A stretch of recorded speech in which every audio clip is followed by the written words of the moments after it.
The Radiance of Pokémon wisdom. This video is purely for entertainment and does not infringe on copyrights or laws. The rights to the novel and image belong to the original author. We do not claim ownership. Don't like waiting and want to listen to this fanfic in full now? Subscribe to our Patreon, where you'll find the best fanfics. Chapter 276, Zyos's Battle. What an exciting match. What did we see? Pikachu can absorb the power of his own thunder, put on a battle suit, and defeat a grass type serpent with one move. It's really crazy. Zyos, he is worthy of being Zahu's younger brother. He is bold and strategic, and his tactics are amazing. The commentator explained the situation, and was shocked. He felt that this year's Silver Conference was the most exciting in history. Hearing the referee's words about amazing tactics, Zahu in the audience couldn't help but laugh out loud. He wanted to say, "You think a little too much." But thinking about the shocking scene just now, Zahu felt that if he said it was a coincidence, no one would believe it. How to say it? Should I say that it is worthy of Zyosy and Pikachu? The two duos who are reckless. One really dares to command, and the other really dares to listen. One is reckless all day long, only thinking about it, not daring to think, and the other can fight against alpacas and lose 5 levels. As long as you trust him, anything is possible. Put together, the scene that only Zyosy can do was born. Not to mention Shinde, even among his own Pokémon, there are not many that can withstand the attack. That I don't know whether to call it a flash of lightning or a volt attack. Shinde's emotions are infinitely rich, even to the point of being colorful. It's not that his monarch has never lost in his journey so far, but it's really the first time that he lost to an electric type Pikachu. Even though, before the start of the game, he had some psychological preparation for this battle, and knew that fighting with Zyosy was destined to be unconventional, but such unconventionality was beyond his acceptance. The Pikachu stared at Zyosy, and this was a Pikachu that could not be treated as an ordinary Pikachu. However, no matter how powerful you are still an electric type Pikachu. If you have the ability, electrocute the ground type Pokémon for me. Come out, Super Iron Tyrannosaurus. Shinde threw out his trump card first. He must not let Pikachu win anymore. This momentum must be cut off from here. Wearing lightning armor, so what? If you have the ability to electrocute a ground type Pokémon, I will admit defeat. The armored Tyrannosaurus Rex appeared on the field, staring at Pikachu. Although he didn't know why he had to fight such a small guy, since he came out to duel, his opponent must be him. Pikachu, do you still want to fight? Zyosy looked at Pikachu and said. Pikachu shouted firmly, now full of strength, just waiting for the battle. Okay, Pikachu, let's win like this. Use 100,000 volts. Zyosy shouted. Pikachu immediately burst into a strong electric current, and the powerful electric current that seemed to destroy the world attacked the Tyrannosaurus Rex fiercely. The rocky ground along the way was directly shattered and floated in the air. Shinde's eyes widened, looking at Pikachu with electric light all over his body, and his expression became colorful again. Can this kind of electric current really be emitted by a Pikachu? Is this still a Pikachu? Surprised, Shinde suddenly found that his Super Iron Tyrannosaurus actually had a trace of pain on his face. He didn't care about anything at the moment and hurriedly said, Super Iron Tyrannosaurus, use the sharp stone attack. Super Iron Tyrannosaurus immediately broke free from Pikachu's electric current. Although the current was a bit too strong, the advantage of its attributes was fully demonstrated at this time. Its thick iron fist smashed the ground with great force. Countless energy stone pillars suddenly emerged from the ground and attacked Pikachu directly. Pikachu, jump onto the stone pillar, and then use lightning flash. Zyosy shouted. Pikachu shouted, quickly jumped onto the stone pillar that emerged, and then ran quickly towards Super Iron Tyrannosaurus, hitting Super Iron Tyrannosaurus hard in the chest. Super Iron Tyrannosaurus, hold on, and then use straight drill. Shinde said. Super Iron Tyrannosaurus suddenly lowered its head, and the sharp horns on its head spun rapidly, drilling straight into Pikachu's body, dissolving the lightning armor around Pikachu, and Pikachu was hit hard into the sky. Pikachu, use Iron Tail. Zyosy shouted.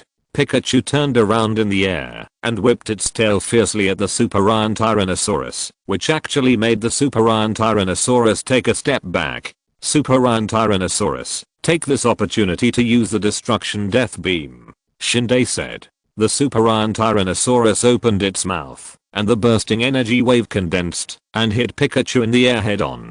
Pikachu was hit by the energy wave and flew backwards, falling heavily to the ground, raising smoke and sand. After the smoke and dust cleared, Pikachu was still lying on the ground, not getting up. Pikachu, you have lost your ability to fight, the referee announced. Seeing that Pikachu finally lost his ability to fight, Shinde couldn't help but breathe a sigh of relief.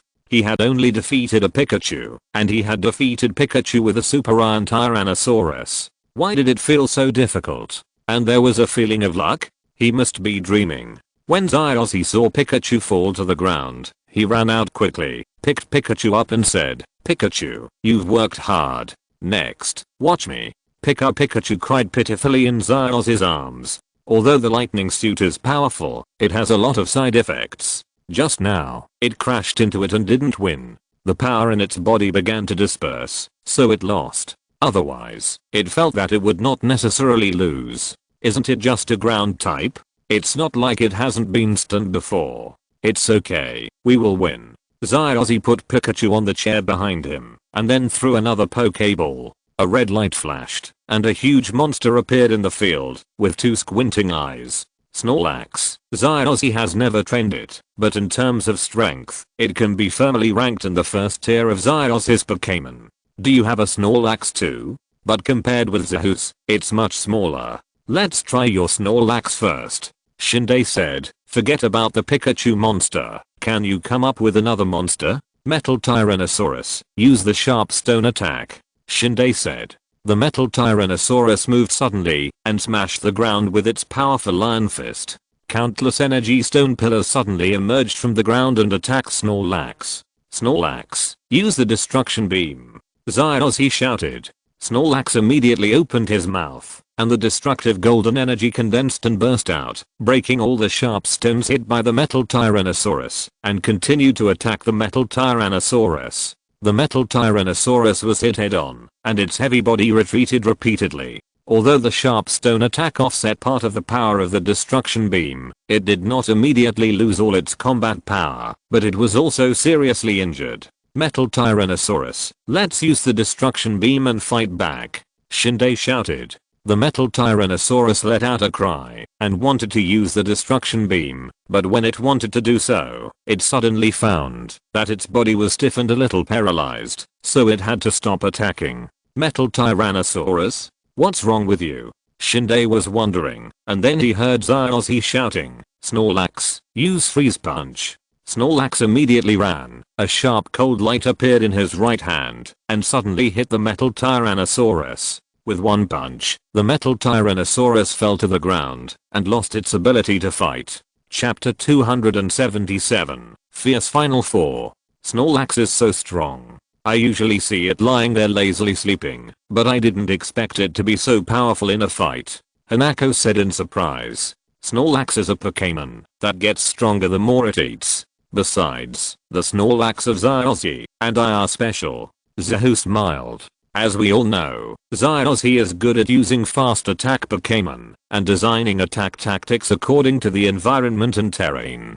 None of his main pets in each generation, Pikachu, Charizard, King Swallow, Lizard King, Infernape, and Greninja are slow. They all rely on extraordinary speed to find flaws and win in one fell swoop. When a tank type Pokémon falls into Zyozzy's hands, it basically becomes cannon fodder. For example, SYNOPSIS, which finally evolved to its final evolution form, has a high racial value and is also the final form, but it is called a cannon fodder turtle in the world. Its record is not as good as that of the unevolved Squirtle. It has almost never won after evolving. There is also the quasi-god of the Kalos region, the Smelly Dragon. Although he is a quasi-god, his record is so bad that it is embarrassing to watch. In the league competition, he only had 1 draw and 1 loss. However, this Snorlax is a big exception. It should be said that it is the only tank Pokémon that Zyozzy can use well. After all, this is a Snorlax that can butterfly stroke, and at certain times, its speed is unrealistically fast. The next game should be very interesting. Maybe Zyossi can really make it to the top 2. Zyomeo and Shinji should work hard, Zahu said. Zyomeo and Shinji looked slightly solemn. Although they didn't want to admit it, Zyossi ranked the highest in both competitions. Although this is largely due to luck. For example, Zyomeo always meets Zahu in advance, but luck is also a kind of strength. It's not just Snorlax's credit, but also Pikachu's credit just now. Although the electric shock did not cause any damage to the Super Iron Tyrannosaurus, it paralyzed it. After all, it is a living creature and paralysis is inevitable. That's why it reacted so slowly just now, and was knocked down by Snorlax. Professor Oak explained. Indeed, it depends on what Pokémon Shinde will use, Zahu said. Zyossi, you really surprised me. I admit your strength. Shinde took back the Super Iron Tyrannosaurus and looked at Zyossi. I also know that you are very strong, so I will try my best to defeat you. Then challenge my brother. Although I won't win, I want to try my best to get close to my brother's strength, Zyossi said. In order to challenge your brother, I came back from the Kalos region, so I won't give you this opportunity. Look, my third Pokémon, the three-headed dragon. Shinde threw a Pokéball on his waist, and a red light flashed, and a ferocious flying dragon with 3 heads appeared in the field. Master, what kind of Pokémon is this? A dragon type 1? Why do I feel like it's even more ferocious than the violent salamander?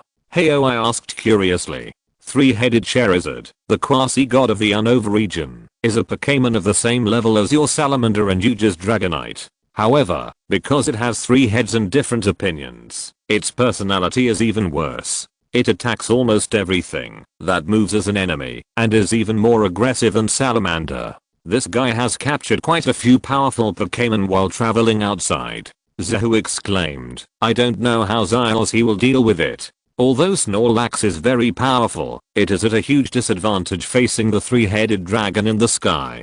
Come back, Snorlax. Zyossi took back Snorlax directly, then tossed the Pokéball and said, Charizard, I'll leave it to you.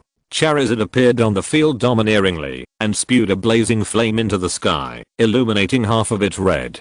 Seeing this, the three-headed dragon's eyes on the middle head became even more violent, and regarded Charizard's behavior as a provocation. It's a wise decision to take Snorlax back, but why did you send out your trump card so soon? Zahu said. In this game, Zyossi was really rare. It's not that his commanding skills were good, but the Pokémon he sent out were all decent. The ones he sent out were all the main forces that could fight: Pikachu, Snorlax, and Charizard. No one would think that their fighting power was not good.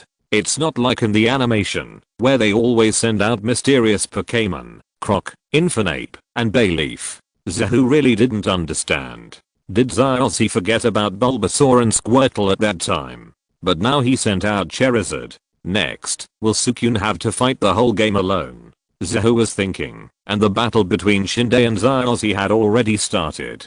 Three-headed dragon, Dragon Wave. Shinde took the lead in issuing an attack command. The three-headed dragon, which couldn't wait to fight, heard the command, and the 3 heads immediately burst out with strong energy waves, and went straight to Charizard. Charizard, fly up quickly, dodge, and then use Dragon's Fury. Zyossi shouted. Charizard's wings fluttered, and it flew up quickly. Then, a mouthful of strong flame energy burst out from its mouth, hitting the back of the three-headed dragon, and won the first victory. The three-headed dragon not only failed to attack Charizard, but was hit by Charizard's powerful Dragon Rage first. Burning with anger, it broke through the Dragon Rage and chased Charizard. Three-headed dragon, use Crunch. Shinde gave an order. The 3 heads of the three-headed dragon immediately opened their mouths and bit Charizard. Charizard, use Dragon Claw. Zyossi said. Charizard's powerful energy Dragon Claws appeared on both hands, and launched a fierce counter-attack against the three-headed dragon, slapping the 3 heads away, and attacking the three-headed dragon's body directly, and the three-headed dragon was immediately injured. Three-headed dragon, hold on, use Dragon Wave again, Shinde said. The three-headed dragon's violent temper broke out, and it injured the pain, and sprayed a strong energy wave at Charizard, knocking Charizard to the ground. Charizard, are you okay? Zyossi shouted with concern. Charizard stood up immediately, using his actions to show that he was fine. Although his name contained the word dragon, he was sorry that he only had the attributes of fire and flying, not dragon attributes, and the dragon wave was just normal damage.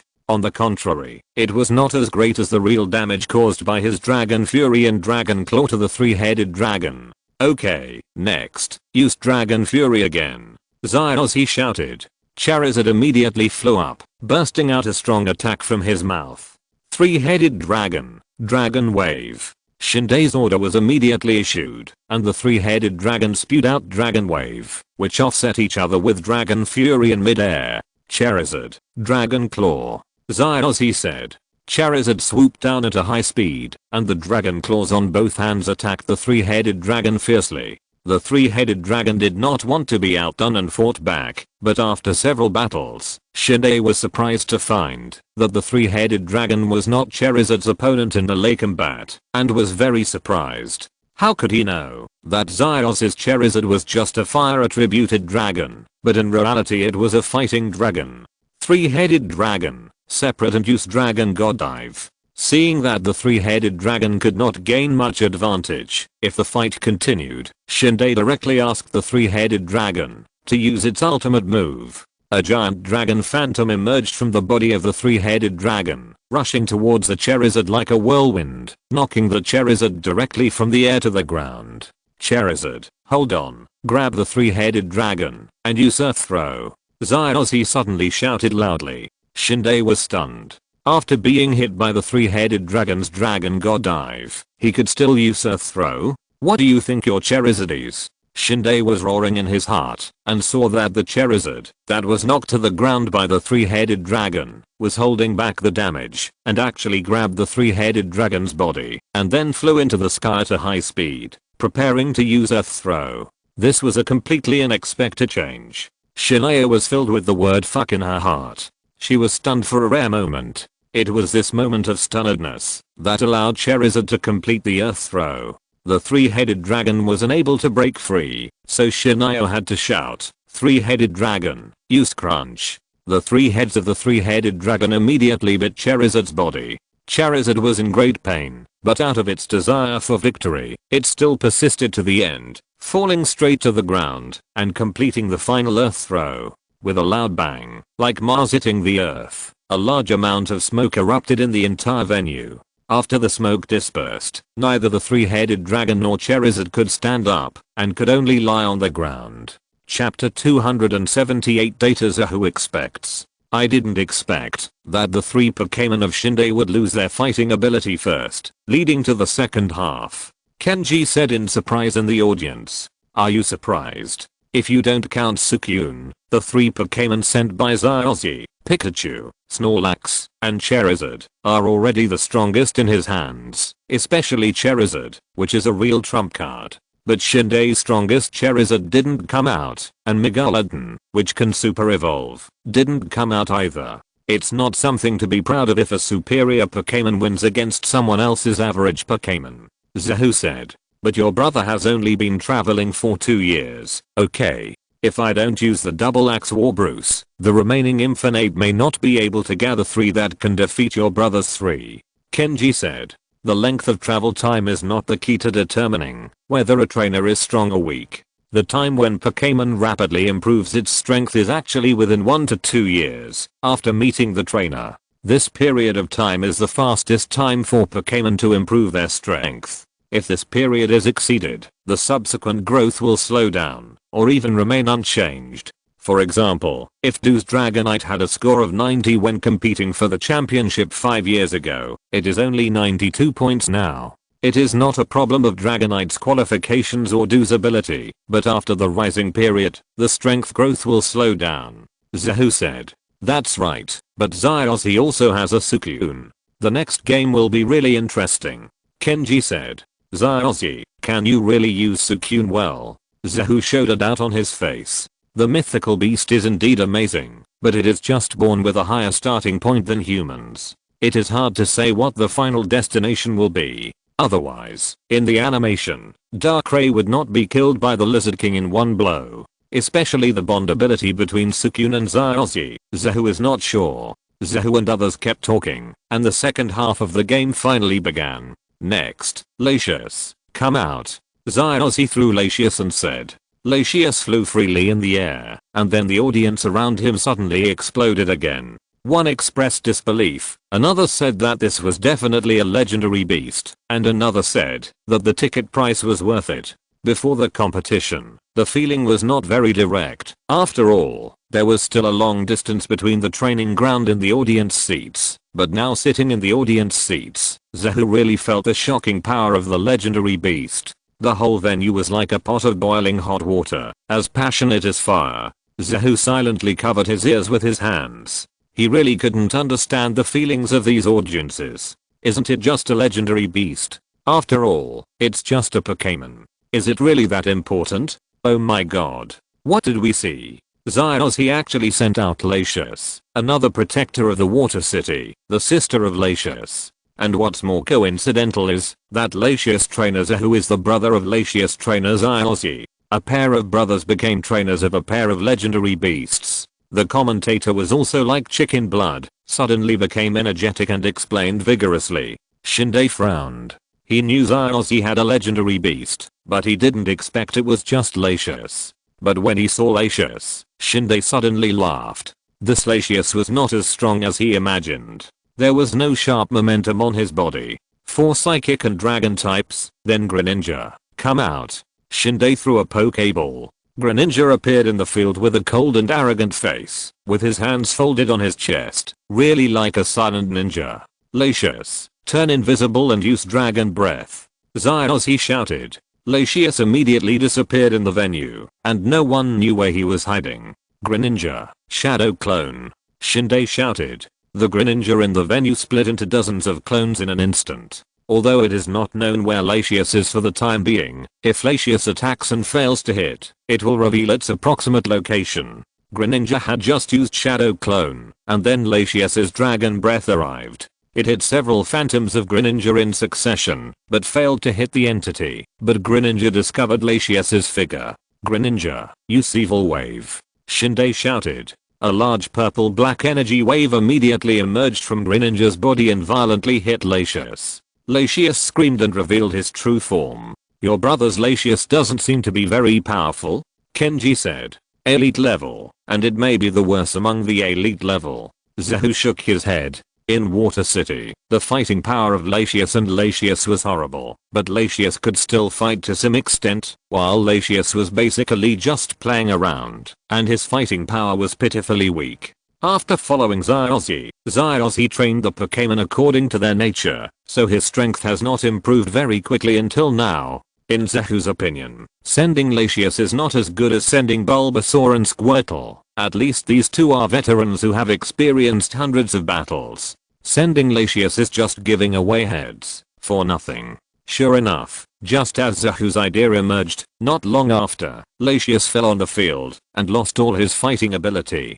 What's going on? Latius was defeated so easily. Is it because he was not trained well? The commentator's puzzled voice sounded, and a group of audiences were also surprised. In their impression, these legendary Pokémon should be very powerful. How could they be so weak? For a moment, they even suspected that this Latius was a fake. Listening to the comments around him, Zahu shook his head and smiled. Legendary Pokémon represent rarity and legend, but this does not mean that rare ones are powerful. Even a first level legendary beast like Kyogre has a dark history of being chased by several people in the Alola region, let alone Latius.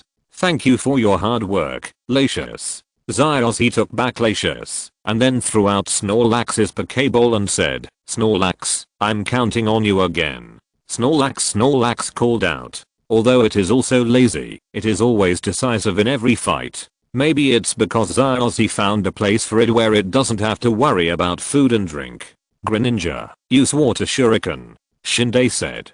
Greninja immediately moved quickly, and a large number of darts flew out of its hand. Snorlax was fat and couldn't dodge, so it could only endure it. Snorlax, freeze punch. Zyozzy shouted. Snorlax swung his fist and attacked Greninja, but Snorlax's attack speed was still a little slow. Greninja moved quickly and dodged easily. Greninja, use Water Wave, Shinde shouted. Greninja condensed a water ball in both hands and smashed it fiercely at Snorlax. Snorlax took the attack, but it didn't seem to be hurt. Snorlax, he was born with thick blood. Snorlax, hold on. Zyos, he shouted. Snorlax shouted in response, and then really started to resist Greninja's attacks, whether it was water shuriken or water wave. He took it all in one breath. Snorlax took 3 or 4 attacks in a row, but Greninja was a little tired. Shinde also realized that the situation was not good, frowned and said, Greninja, use the most powerful water wave. Greninja jumped into the air, and a water ball with terrifying power condensed in his hands, and then fell towards Snorlax at the speed of thunder. Snorlax, get out of the way, use the destruction death beam. Zyos, he shouted. After hearing this, Snorlax immediately rolled over. Although his body was too fat, and he couldn't run fast, when he was as fat as a ball, he was still rolling fast. After narrowly avoiding the water wave that Greninja was determined to hit, a strong beam of light was ejected, shooting Greninja down from the sky. Greninja fell heavily to the ground, and the blood volume that was not thick enough to begin with was completely dissipated under this attack, revealing a pair of background eyes. You can actually dodge. It's incredible. Shinde said in surprise. Because my Snorlax is great. Zyos, he replied. Snorlax on the field also smiled honestly and narrowed his eyes when he heard Zyos' words. You two brothers are really experts in training Snorlax. Kenji was moved by the scene. Because Snorlax is good, although it is very troublesome to train. Zahu said. But Snorlax should have reached its limit after enduring so many attacks just now. The next battle will be even more difficult. Kenji said. So, open your eyes and watch. In fact, I don't care much about the previous battles. The key is the next battle. Island, prepare the data statistics. Maybe there will be a big harvest today. Zahu's mouth curled up slightly. Zyos, he had already lost 3 of them, and Snorlax was about to fall. Next, it was Lucario's turn. Alan was a little puzzled, but after hearing what Zahu said, he took out the research tools he had prepared without hesitation, carefully observed the game situation, and analyzed the data. Chapter 279 Super Evolved Lucario. I didn't expect that you would force me. Shinde looked at Zyos solemnly. This was something he had never thought of before. First, it was the cheating Pikachu, then the fighting Charizard, and finally the fat Snorlax. Except Fallacious, the other 3 were a bit too strong. When he was 12 years old, he was far from this level. Because I want to win this game and challenge the champion. Zyos, he said. I admit your strength, but it's not enough for you to beat me. Shinde said seriously. Big Swallow, come out. The Pokeball flashed red, and a proud swallow flew out and hovered in the sky. Snorlax, destroy the death beam. Zyos, he launched a preemptive attack, and a strong energy beam shot out from Snorlax's mouth. Big Swallow, dodge, and then destroy the death beam. Shinde shouted. The body of the King Swallow, which was flying rapidly, immediately dropped, and then a strong beam of energy burst out from its mouth, hitting Snorlax head on.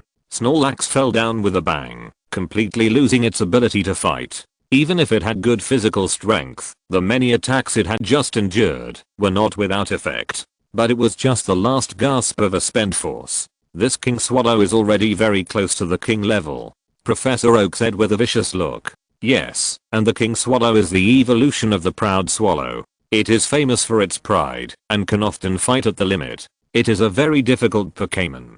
Zahu said. Next, Zyos, he has enough strength in his hands. Only Suicune and Lucario. If Suicune is put last, Lucario's attributes will be restrained. Can he win? Professor Oak said worriedly. It's better to have the attributes restrained. Zyos, he never looks at the attributes in battle. On the contrary, such pressure can really prompt Zyos to exert enough strength. Kajiro, set up the Wava Guide detector and give me the Wava Guide viewing mirror. Zahu said. Okay. Kajiro and Meowth prepared together, taking out a bunch of precision instruments and ready to monitor at any time. Professor Oak and Professor Sora also looked serious and put on their glasses. Shinji and the others looked confused, not knowing what Zahu and the others were doing, but they knew they were doing something incredible, so they didn't ask much. and Zyozzy didn't know what Zahu and the others were doing, but he just threw himself into the battle, released Lucario and said, "Lucario, please." Lucario nodded coldly. It and Zyozzy were in sync, and it could feel what Zyozzy was thinking. "You actually sent Lucario? Are you asking for death, or do you have no Pokémon anymore?" Shinde said with a playful expression on his face. "Big King Swallow, use spin attack." The Big King Swallow landed quickly, and then appeared on the back of Lucario almost like teleportation, hitting Lucario in an instant, and Lucario was caught off guard, and was knocked away. "Lucario, are you okay?" Zyozzy shouted. Lucario nodded slightly, responding in his heart, "It's okay. Okay, Lucario, use the power." Zyozzy shouted. Lucario immediately jumped up, and a sharp energy wave burst out from his body towards the King Swallow. "King Swallow, wing attack." Shinde responded calmly, and the King Swallow in the sky flapped its wings sharply, knocking Lucario down. "King Swallow, take advantage of the victory and use the wing attack again," Shinde shouted. The King Swallow vibrated its wings and immediately dived down, heading straight for Lucario. "Lucario, jump up quickly, get out of the way, and use the power-up punch," Zyozzy shouted. Lucario immediately jumped up, jumped flexibly, jumped above the King Swallow, and then punched down with a powerful punch, hitting the King Swallow hard. The King Swallow screamed in pain, and its body fell down, and fell to the ground, but it soon flew up again, and then followed Shinde's order, and attacked Lucario fiercely. "Lucario, use the power-up punch again," Zyozzy shouted. Lucario's expression was firm, his fists were shining, and he attacked the Great Swallow fiercely. "Great Swallow, turn and attack," Shinde ordered. The Great Swallow immediately descended rapidly, flew over Lucario, and then turned back at high speed, hitting Lucario's body, knocking Lucario to the ground. The sky is the domain of the flying system. Jumping into the sky blindly is just asking for a fight. You should release your Suicune. As one of the 3 sacred beasts, it shouldn't be as bad as Latios and this Lucario just now. Shinde looked at Zyozzy and said, "My Lucario is not bad at all. It will defeat your Great Swallow." Zyozzy replied, "Victory is not determined by words, but by strength. Wait until you beat me, then talk," Shinde said disdainfully. "Great Swallow, let it know how powerful you are." The Great Swallow chirped, its wings shone, and it dived rapidly like 2 sharp blades, slashing at Lucario. "Lucario, hold on, use the power-up punch again," Zyozzy said. Lucario's fists shone brightly, and he fought head-on, but before he could hit it, the King Swallow suddenly disappeared, flew behind Lucario, and launched a sharp attack, knocking Lucario away. The King Swallow's wings fluttered, soaring into the sky. Although Lucario was agile, it was still inferior to the King Swallow. Although Lucario could still hold on the field with his tenacious willpower, he was completely at a disadvantage, completely defending, and unable to launch the slightest counterattack. "It seems that this Lucario is going to fail," Kenji said to Zahu. Shinde's King Swallow was at the Quasi-King level, even close to the King level, while Zyozzy's Lucario was only at the Elite level, and his speed could not keep up at all. If he could not keep up with the speed, he naturally could not attack. However, this time Zahu did not answer him, but watched the game with a serious expression. In his sight, the 2 waves of Zyozzy and Lucario have begun to communicate. Although the wave patterns are different, as the situation of the game becomes more urgent, the patterns of the 2 waves are becoming more and more similar. If the patterns become completely consistent, it may be the critical moment when quantitative change turns into qualitative change. I just don't know if Zyozzy and Lucario can hold on until then. Big King Swallow, use Brave Bird Fierce Attack. One by one, decisive attack commands came out of Shinde's mouth. A blue light appeared on the Big King Swallow's body, and it fell at a high speed, rushing straight towards Lucario. "Lucario, get out of the way," Zyozzy shouted with all his strength, and waved his hands. Lucario in the field made the same action as Zyozzy, and his speed actually increased in a short time. He jumped up to avoid the attack of the Big King Swallow. The similarity has increased 90%. Alan looked at the analysis data on the computer and said in amazement, "With such a high degree of overlap, it can achieve super evolution." It's 95. Zahu corrected, his eyes glowing. Is it finally time to start? Mega evolution has always been a difficult subject to tackle in the academic world, and bond evolution is even more difficult. Zahu only knows about his own Articuno, plus at most a Greninja from the anime, and there are no other examples. Because of the lack of sufficient data research, Zahu's research has never been able to proceed. After he and Articuno Mega evolved, he didn't have another one to evolve. Now Zyozzy seems to be able to provide another example. Big King Swallow used Destruction Death Beam.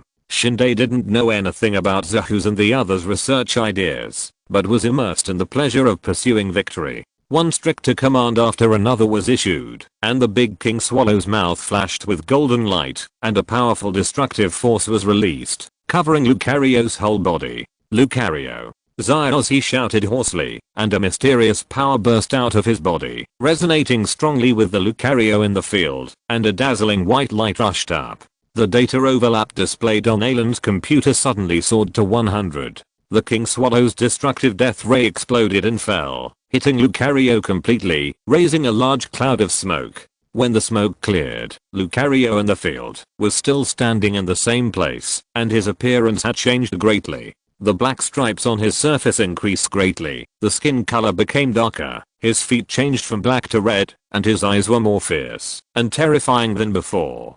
Chapter 280, Shocking Alliance. Super Lucario. Zahu was excited. The thing he wanted to see the most finally appeared. Zyozzy's Wava guide was as strong as he imagined. Professor Oak and Professor Sora's eyes were shining, showing the same expression as Zahu. For them, anything related to Pokémon would make them excited and unable to control themselves. What did we see? Zyozzy's Lucario suddenly changed?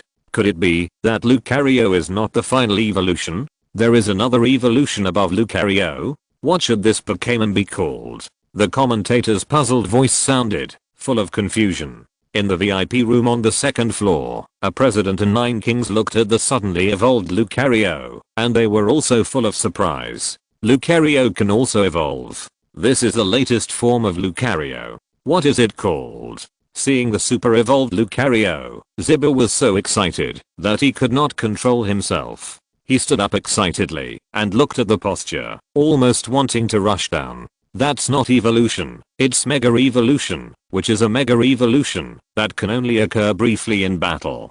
Kona corrected. Mega evolution? Doesn't that require the cooperation of evolution key and mega evolution stone? But the boy below doesn't seem to have them. Kikuno frowned. Although he was old, he was not so old that his eyesight was blurry. Lucario didn't have a mega evolution stone, so he could still see clearly. This is bond evolution, a special way of evolution. It can evolve without relying on evolution key and mega evolution stone, relying only on the strong bond between the trainer and Pokémon. Kona said, bond evolution? Evolution can be achieved only by relying on the bond between the trainer and Pokémon? How is that possible? If we talk about the bond between Pokémon, the bond between us and Pokémon is definitely not worse than that of humans. And from ancient times to the present, no similar phenomenon has ever been heard of in the Sinnoh region. Kikuno said in disbelief. Indeed, even if the bond between us is not good, there has been no similar thing in the history of our regions for hundreds of years, since the establishment of the alliance. Mikali was also puzzled. I can't answer this question, because super evolution has only been spread from the Kalos region in recent decades, and I only know of one example of bond evolution. I only found out about it this year. Kona said. Drive Zahu. Genji said bluntly. That's right, his Articuno can rely on bonds to super evolve. But even he can't explain the reason, so although he has 3 mythical birds and Lugia, only one Articuno can super evolve, and the rest can't super evolve. Kona said. So as far as we know, the only 2 examples that can super evolve are a pair of brother Pokémon. Isn't this a genetic problem? Mikali said. I don't know how many Pokémon can super evolve, but it is said that the first case of bond evolution appeared in the ninja village in the Kalos region, which was a Greninja. But it seems that some Greninjas have the characteristics of bond transformation, and they can super evolve if they have enough bonds. But apart from that example, there has been no super evolved Greninjas in that ninja village for hundreds of years. Kona said.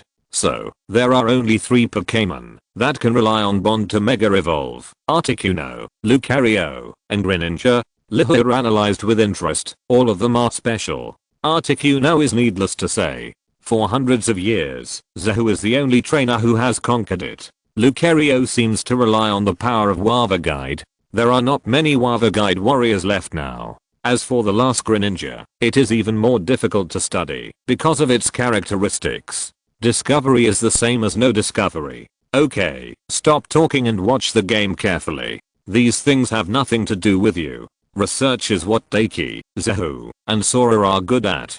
Damaranki smiled and interrupted the conversation.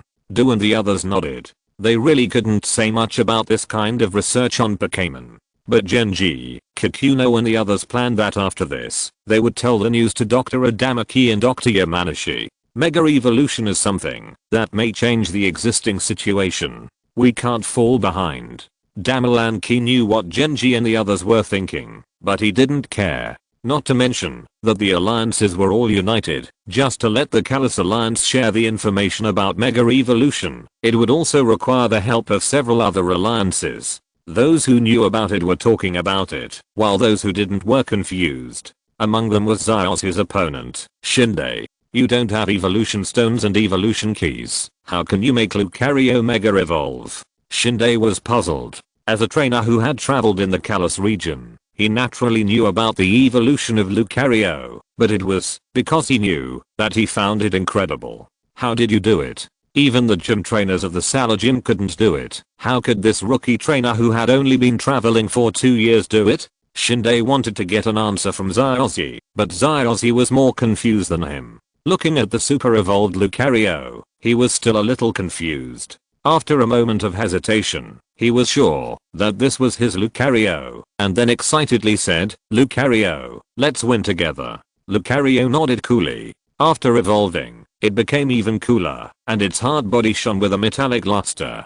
Lucario, power up punch. Zyossi punched, and Lucario also jumped up quickly, jumped into the air, and punched the King Swallow. After a bang, the King Swallow fell directly to the ground and lost its ability to fight.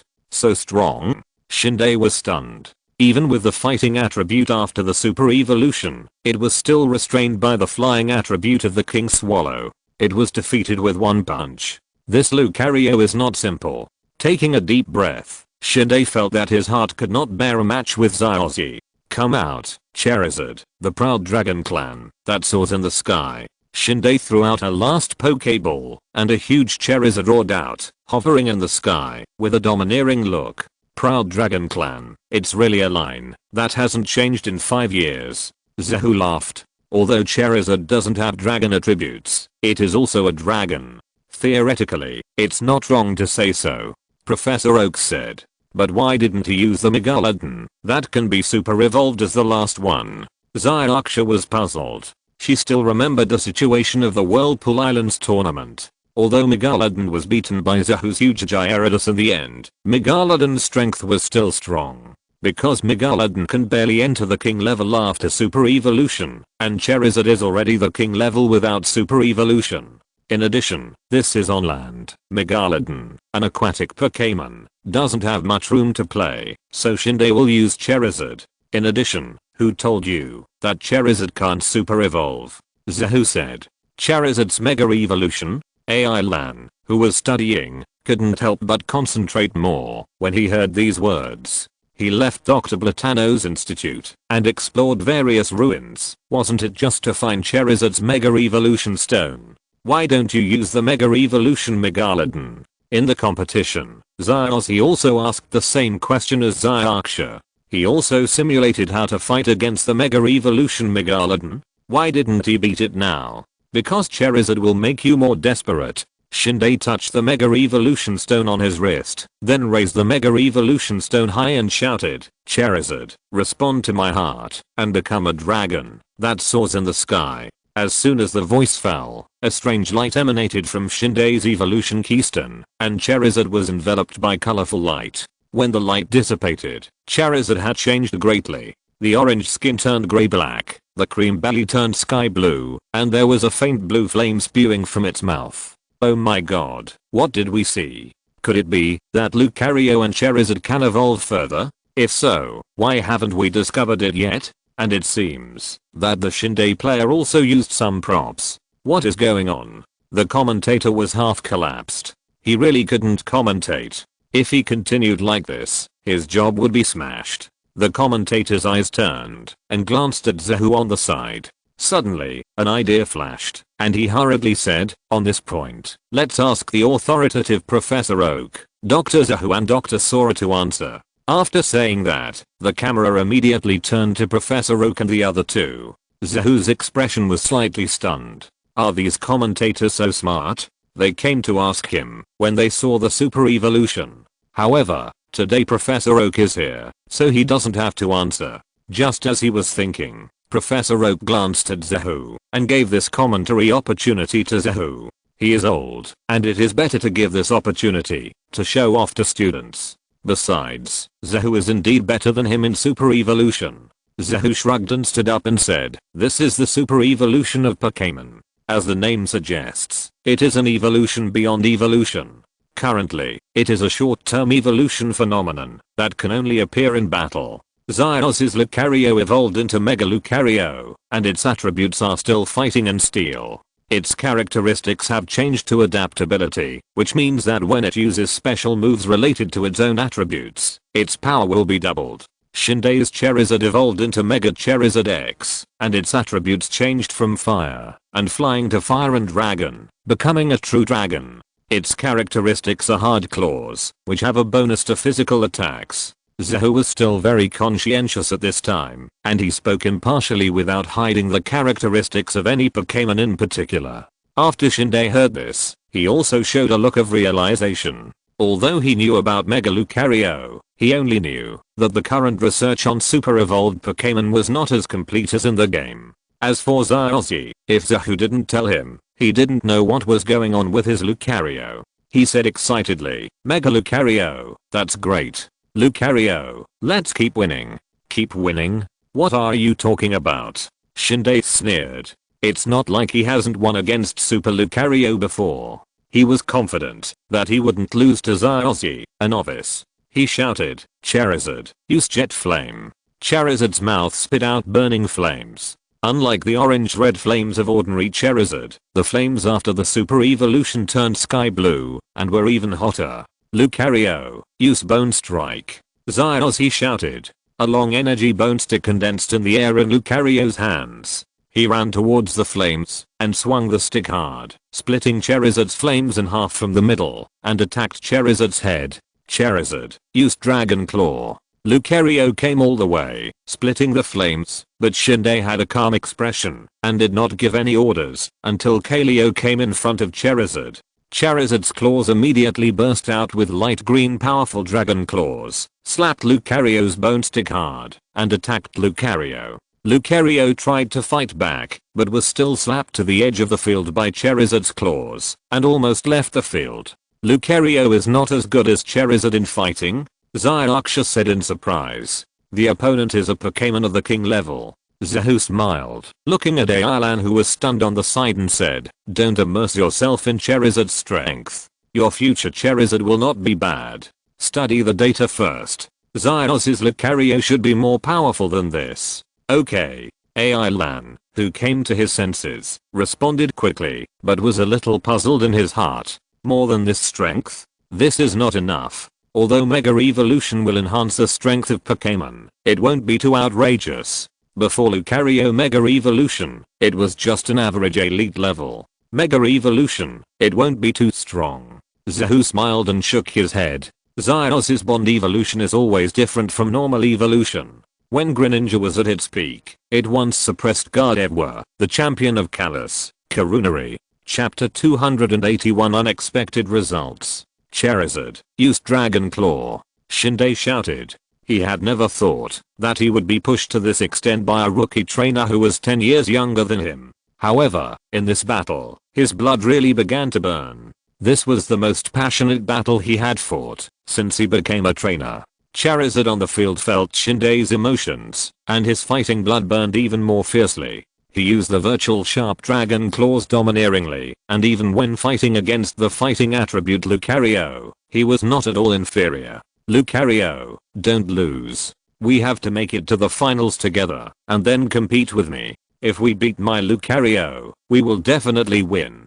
Zyozzy clenched his fists, and shouted with all his strength. If Shinde was starting to get excited, Zyozzy was starting to burn. He was more excited than ever before. Feeling the unprecedented high power of training, Lucario's power also expanded rapidly, and a sharp metallic sound was emitted, covering the entire stadium. The audience around felt that their eardrums were about to burst, and they covered their ears with their hands. Zahu also subconsciously wanted to cover his ears, but when he saw the Wava guide value displayed on Alan's computer, that Zyozzy was about to break through the peak, he didn't care about anything else, and left his seat directly, replacing Alan, who covered his ears without using his hands to operate the computer. His hands moved on the keyboard, observing Zyozzy's energy fluctuations at close range, and the results he got scared him a lot. The energy fluctuations of the top king Pokémon. This guy's going to cheat. Zyozzy obviously didn't realize what was happening to him, but he was overwhelmed by a strong desire to fight.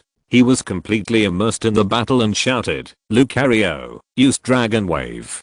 Purple energy burst out from Lucario's body, and a giant dragon phantom burst out, punching Charizard, knocking Charizard heavily to the ground with a deafening roar. Charizard! Shinde shouted worriedly, and her heart was also in a panic.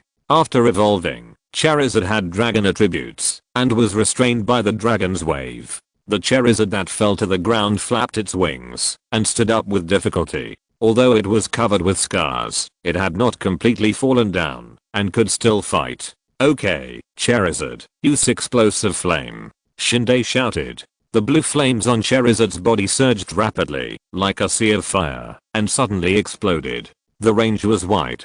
It actually spread to most of the stadium. Lucario, don't be afraid, we can do it. Use close combat. Zyozzy shouted, and his power soared. Lucario rushed straight into the sea of fire. A faint wave of power condensed around his body, and actually isolated the surrounding flames, and then attacked Charizard fiercely. Charizard, come on, use Dragon Claw. Shinde shouted. Charizard's claws became virtual, and he fought fiercely with Lucario in the flames. Lucario, come on. Zyozzy swung his fist, as if he was fighting himself. Lucario's power soared, and he actually knocked Charizard off with one punch. Zahu, who was observing the data, also widened his eyes. The data on the computer screen had reached the warning line. Is Lucario so strong that it is unreasonable? Shin's emotions were unprecedentedly solemn. Charizard was hit by a punch and flew backwards. Although it could still stand, it was almost at its limit. And this Lucario was getting stronger and stronger. It was simply outrageous. Lucario. Zyozzy, who was extremely excited, roared, just wanting to end this battle completely. But before he could issue a command, he fell straight backwards. What happened? Why did Zyozzy suddenly fall down? The commentator asked with a puzzled look on his face. Zyozzy. Seeing Zyozzy fainted, Hanako, as a mother, was the most anxious. She didn't care about anything else, and rushed in, and picked up Zyozzy. The doctor, who had been nearby since early morning, also rushed towards Zyozzy immediately. As the annual regional conference, the Alliance conference is naturally well equipped. Miss Joy, Miss Junsha, and human doctors are all present. Although human doctors are generally useless, because in Pokémon battles, Pokémon are basically the ones injured, which is Miss Joy's job, but they are still prepared. It must be said that this year's Pokémon competition is really full of problems. There are legendary beasts that have not been seen for 100 years, and there are also players who have not been seen for 100 years who have given up the competition. Now, players who have not been seen for 10 years are in a coma, and have also appeared. Seeing this, a group of kings on the high platform couldn't sit still. Although most of them were not familiar with Zyozzy, Zyozzy's current bond evolution was a key. And as kings, they would care about excellent junior trainers. A group of people took Zyozzy and walked towards the hospital in a mighty manner. However, what was more funny was that Zyossi woke up before arriving at the hospital and then said that he was fine. Seeing this scene, everyone couldn't help but burst into tears. However, Hanako, who was worried about her son, still asked Zyossi to do a comprehensive health check. When she found that Zyossi was really fine, she was greatly relieved. Lie down for a while. Although I know you will be fine, you should still lie down for a while and pretend to be weak, Zahu said while sitting next to Zyos's bed. But, brother, I feel like I'm really fine. And why did I faint? And how will the game be judged? Zyossi asked with concern. Why did you faint? Why else? I was too excited to cheat and ended up being banned, Zahu complained in his heart, but because there were a group of spectators around who didn't know the truth, Zahu still gave an authoritative scientific explanation. The power of the bond evolution between you and Lucario is too huge, and you can't control it well. Especially when you are overly excited, because you are in an excited state. Although your power is greatly increased, it's just like taking drugs. The side effects are huge, and you can't bear it at the moment, so you fainted. Then brother, what exactly was the power just now? Zyossi asked curiously. Bond evolution relies on the strong bond between the trainer and the Pokémon to evolve. So far, among the people I know, you are the third one who can do it. It should be related to your wave power, but if you want to fully master this power, you still need to practice more. After I finish the game in a few days, you can hang out with Zima for a few days. He should be happy to teach you, Zahu said. Oh. Zyossi nodded, and then quickly reacted and said, then brother, did I lose the game? Yes, who told you to faint? Zahu said. Zyossi heard that he lost the game because of coma, and hung his head in annoyance. The onlookers also showed regretful expressions. If the game continues to develop, Zyos's chance of winning is more than 80%. After all, Zyossi still has a Suicune who has not appeared, and the 6 Pokémon of Shinde have already appeared. Well, anyway, with me here, you can't be the champion. The semi-finals or runner-up are almost the same. If you want to fight me, you can always win, Zahu said. That's right. Brother, I want to fight your Lucario. Zyossi thought about it and quickly cheered up. Okay, lie down. Zahu smiled. Next, we have to study the matter of bond evolution, and we need your help. Oh. Zyossi nodded obediently. Chapter 280 to the unexpected final. The exciting moment is finally here. The Johto League Silver Conference Finals is now officially starting. At this moment, the one walking slowly from the left is Dr. Zahu, the legendary beast trainer that everyone knows, and the one walking slowly from the right is the player Shinde who has traveled to many regions. I wonder what a wonderful match the two players will have today. Following the commentator's explanation, Zahu and Shinde each entered the venue and looked at each other. The rock venue, the nostalgic venue, the first time I compete with you, it is in this venue, Zahu said. That's right, so I will fight you with all my strength until I beat you, Shinde said. You almost couldn't even beat Zyossi, and you still want to beat me?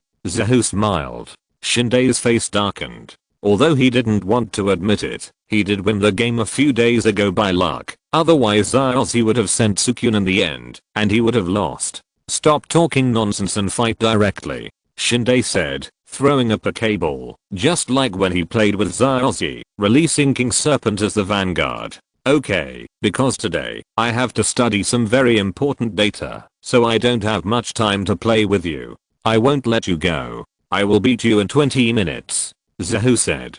20 minutes? Shinde's face darkened. The halftime break was limited to 5 minutes, so Zahu planned to finish him off in 15 minutes. It was a joke. 6 games, even if one game was 3 minutes, would take 18 minutes. You know, even when Zahu sent Lugia and Yuji to play, it took more than 15 minutes. I'm not kidding you, because I'm a little pressed for time. Come out, Moltres. Zahu swung the Pokeball violently, and Moltres flapped its wings and appeared in the air, sparks falling, and the audience around was amazed. The commentator shouted excitedly, Molten, it's the legendary beast Moltres. After Latios and Lugia, Zahu brought out the third legendary beast, the god of fire, Moltres.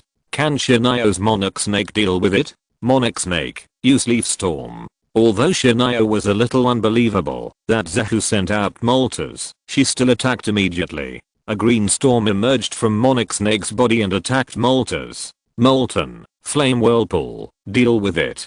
Zahu's cold voice sounded. Moltres flapped its wings, and a vortex composed of blazing flames appeared out of thin air, which easily offset Monarch Snake's leaf storm and hit Monarch Snake's body. The flames covered Monarch Snake, and Monarch Snake was roasted, and directly lost all its fighting ability, and fell on the field. It's worthy of Zahu's Moltres. It only used one move to defeat Shinayo's Monarch Snake. How should Shinayo deal with it? The commentator explained enthusiastically. Today was the last commentary of the Silver Conference, and he was very hard at work. Shinjiro's face turned black. The match just now lasted less than a minute. Metal Tyrannosaurus, come on.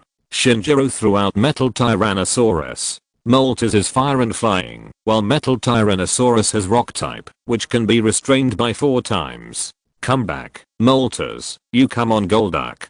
Zahu took back Moltres, and then released Golduck. Although Moltres can beat Metal Tyrannosaurus, the process is a little more laborious, and not as fast as Golduck. Metal Tyrannosaurus is ground plus rock, and is restrained by 4 times water attacks. Gothorduck, come back, Metal Tyrannosaurus. King Swallow, come out. Seeing Golduck come out, Shinjiro also took back Metal Tyrannosaurus immediately. The chance of winning was not high in the first place. If he fought with 4 times restraint now, he would be courting death. So Shinjiro decisively exchanged Pokémon. What a wonderful exchange. Zahu and Shinde are wary of each other and have changed Pokémon one after another to escape restraint. Will Zahu change next? Gothorduck, telekinesis. Zahu gave the order directly, answering the doubts of the people around him with his actions. Changing Pokémon is to fight faster. If you keep changing, it will take more time. Gothorduck, which appeared on the field from the Pokéball, has not had time to show its charm more before hearing Zahu's order. It felt helpless, but after the game in the Whirlpool Islands, it has recognized Zahu, so it started the battle directly. It stretched out a finger domineeringly and pointed at the Great King Swallow, and then the surging telekinesis directly covered the Great King Swallow's whole body and smashed it to the ground. Smoke and dust rolled, and the Great King Swallow showed a painful expression on its face. Obviously, this hit hurted a lot. Great King Swallow, hold on, use lightning flash, Shinde said. The Great King Swallow immediately increased its speed, and its body turned into a white light and rushed straight towards Gothorduck. Gothorduck, telekinesis. Zahu's telekinesis was rampant. Gothorduck's eyes glowed blue, and the terrifying telekinesis was activated, instantly controlling the flying King Swallow, and then smashed the King Swallow heavily to the ground, breaking the ground. Gothorduck, freezing ray. Zahu said. King Swallow, fly up quickly. Shinde shouted. The King Swallow fluttered its wings and tried to fly up, but it was only halfway up when Gothorduck's freezing ray hit it accurately. It was expected that the King Swallow could fly, so the attack prediction itself was an attack. After it flew up, the freezing ray hit it immediately, and the King Swallow was directly frozen into a large piece of ice and fell down. Gothorduck, destroy the death ray. Zahu issued the final order.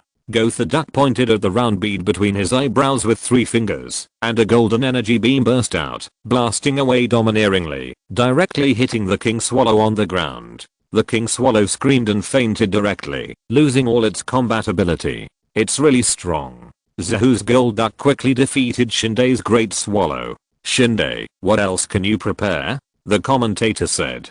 Shinde's mood continued to darken. 2 minutes, 1 minute longer than before, but only 1 minute longer. If it continues like this, it will really be over in 20 minutes. Greninja, you go. Let it know that it is not the only powerful water Pokémon. Shinde threw out Greninja. Just now, he also saw that Zahu's Golduck is good at superpowers, so he sent out the water and evil double type Greninja. Gothorduck back, Zapdos, go. Zahu took and released, and the connection was extremely natural. In the last game, you have to give some face and release all 6 Pokémon.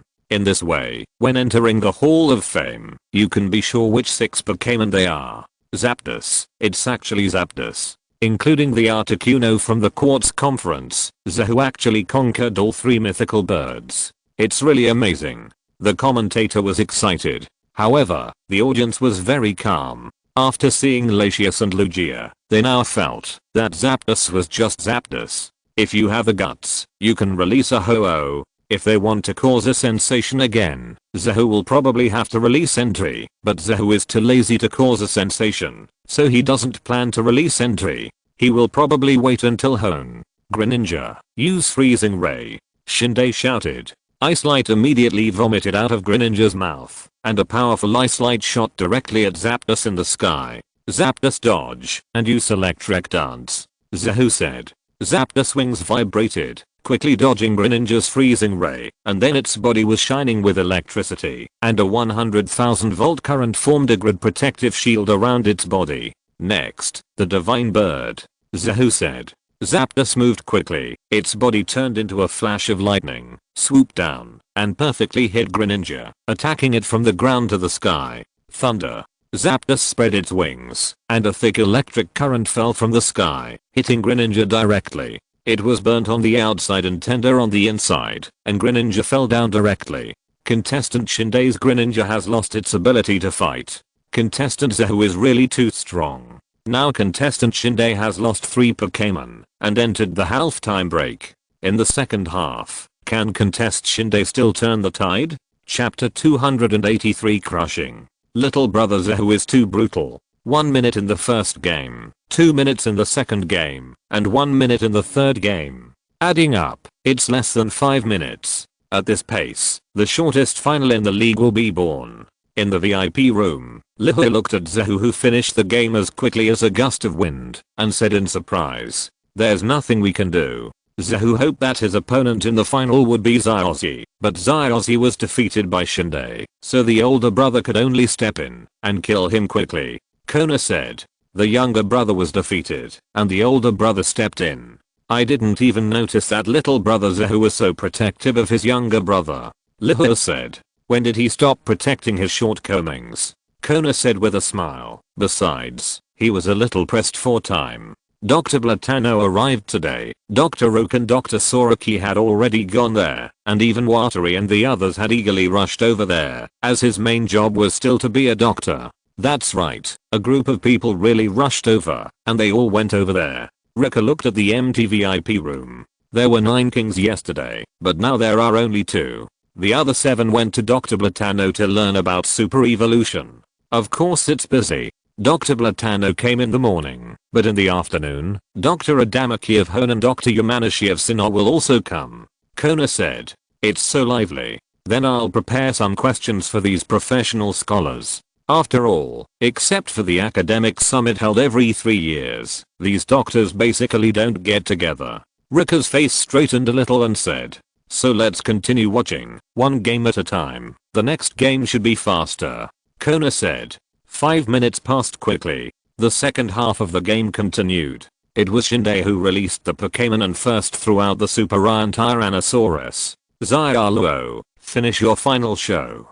Zahu threw a Pokéball. Lugia appeared in the air, its wings vibrating, and the sky was covered with dark clouds again. Shinde closed her eyes in despair. Although she didn't want to admit it, this was another game without suspense. Xiaoluo, blast in the air. Zahu used his exclusive attack directly. Lugia's wings vibrated, and a huge tornado condensed in the field. Then, without suspense, a few minutes later, the Super Iron Tyrannosaurus fell.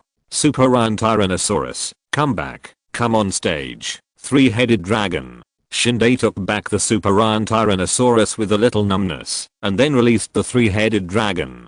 He suddenly felt a little regretful. If he had known this earlier, it would have been better to lose in the semi-finals. However, even so, he still fought to the end. Raw, the 3-headed dragon was still the same. Even when facing Lugia, it still showed a strong desire to attack. Xiaoluo, come back. We agreed to have 1 match each. Zahu took back Lugia, and then threw the Pokéball again and said, Dragonite, make your debut. The Pokéball flashed red, and a huge Dragonite appeared in the field, with a silly and cute expression. It seemed harmless, but its size was more than twice that of a normal Dragonite, and there were strange patterns flashing on its tail and feet. Dragonite. They are all quasi-gods. Three-headed dragon. We will not lose. Shinde said. The three-headed dragon roared. Although Dragonite was bigger than it was born with a brutal body. Three-headed dragon. Dragon god dive. Shinde shouted. The three-headed dragon dived at a high speed, and a purple dragon phantom condensed on its body, rushing towards Dragonite like a meteorite. Dragonite had a silly and cute face, as if it didn't feel any danger at all, and watched the three-headed dragon rushing over, and then there was a loud bang, and Dragonite still stared with a pair of cute big eyes, as if it was not hurt. Okay, Dragonite, stop playing, I've got you in seconds with my frozen fist. Zahu said. Dragonite nodded, his silly eyes gradually brightened, his right fist flashed with icy light, and then he punched, and the three-headed dragon fell to the ground. One punch knocked out. Shinde's love continued to solidify. They are both quasi-gods. Why is the gap so big? Zahu chuckled and said nothing. Of course, he would not tell Shinde that his Dragonite was not a normal Dragonite at all. Shinde determined heroes by their bloodline, and his Dragonite was definitely close to the bloodline of a first-level mythical beast. After knocking down his opponent with one punch, Dragonite seemed to feel a little bored. After thinking about it with his head tilted, he shouted to Zahu, "Can we have another fight? Another fight? This is a bit difficult. Next is Articuno. How about that? When we go to Hone, I'll find Groudon to fight you," Zahu said. Dragonite thought about it, and felt that it seemed to make sense, so he returned to the Pokeball, and prepared to go to sleep. Although he evolved into Dragonite, and had a goal to strive for, laziness is his nature. It is easy to change a country, but it is difficult to change one's nature. Especially after the evolution. Although Dragonite was initially disgusted by such a fat body, later, after it found that after the evolution, it could cross its legs comfortably, it felt that evolution was pretty good. Okay, next is Charizard, right? I will Super Evolve against Super Evolve. Articuno, come out and play. Zahu threw Articuno's Pokeball. Articuno? Charizard, go ahead. Shinde also threw his Charizard calmly, and then immediately showed the evolution keystone and shouted, "Super Evolution."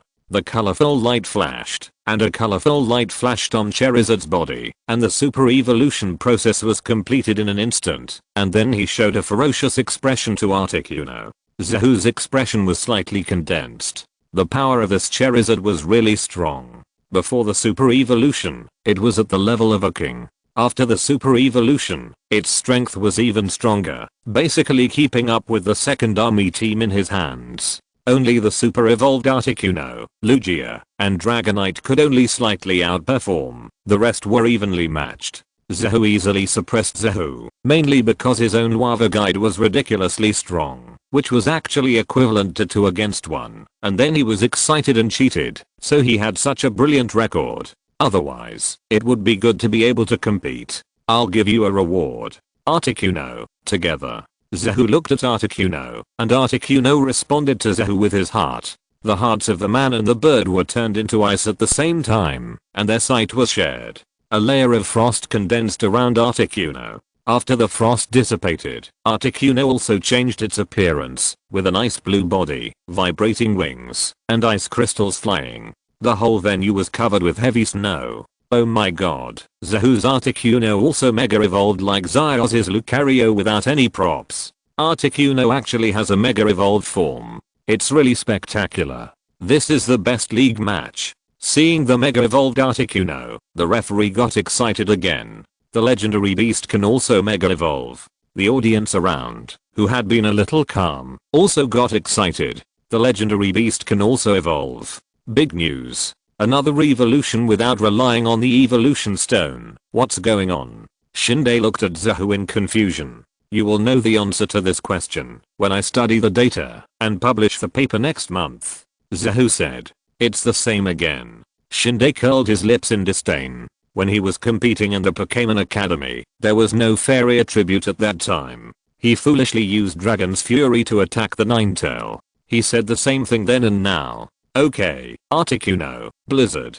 Zahu said. Articuno's wings fluttered, snow and wind surged, a strong cold current hit Charizard, frost flew, and the temperature of the entire venue suddenly dropped to below zero. Charizard, use explosive flame, rush straight ahead.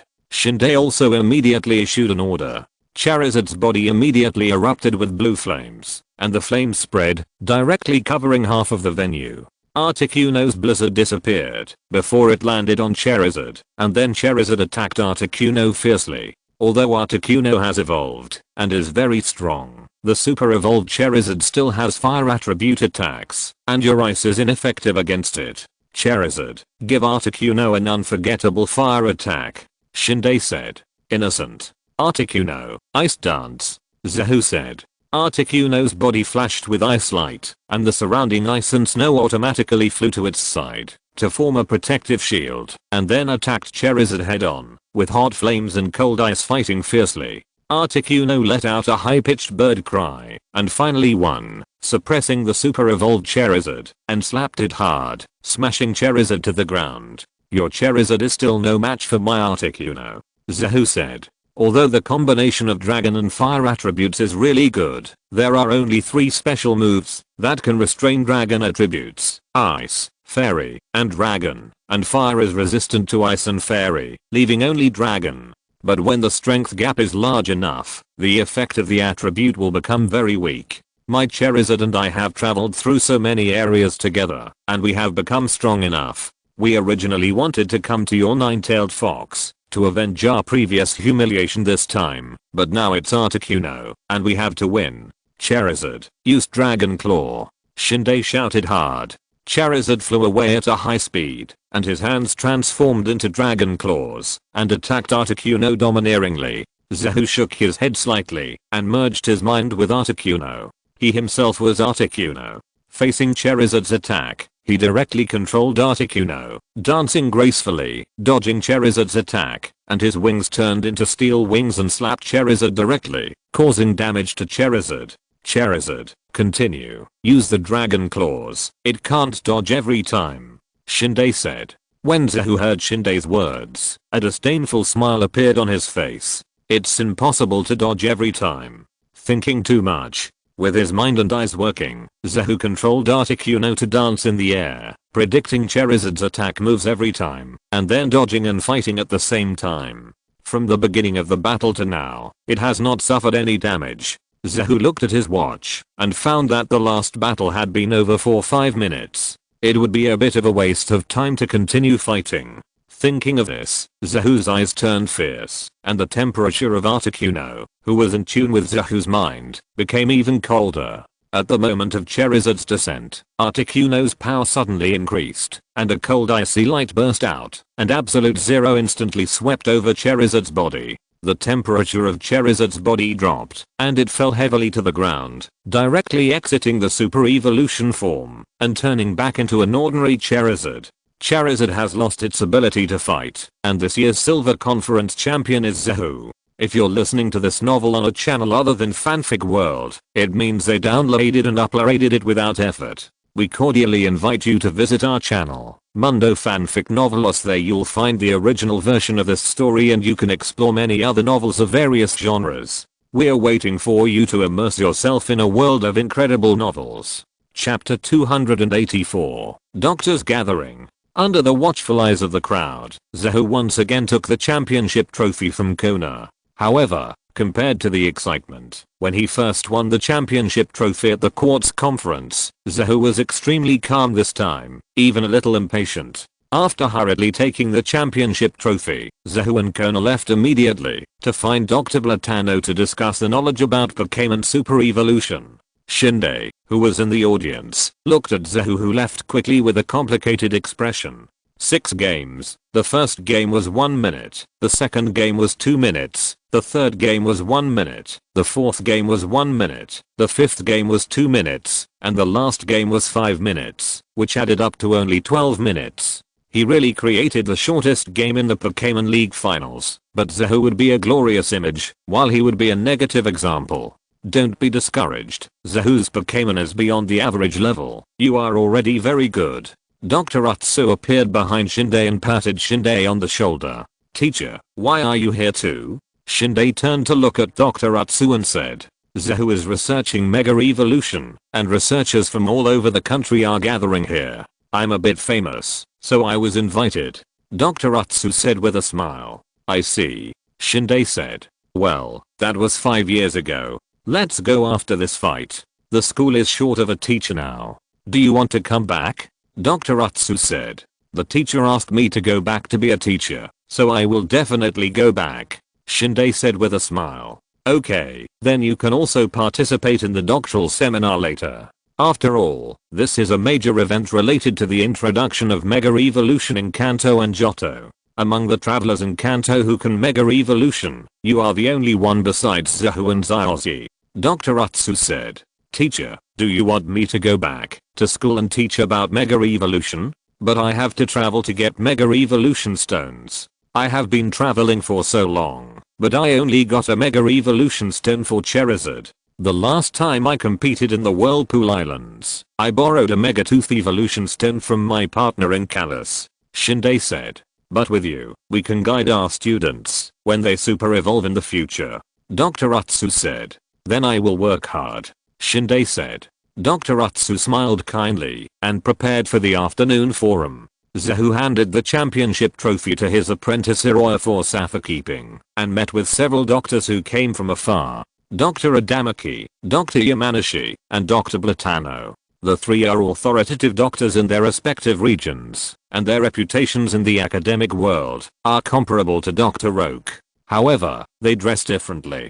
Dr. Adamaki is kind-hearted and fat, wearing a loose white coat. It may be because the tight research clothes can't fit him. Even the pants he wears are loose shorts. He is the most optimistic one among the three doctors. He often runs to the mountains alone because he wants to study a Pokémon. He focuses on the research of Pokémon habitats. Dr. Yamanashi had a serious face and a powerful presence. He looked intimidating, as if he was looking at the dean. He was the oldest of the three doctors and was of the same generation as Dr. Oak. His main research direction was the evolution of Pokémon.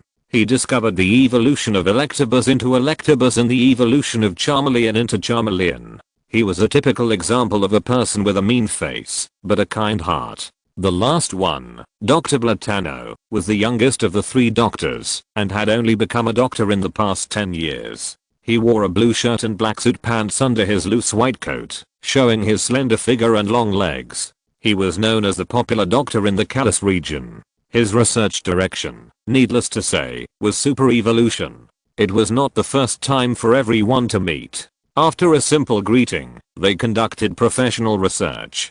Kochiro, Meow Meow, Alan, Hirono, and Kenji all acted as assistants at this time, sharing and listing the research data one by one. Although Zahu was the youngest here, he was one of the only two people who could perform bond evolution, so he sat in the main seat. In the past, this seat was occupied by Professor Oak or Professor Yamanashi. It was the first time for Zahu to sit there. However, when it comes to Pokémon Mega Evolution, especially Bond Evolution, Zahu was really confident.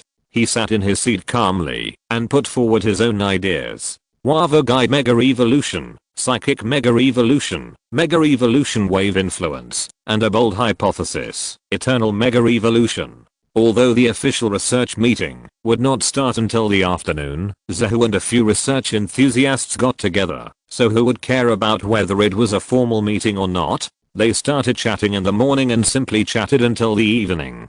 In the end, they chatted until another morning, discussing data and analyzing information all night long, but everyone was still very energetic. Even the two old doctors, Professor Oak and Professor Yamanashi, were very energetic at this time, as if they were decades younger. Du, who had been listening, yawned and asked, do they really have endless topics to talk about? And aren't they tired? You're overthinking it when you say you're tired to these research geeks. But Zahu and the others are fine. But can Professor Oak and Professor Yamanashi handle it? How about we go in and suspend the meeting? Shiba said. Suspend the meeting? Du rolled his eyes disdainfully and said, believe it or not, if you dare to go in and tell them to suspend the meeting and not talk about super evolution, they will kick you out immediately. Even if you are a fighting king, they will beat you to a pulp. After Shiba thought about the situation, He found that it would really be like this, and shuddered. Although, if a fight really broke out, except for Zahu, the others would not be his opponents, but he really didn't dare to fight. After all, these doctors are the treasures of the Alliance. The 4 Heavenly Kings are powerful, but they can only have a temporary impact. The things these doctors have researched have far-reaching impacts. For example, Professor Oak's theory of harmonious coexistence between humans and Pokémon has reduced a lot of costs for the Alliance to provide Pokémon to new trainers. There is no need to mention the new evolution studied by Professor Yamanashi and the fairy attributes discovered by Zahu. The research meeting lasted for 3 days and 3 nights, and Zahu and his friends did not rest. In the end, Kona couldn't stand it anymore and secretly bribed Jigglypuff to sing passionately, which directly knocked over everyone in the conference room except Zahu. Although Zahu didn't fall asleep, everyone fell asleep, and he couldn't continue to speak alone. After the high excitement passed, Zahu also felt a little sleepy and fell asleep on the table. Then a group of people slept for 12 hours and then continued to study crazily. Life became very interesting afterwards. A group of people studied crazily, and then Kona started all kinds of routines. Jigglypuff sang, put sleeping pills in the water, Bulbasaur put sleeping powder, and Jenga hypnotic waves. Basically, life became study, sleep, sleep, study. Chapter 285 A New Beginning. The afternoon sun was bright. In Pallet Town, Zahu Research Institute. Zahu was lying on the recliner with a lazy look on his face. He hadn't paid attention to anything while researching. After the research meeting was over, Zahu found that there was no place on his body that felt comfortable. At that moment, he abandoned everything and went back to the research institute to lie down. As for the paper report on bond evolution, it has been preliminarily completed. For now, there is already a rough theoretical framework for wave evolution. After studying Zyozzy and Lucario inside and out for several times, almost dissecting them, the theory was preliminarily completed. However, for now, the theoretical significance of this research report is greater than the practical significance. There are only a few wave heroes in this era, and people with the potential of wave heroes may not appear in 10 million people. Moreover, people with the potential to become wave heroes may not necessarily be trainers, and even if they are trainers, they may not realize it themselves, so there is no question of inspiring it. For example, there is no wave hero in Kanto and Johto League at present, but Kakuno said that there is a wave hero working in SYNOPSIS League, and he will come after a while, after completing the mission. The practical significance is limited. However, everything is difficult at the beginning, and no one knows how much this theory will develop in the future.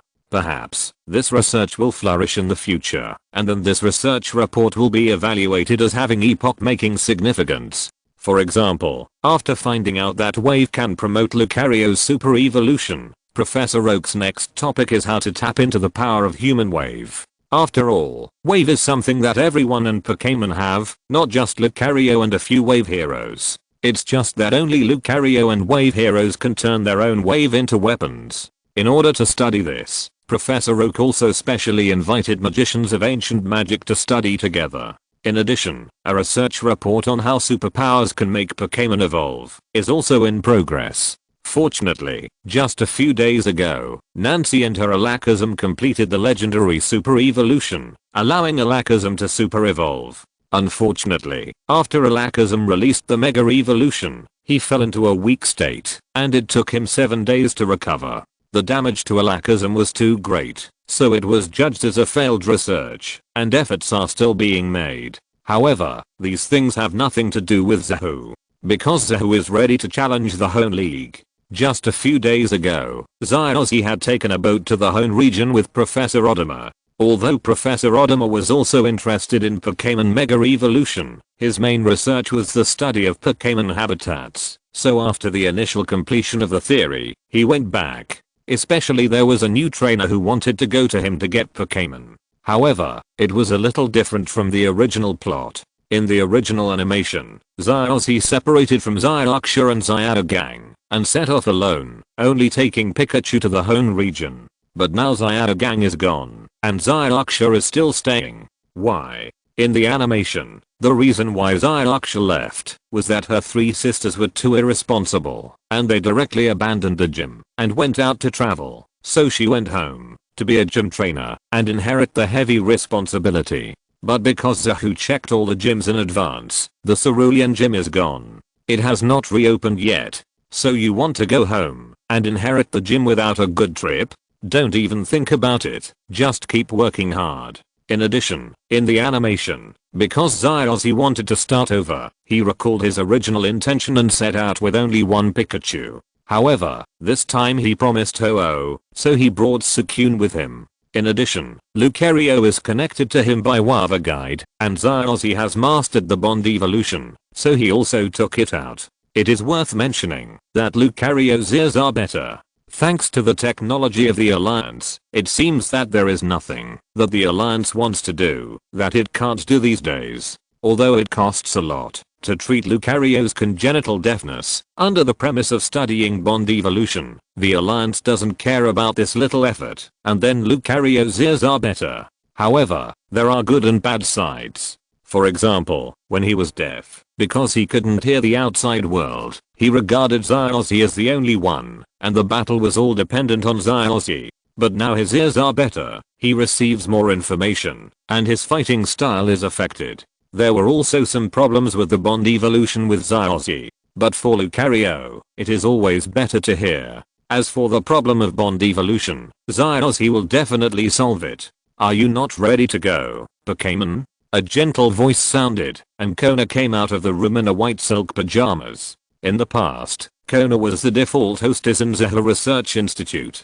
Now she is even more famous. Even Dr. Utsu has tacitly accepted the fact that his granddaughter lives in Zeha Research Institute. I can't bear to leave you. This time I go to Hone, challenge the Alliance, and carry out missions. It may take a year. I can't see you for a year. Zahu stretched out his hands to hug Kona, his cheek pressed against Kona's flat belly, like a child greedy for tenderness. It's not that we can't see each other anymore. If you want to see me, you can still video chat. This is what you said before, and now you want me to tell you again.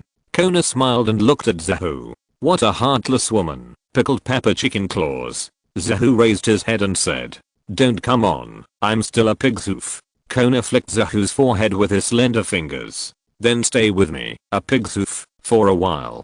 Zahu took Kona in his arms. Kona smiled gently, and they were about to part, so Zahu was allowed to do whatever he wanted. After holding Kona tenderly for a while, Zahu said, what Pokémon do you think I should take with me? What Pokémon to take with me is what Zahu has been struggling with these days. After traveling in 3 regions, Zahu is no longer a trainer who can only fight with 5 Pokémon when he goes out. Now he has a full 25 Pokémon, unlike Zyarksha who releases a few from time to time.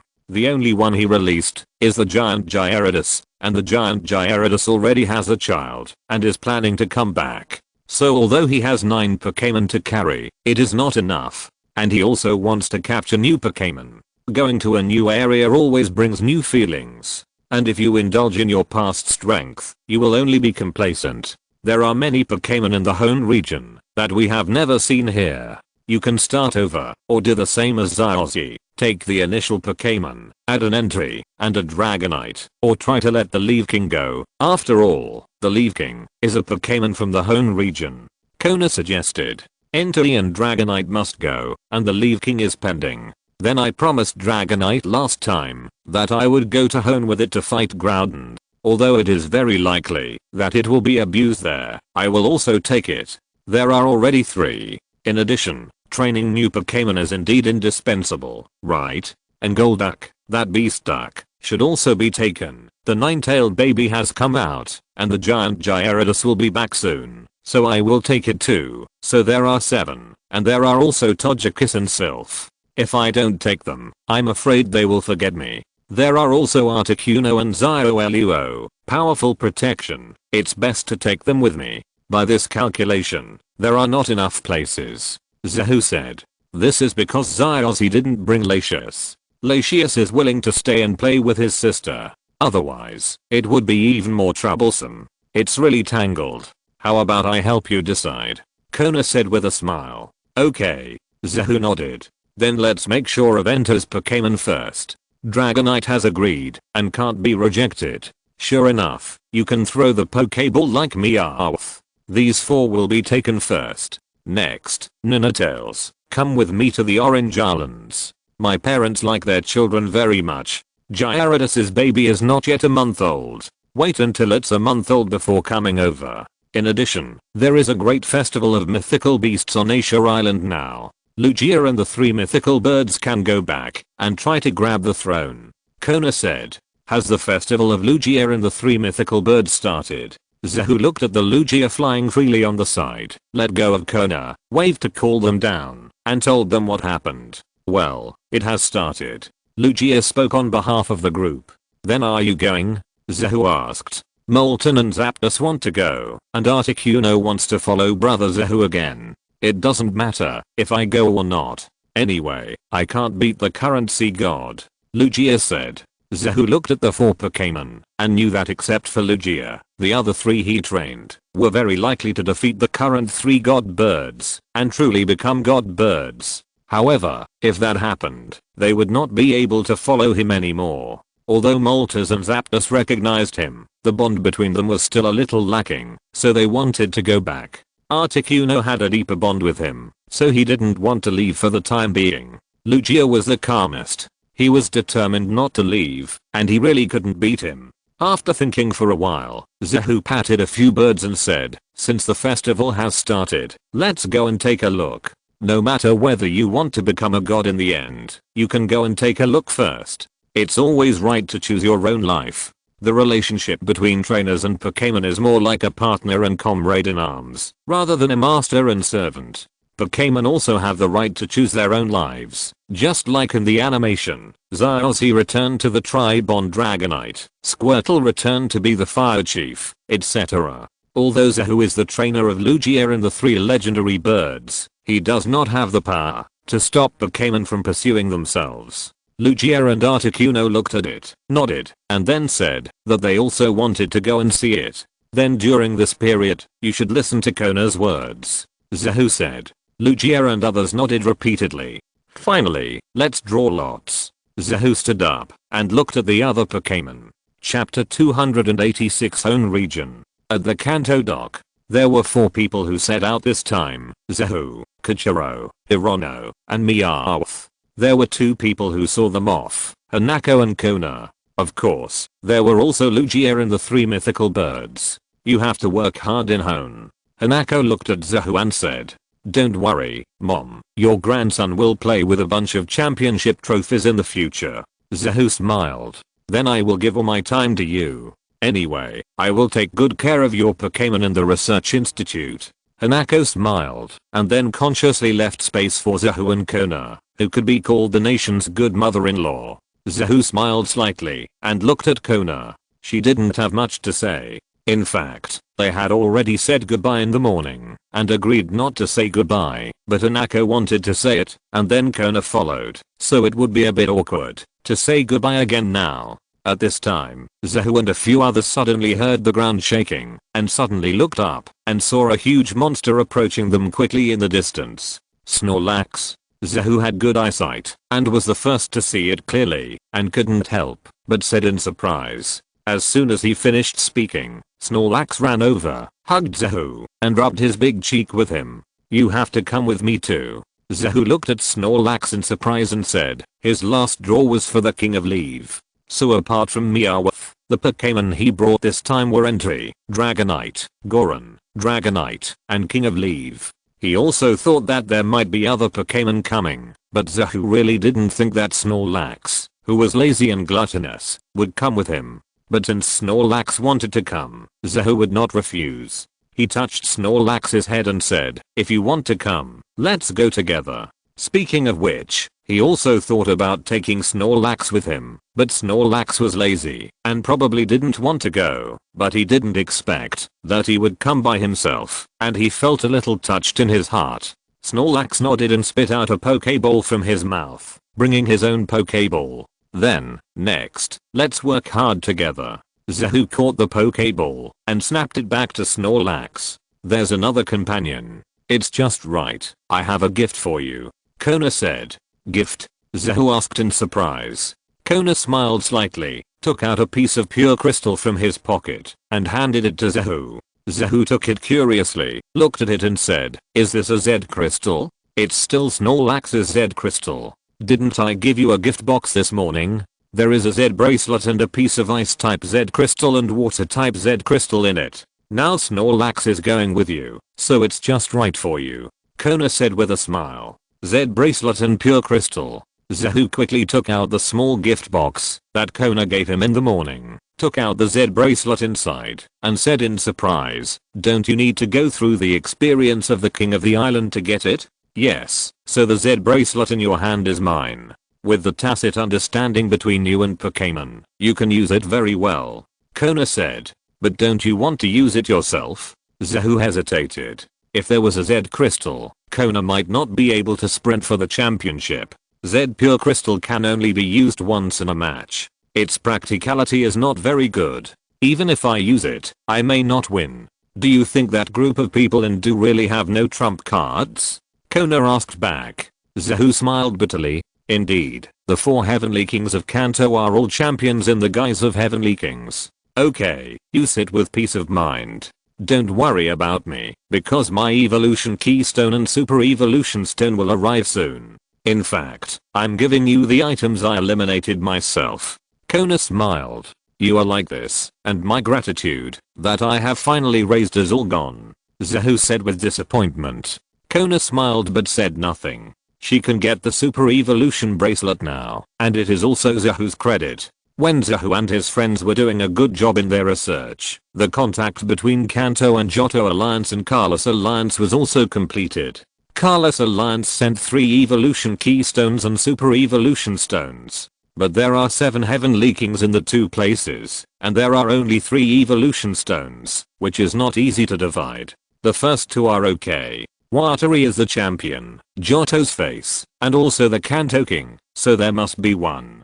Next, Hima is also the king of 2 places, and the work in Kanto next year may have to be done by him alone, so it is unreasonable not to give it to him. The only thing is that the last 3rd place is difficult to decide.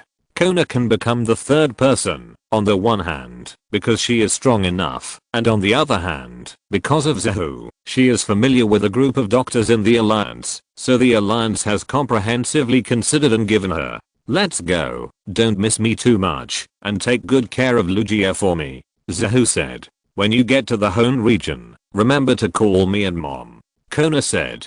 Zahu nodded and took a few people to board the ship to the home region. After watching the figures of Hanako and Kona in his sight getting smaller and smaller, and finally turning into 2 small black dots, Zahu exhaled in disappointment. "Boss, don't be like this. The future is still bright, and the new land is waiting for us to conquer. And don't we still have you to accompany you?" "Meow, meow meow," said. "I feel sad, because you are the only ones with me. Even Zyozzy has Zyarksha to accompany him, but I can only be with you guys. I don't even have a girl. I'm such a failure as a person." Zahu sighed. Monini jumped onto Zahu's shoulder, and touched Zahu's face with his hand to comfort him. Then Zyajiro looked sad. "Are you kidding me? My boss despises me, and my Pokémon don't come to comfort me, but go to comfort the boss. So sad." This time when Zyajiro went out, he also streamlined the Pokémon, only brought Monini and Growlithe, and put the others in the research institute. As a result, Monini betrayed him now. But Meowth, who looked like he saw through Zahu's nature, said to Haoi, home is your base, right? When the time comes, you will treat Meowth to a good meal, right? The boss is all empty, and having food to eat is the most important thing. Well, many restaurants in Hona are owned by my family. Meow meow, you can go there and eat for free." Hiroya nodded. According to the agreement, he should return to Hone after the Johto conference, but because of the super evolution, Genji left his son aside. Compared with the super evolution of the violent salamander, which concerns the entire family, it is better to leave this son first. So Hiroya continued to follow Zahu. "Don't let Meow Meow work more and learn more lessons before giving it food," Zahu suddenly said.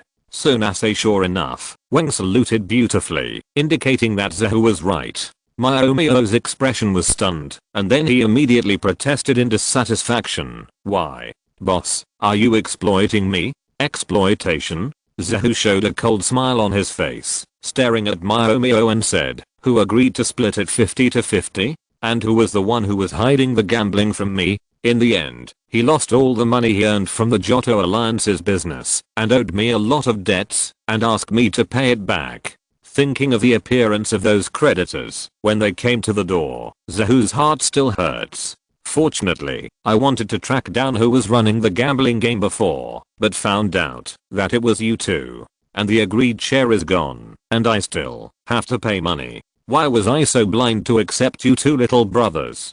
Zahu took a breath. Why do I often have tears in the corners of my eyes? Feeling Zahu's anger, Maomio and Kajiro both shrank their necks awkwardly, tacitly admitted their fears, and pretended that nothing had happened. Debtors, whether they are people or cats, have no human rights. By the way, Master, where should we go first? Are we going to Pallet Town to find Dr. Adamaki? Or what? And Master, after we go back, should I challenge the gym match with you, or participate in the gorgeous contest? If I participate in the gorgeous contest, my father will not beat me to death, right? Heyo, I looked at the direction of the Hone area and said worriedly, you are afraid that your father will beat you to death, but you still want to be a coordinator trainer? Zahu said with a smile. I'm afraid, but I also want to be one. Heyo, I said, Master, please talk to my father for me. If I tell your father, now that you don't want to be a trainer, and want to be a coordinator trainer, believe it or not, your father will fight with me? Zahu said, thinking about it, and touching Heyoi's head, which was not much shorter than his, and said, Heoi, you are not a child now, are you? Heoi nodded with a look of disappointment, almost thinking of what Zahu would say next. You are no longer a child, so you should learn to understand your parents' thoughts. Or, you are no longer a child, so you should make your own decisions. The former is what his mother often said to him, and the latter is what Macaulay often said to him. There are only these two answers. However, when Heoi was disappointed, Zahu gave a third answer. So, you shouldn't choose. Zahu said. Ah. Heoi was stunned. This answer is a little different. And whether I'm a child or not, does it have anything to do with this choice? Only children make choices, and as an adult, you just need to roar firmly and domineeringly, I want them all. Zahu said. Heoi.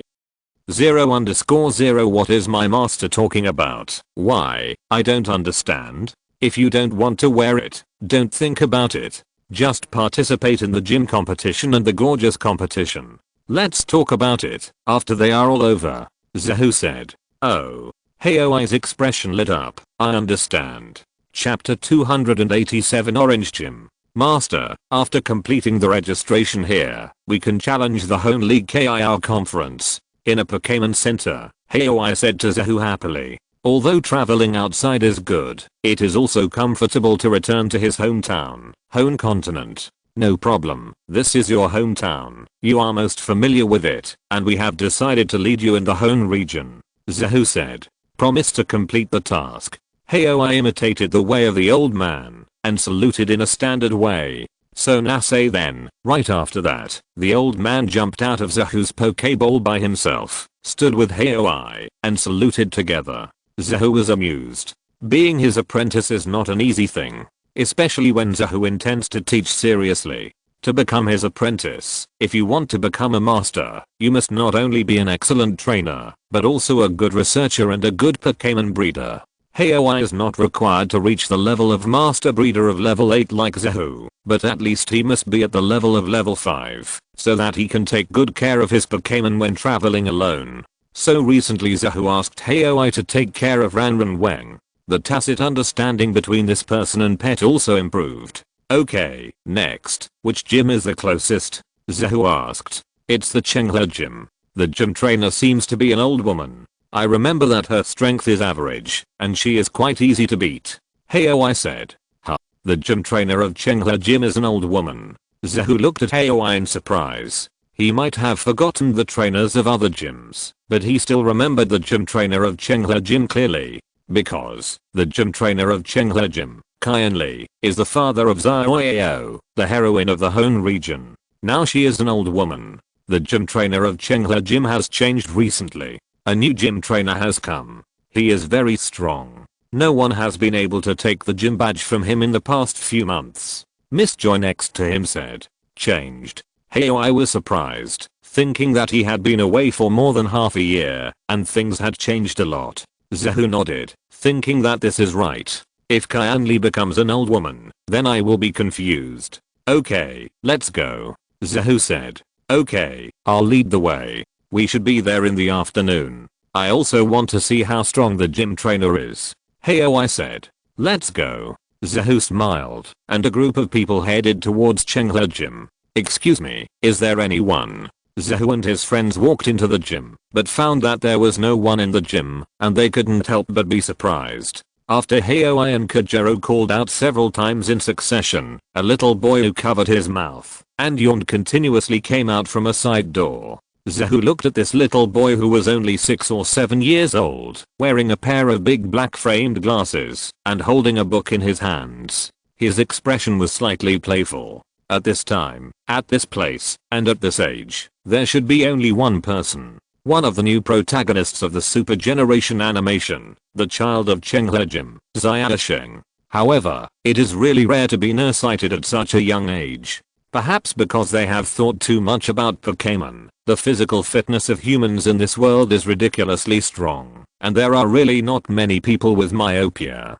Just when Zahu was thinking, a book in Xiaosheng's hand suddenly fell to the ground. Then, Zahu watched Xiaosheng rub his sleepy eyes vigorously, and then carefully looked at Zahu for a few times, his eyes revealing a sense of excitement and ecstasy, and a bit of disbelief. Then he took off his glasses, wiped them with clothes, and then put them on again, staring at Zahu carefully with wide eyes. What are you doing? Is there something strange about me? Zahu was uncomfortable when Xiaosheng looked at him and subconsciously checked himself. After finding that there was really nothing wrong, he couldn't help but said, ah.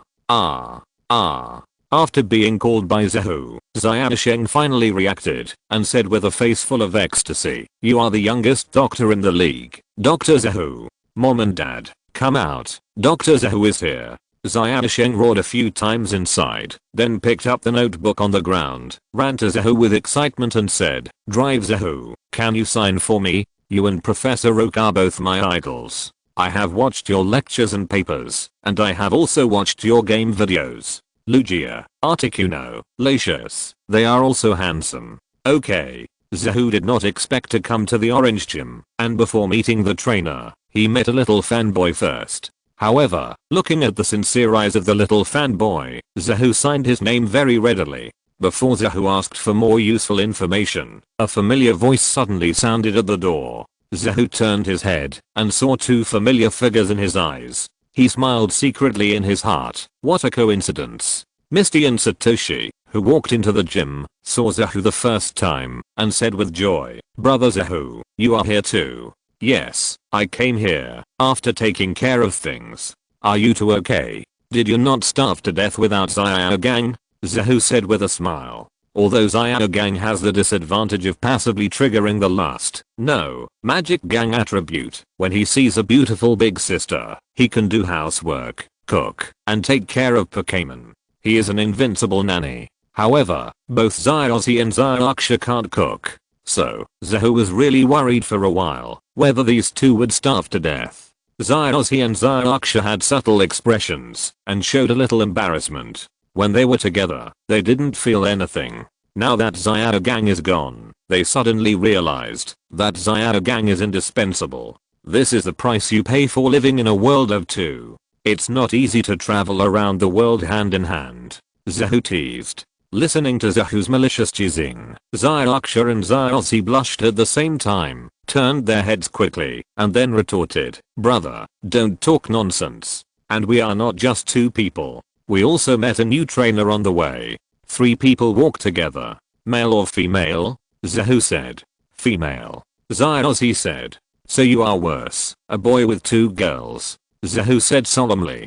Xiaozi immediately drooped his head and felt that he couldn't continue the conversation today. Wait, you also made it to the final tournament during the Silver Conference. Xiaosheng looked at Xiaozi and suddenly became excited, pointing at Xiaozi and said, "Yeah." Xiaozi heard that someone actually recognized him, and his previous frustration was immediately swept away, turning into joy, thinking, "I have become famous, and now people recognize me when I go out." "The person who fainted in the third round," Xiaosheng said.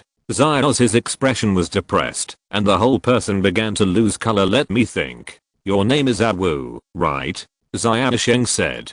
"Xiaozi." Xiaozi lay on the ground helplessly, thinking too much. "I watched the live broadcast of the Silver Conference, and recorded it into a videotape.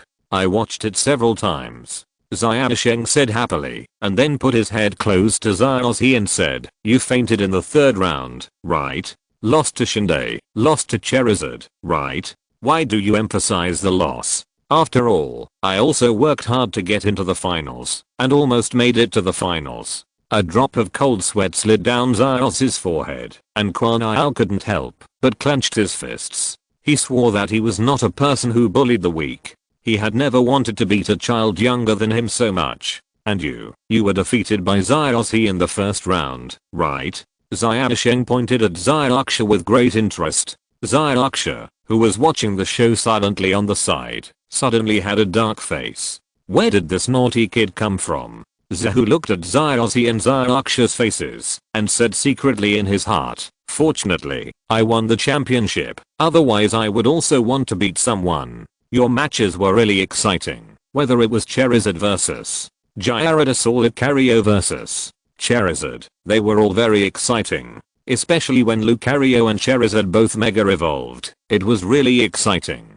I was so nervous that my palms were sweating. Both sides were injured, but Lucario still suppressed the other. It's a pity that Xiaozi fainted. In my opinion, if Lucario's ability was used well, the fight wouldn't be so difficult. If I were a trainer, I would definitely not faint, and I would definitely win. You still need to practice more, Xiaosheng said proudly. Watching on TV and experiencing it in person are completely different. "Okay," Xiaozi retorted. "I think you are stubborn because you lost." Xiaosheng was still arrogant, and finally touched his chin and said, "By the way, why did those who lost the first round and fainted in the third round come to the orange gym?" I said, "Although I lost the third round, it was the final tournament. It is not easy to enter the final tournament." Xiaozi said angrily, "The result is that you are defeated, isn't it?" Xiaosheng raised his glasses, his eyes sparkling immediately. "What did you say?"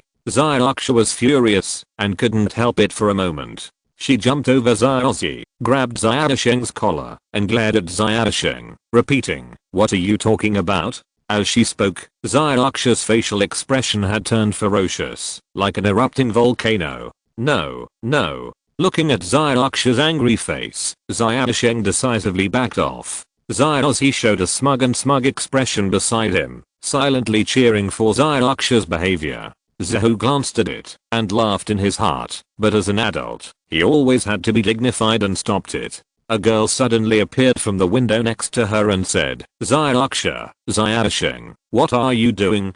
Before Zahu could react, the middle-aged man and woman next to the girl appeared again and smiled. "Welcome." Zahu smiled and knew that he had met the real boss, the trainer of Chenghe Gym, Qianli, and his wife Mitsuko. Chapter 288, Challenging the Orange Gym. The parents came back, and Xiaosheng's fast was over. Everyone sat down together and introduced each other. But what was beyond Zahu's expectation was that I actually knew Qianli. After some inquiries, it was found that Qianli actually lived in the Johto region before, and moved to the Hone region at the invitation of Genji. And she is one of the candidates for the next 4 Heavenly Kings. 4 Heavenly Kings candidate? So powerful. Xiaozi exclaimed. "That's my father. Of course he is powerful, so you can never beat him," Xiaosheng said proudly. Zahu glanced at Xiaosheng. Although he didn't really want to argue with Xiaosheng, but in front of him, constantly confronting his younger brother, this brother also felt a little embarrassed. And with Xiaozi's current strength, the probability of winning against Qianli is definitely greater than the probability of losing. There is no way. Lucario, awesome. And Qianli, who specializes in the League King series, is a normal trainer, who happens to be restrained by the fighting series, so the probability of winning is really not high. As for the candidates for the king, let alone being a candidate, Zyos he himself is also one. Moreover, it was Chairman Amlanchi and several others who really agreed, and it was no longer an observation object that remained verbal before, although Zyos he still didn't know this. Zyos he didn't care at all, and was still full of enthusiasm. Then, he talked about the encounter with Zyao. Zahu was also quite concerned, because he remembered that it was the help of Team Rocket in the animation that helped them meet. However, he found that he had underestimated Pikachu too much. Although it arrived in a new place, it still destroyed a bicycle and then earned a companion back. It's just that the assists changed from Team Rocket to Team Magma, and the place changed from Dr. Adumaki's research institute to Gachun Town. Fortunately, Kyanli and his wife were generous and didn't care. They also said that taking more walks is good for the body. By the way, Zyao, what is the new Pokémon you got from Dr. Adumaki? Kyanli asked curiously, obviously caring about his daughter's Pokémon. It's this. Zyao took out the only Pokéball on her waist and threw it out, saying, "Come out, fire chick." A red light flashed, and a palm-sized orange-yellow chick appeared in front of everyone. "Ah, you took fire chick. I think the wood gecko is much better than it." Zyasheng looked at Fire Chick with a disappointed face and said. Fire Chick heard Zyasheng's evaluation and immediately felt that his self-esteem was frustrated. He became furious and used pecking attacks to attack Zyasheng crazily. Zyasheng was immediately beaten to the ground and screamed. Zyao repeatedly called for a stop, but the angry Fire Chick still refused to stop and pecked Zyasheng hard. Zyozhi and Zyraksha saw this scene, and they showed expressions of great joy at the same time, and their expressions and movements were surprisingly consistent. Zahu glanced at the expressions of the two people and was secretly happy in his heart, but he didn't say anything. Zyasheng's mouth was a little lacking. Moreover, Fire Chick's current pecking attack can only make Zyasheng hurt, and it is impossible to cause great damage. Even Zyasheng's parents were not worried.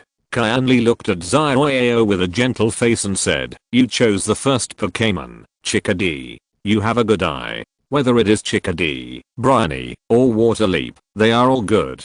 There is no good or bad.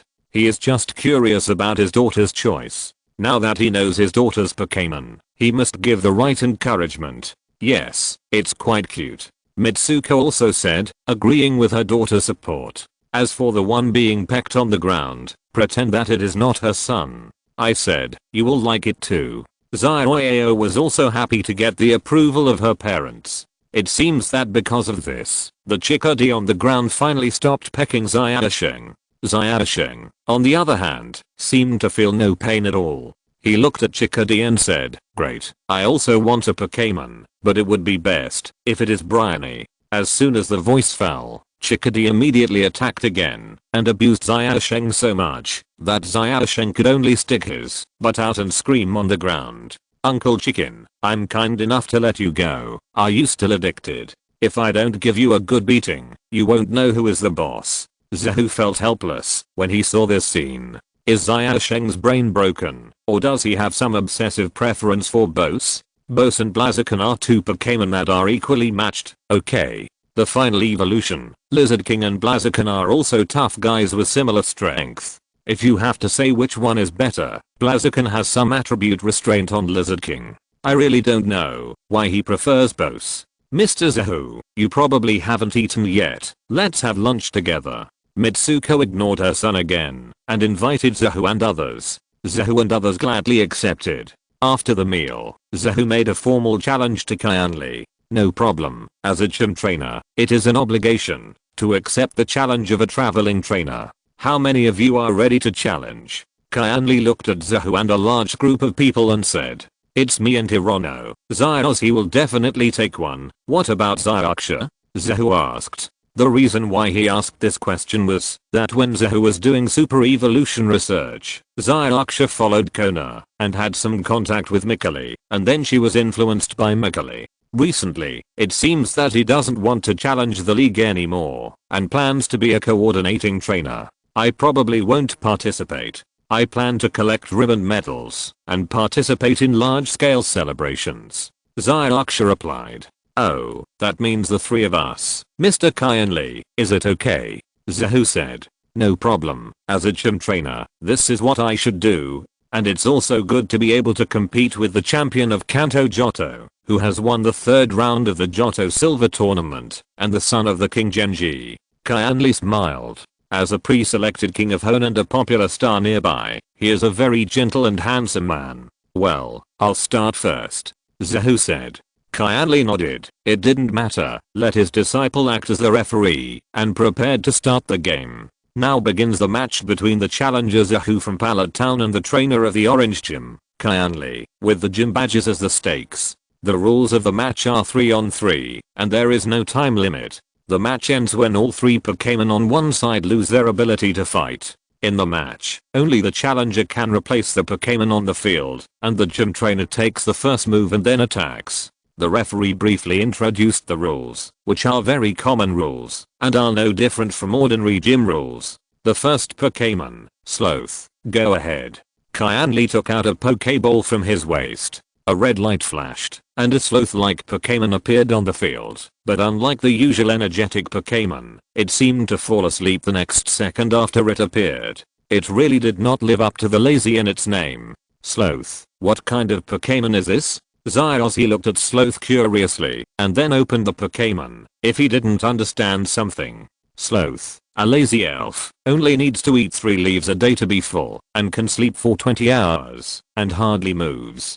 The voice of the illustrated book sounded, and Zyarksha and the others couldn't help but twitch their mouths. Eating 3 leaves a day, and sleeping for more than 20 hours, it is lazier than Snorlax. At least Snorlax will get up, and look for food. In this case, the first battle of Hone is left to you, Baby Dragon.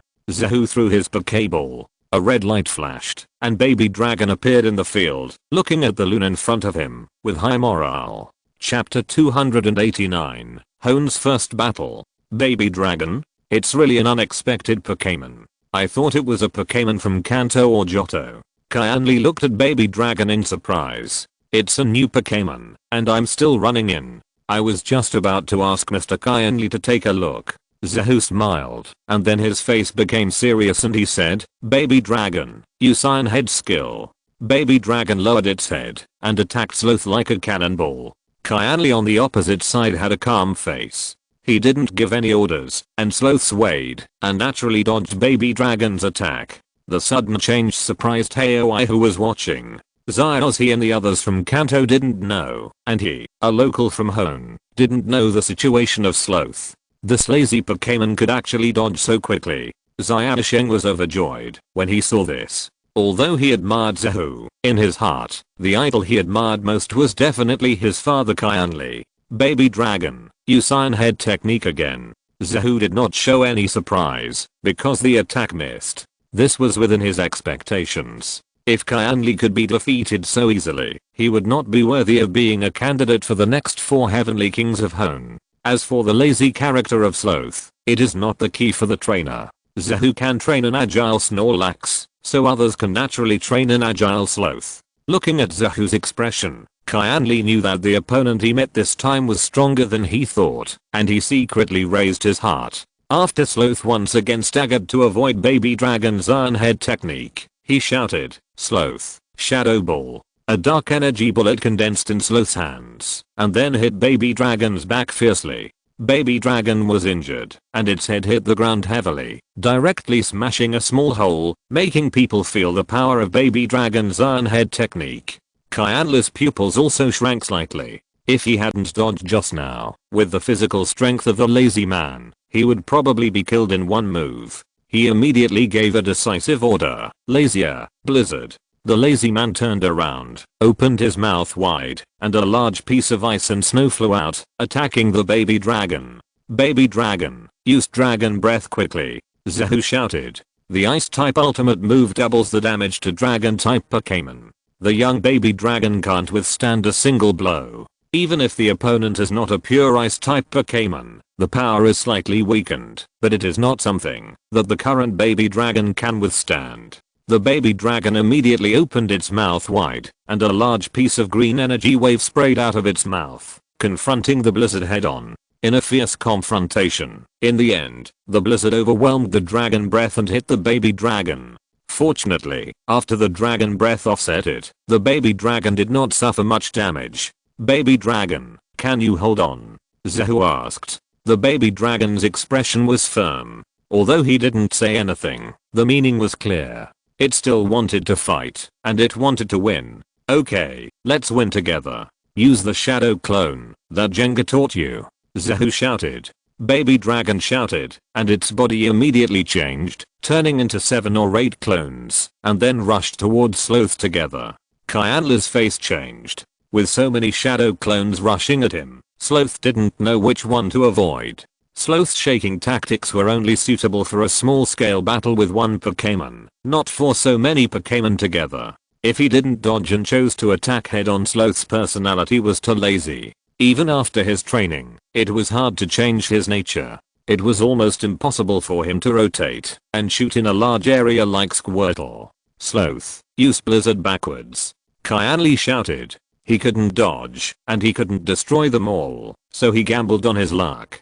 Zahu's baby dragon was not of high level, and Shadow Clone was not a trick that baby dragon was good at. There were only 7 or 8 clones, and Sloth's Blizzard could spray a large area at once, and hit half of them. With an average winning rate, you can take a risk. It depends on who God is on in the end. The Blizzard of Lazy Man roared past, and the 4 clones of baby dragon all disappeared, but there was no real body. Seeing this, Kyanli immediately showed a disappointed expression. He lost this game. It was not good for him. Just as the thought came up, baby dragon hit Lazy Man hard from behind, and Lazy Man fell directly, and his eyes turned into circles. Lazy Man lost his ability to fight. Baby dragon won. The referee said fairly. "Dad, he actually lost," Xiaosheng said in disbelief. "The game has just started. It's hard to say who will win or lose." Kyanla's wife Mitsuko smiled and comforted. Xiaosheng immediately cheered up after hearing this and said, "Dad is the best, and Dad will definitely win." "No, my brother is the best. The badge of the orange gym will definitely be taken away by my brother today," Xiaozi retorted immediately. "No, my dad is the best. He is the next 4 heavenly kings." Xiaosheng stared at Xiaozi and said, "Even if it's the 4 heavenly kings of this session, my brother is not afraid." Xiaozi said unwillingly. Xiaoxia, who was standing on the side, saw this scene, and laughed in her heart. Zahu was Xiaozi's target and lifelong rival, but he was also the person Xiaozi admired the most in his life, no one else. So now the confrontation between a father control and a brother control was really interesting, just like returning to the time when Xiaozi and Aya quarreled in the Ninja Academy. Zahu and Kyanli didn't hear the quarrel between Xiaozi and Xiaosheng. They all began to immerse themselves in the battle. Mr. Zahu's treasure dragon is really amazing, but the next one, the hyperactive monkey. "Mr. Zahu, how do you deal with it?" Kyanli threw the treasure ball, and a white monkey as tall as a person appeared in the field. It was completely different from the lazy man who didn't want to move at all just now. This hyperactive monkey kept moving as soon as it appeared. "The second one is indeed a hyperactive monkey," Zahu said. "Kyanli is really a very strange trainer. New trainers always hope to have as many Pokémon as possible. For example, when Xiaomeo first went out, he collected almost all the Pokémon in the Kanto Pokémon Guide, except the legendary beasts and quasi gods. However, with the continuous improvement of experience, trainers will gradually become more rational and selectively capture Pokémon. Some trainers only capture one series of Pokémon because of personal preference, like Xiaoxia. But it is rare for Kyanli to only train 3 Pokémon of the King of Leave evolution series. It can even be said that they are almost extinct. Kyanli's Pokémon are only the Sloth, Hyperactive Monkey, and the King of Leave. Although he has several of the same type, there are dozens of Sloth in the greenhouse behind. Yes, focus, let me know them better. This hyperactive monkey is very strong. Don't be careless, Kyanli said. "I understand." Zahu smiled and nodded, recognizing the focus in Kyanli's mouth. There are too many types of Pokémon in this world, thousands of them, and the physical characteristics of each Pokémon are different. It is almost wishful thinking to want to learn all of them. So many trainers will specialize in one type. Once they are familiar with the special moves of one type, they can use them widely and use them on other Pokémon of the same type to enhance themselves. In this way, compared with other Pokémon trainers who have conquered many types of attributes, their strength will be improved relatively quickly. This is also the reason why the 4 kings in various places are often kings of a single type. However, Zahu didn't know what to say to Qianli's specialization, so he could only perfunctorily agree, and then issued an attack order. Baby Dragon use Iron Head skill. As soon as the voice fell, Baby Dragon immediately rushed towards Hyperactive Ape. Hyperactive Ape, use Tickle. Qianli shouted. The order was conveyed, and the white shadow of Hyperactive Ape flashed by, like a phantom, and then came under Baby Dragon. Then with a wave of its sharp claws, Baby Dragon's body was completely overturned and flew out, hitting the ground heavily on the side, unable to get up. Baby Dragon has lost its ability to fight, the referee pronounced. Zahu's expression was a little heavy. Among the evolutionary types of Sloth, Hyperactive Ape was an exception. Perhaps it was because Sloth and the King of Leave had given it all the hyperactive factors. Its characteristics became energetic, and it did not sleep for 24 hours. Its vitality was so strong that its speed naturally increased. However, he did not expect to defeat Baby Dragon so quickly. Thinking of this, Zahu's expression became more serious. In the first battle with Hone, he must not lose. Come out, King of Leave, Zahu said as he threw the treasure ball. Chapter 290, The King of Leave. Leave King? Qianli was stunned and looked at Zahu in astonishment. Mr. Zahu, there is also a Leave King. He thought that apart from himself, few people would cultivate such a lazy Pokémon. Yes, I captured it when I went out to travel in the first year. I also need an expert on Leave King, Mr. Qianli, to give me some advice. Zahu said. I will see how strong Dr. Zahu's Leave King will be. Qianli replied, without any politeness, and directly accepted Zahu's praise of expert in Leave King. If it was a master or expert in a general department, Qianli would not dare to accept it, but when it comes to the expert of Leave King, Qianli said that he admits that he is second, and no one dares to admit that he is first. Hyperactive Ape, use the arm hammer. Qianli shouted. The Hyperactive Ape leaped up, his right hand shining, and hit the Leave King, who was sleeping soundly on the ground, with force. With a bang, the Leave King's body rolled on the ground and fell to the edge of the field, almost falling out. The dusty Leave King stood up with a hint of dissatisfaction and stared at the Hyperactive Ape. You are not evolved. How dare you hit me, an evolved type? The son dares to hit his father? Ada, give it a concentrated attack back, Zahu said. The arm hammer is a fighting skill, which has a lot of damage to the King of Leave. However, with the defense and physical strength of the King of Leave, this punch just woke him up. The battle is about to begin. The King of Leave can take the punch from the dynamic ape, but if the Hyperactive Ape is hit by the King of Leave, it will lose its ability to fight. The King of Leave's thick right fist immediately burst into a strong white light and hit the Hyperactive Ape to avenge the punch. Hyperactive Ape, dodge, and then use the arm hammer, Qianli shouted. The Hyperactive Ape immediately jumped over the head of the King of Leave, slid down from the back of the King of Leave, and punched the King of Leave. Although the King of Leave is an evolved type, the Hyperactive Ape is still stronger in terms of agility. The King of Leave failed to hit, but was hit again. Anger began to accumulate in his heart. Ada, earthquake, Zahu said. The King of Leave immediately jumped up and stomped the ground. The overbearing and powerful earthquake wave spread in all directions, with extremely amazing destructive power. Hyperactive Ape, jump up, and then use the arm hammer, Qianli shouted again. The Hyperactive Ape immediately jumped up, dodged the earthquake waves on the ground, and then hit the King of Leave fiercely. Next, Zahu shouted. The King of Leave immediately opened his broad palm and took the punch of the Hyperactive Ape head on, then squeezed it hard, holding the fist of the Hyperactive Ape tightly, so that the Hyperactive Ape could not break free. Concentrate on hitting, Zahu said. The white light gathered in the hand of the King of Leave, and then he suddenly swung the Hyperactive Ape and smashed it hard on the ground. The iron fist hit the body of the Hyperactive Ape, and the Hyperactive Ape could not bear it, and fell down directly. Hyperactive Ape, lose the ability to fight. The referee pronounced. Mr. Zahu, you are worthy of being a two-time champion. The King of Leave has cultivated it so well that its lazy character has not been reflected in the battle. Kyanli said. It's all thanks to the hard work of the hyperactive ape that made the King of Leave angry. Zahu said. Then let's have a spectacular battle of the King of Leave. Kyanli threw a Pokeball, and another King of Leave appeared on the field, but it was a little bigger than Zahu's King of Leave, and its eyes were more energetic.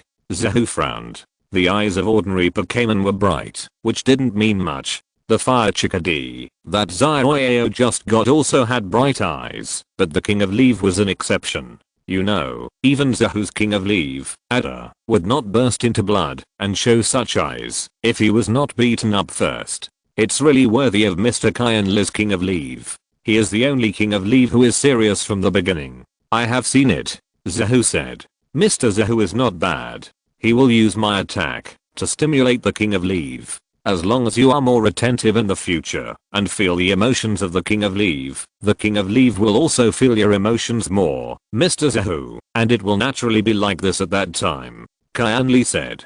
Feel it with your heart? Indeed. Zahu nodded.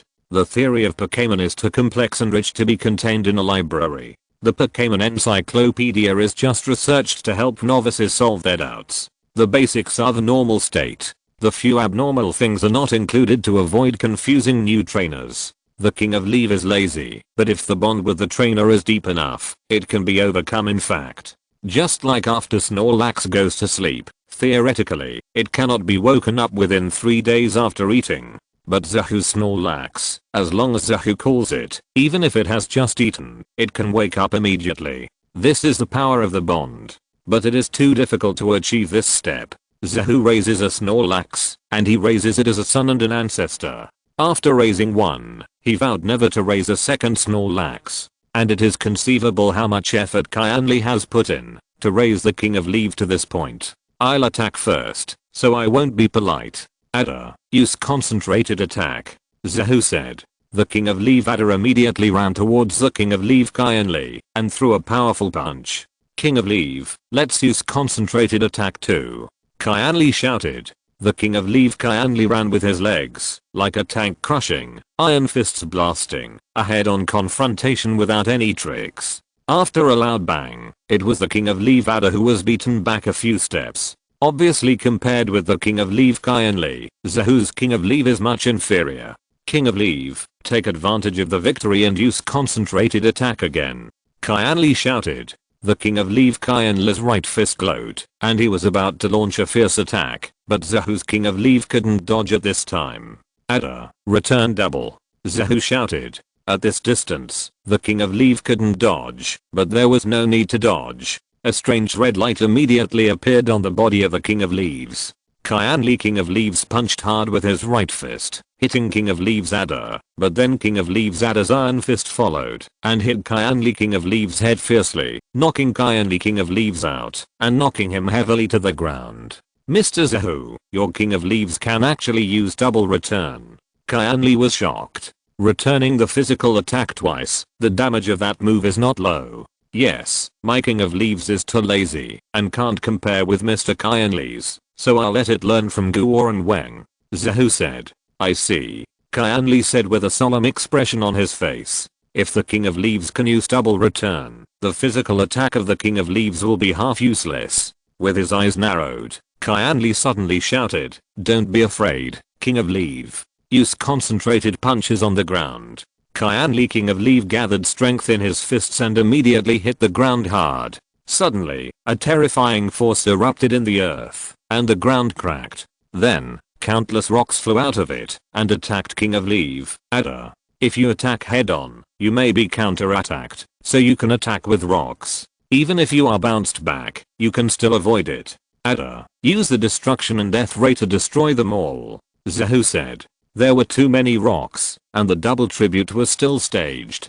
There was no way to return them all. If you want to copy it, you don't have time, so you can only do it directly and break it head on. King of Leave Ada opened his mouth wide, and the terrifying energy condensed and burst out at once, piercing through all the rocks head on and shooting directly at Kyanli King of Leave. King of Leave, use the destruction and death ray. Kyanli's voice sounded. Zahu's expression changed slightly, and he found that he had underestimated something.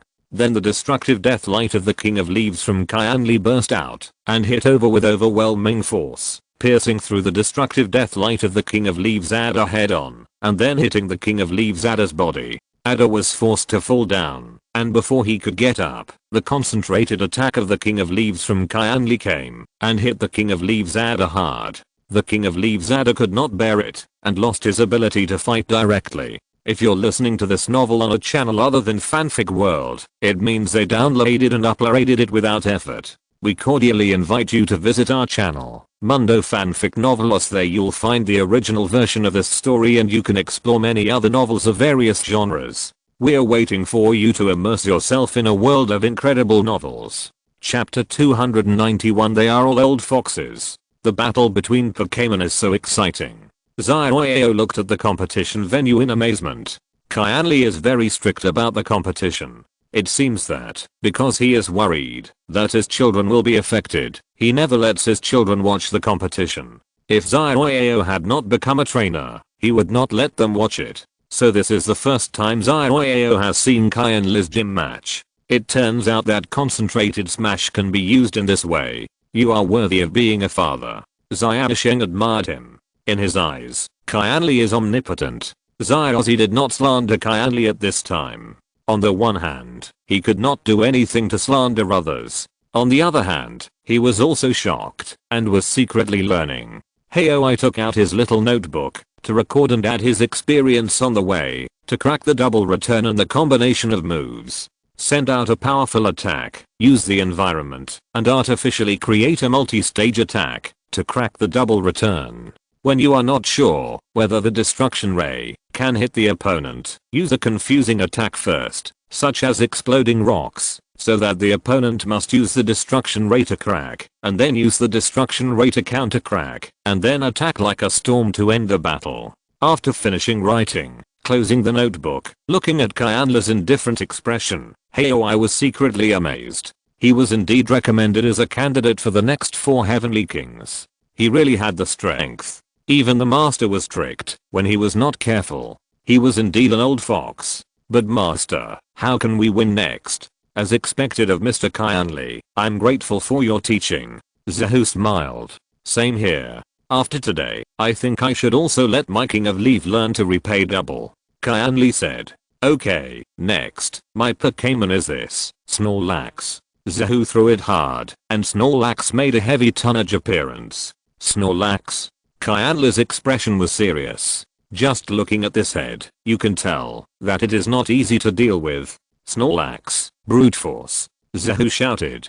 Snorlax's right arm immediately flashed with light, and he took a big step and rushed towards the King of Leave. Every step he took was so powerful that Kyanli was secretly shocked by Snorlax's weight, but he was not slow to give orders and said decisively, King of Leave, concentrate your attacks. Let's see how strong the opponent is. Snorlax and King of Leave collided with their fists, and it was another battle of power without any tricks. The pressure around them changed dramatically. Snorlax's brute force broke out, and he pushed the King of Leave back a few steps. Kyanli's expression was solemn. Snorlax, who appeared last, was indeed the strongest. He couldn't just do it recklessly. King of Leave, use earthquake. Kyanli shouted. King of Leave immediately shook the ground hard, and the whole ground shook, and the earthquake wave spread. Originally, it was just like that, but because King of Leave used concentrated attacks on the damaged part of the ground just now, there were many gravels on the ground at this moment. Affected by the earthquake wave, all the gravels moved and attacked Snorlax. Snorlax, use blizzard.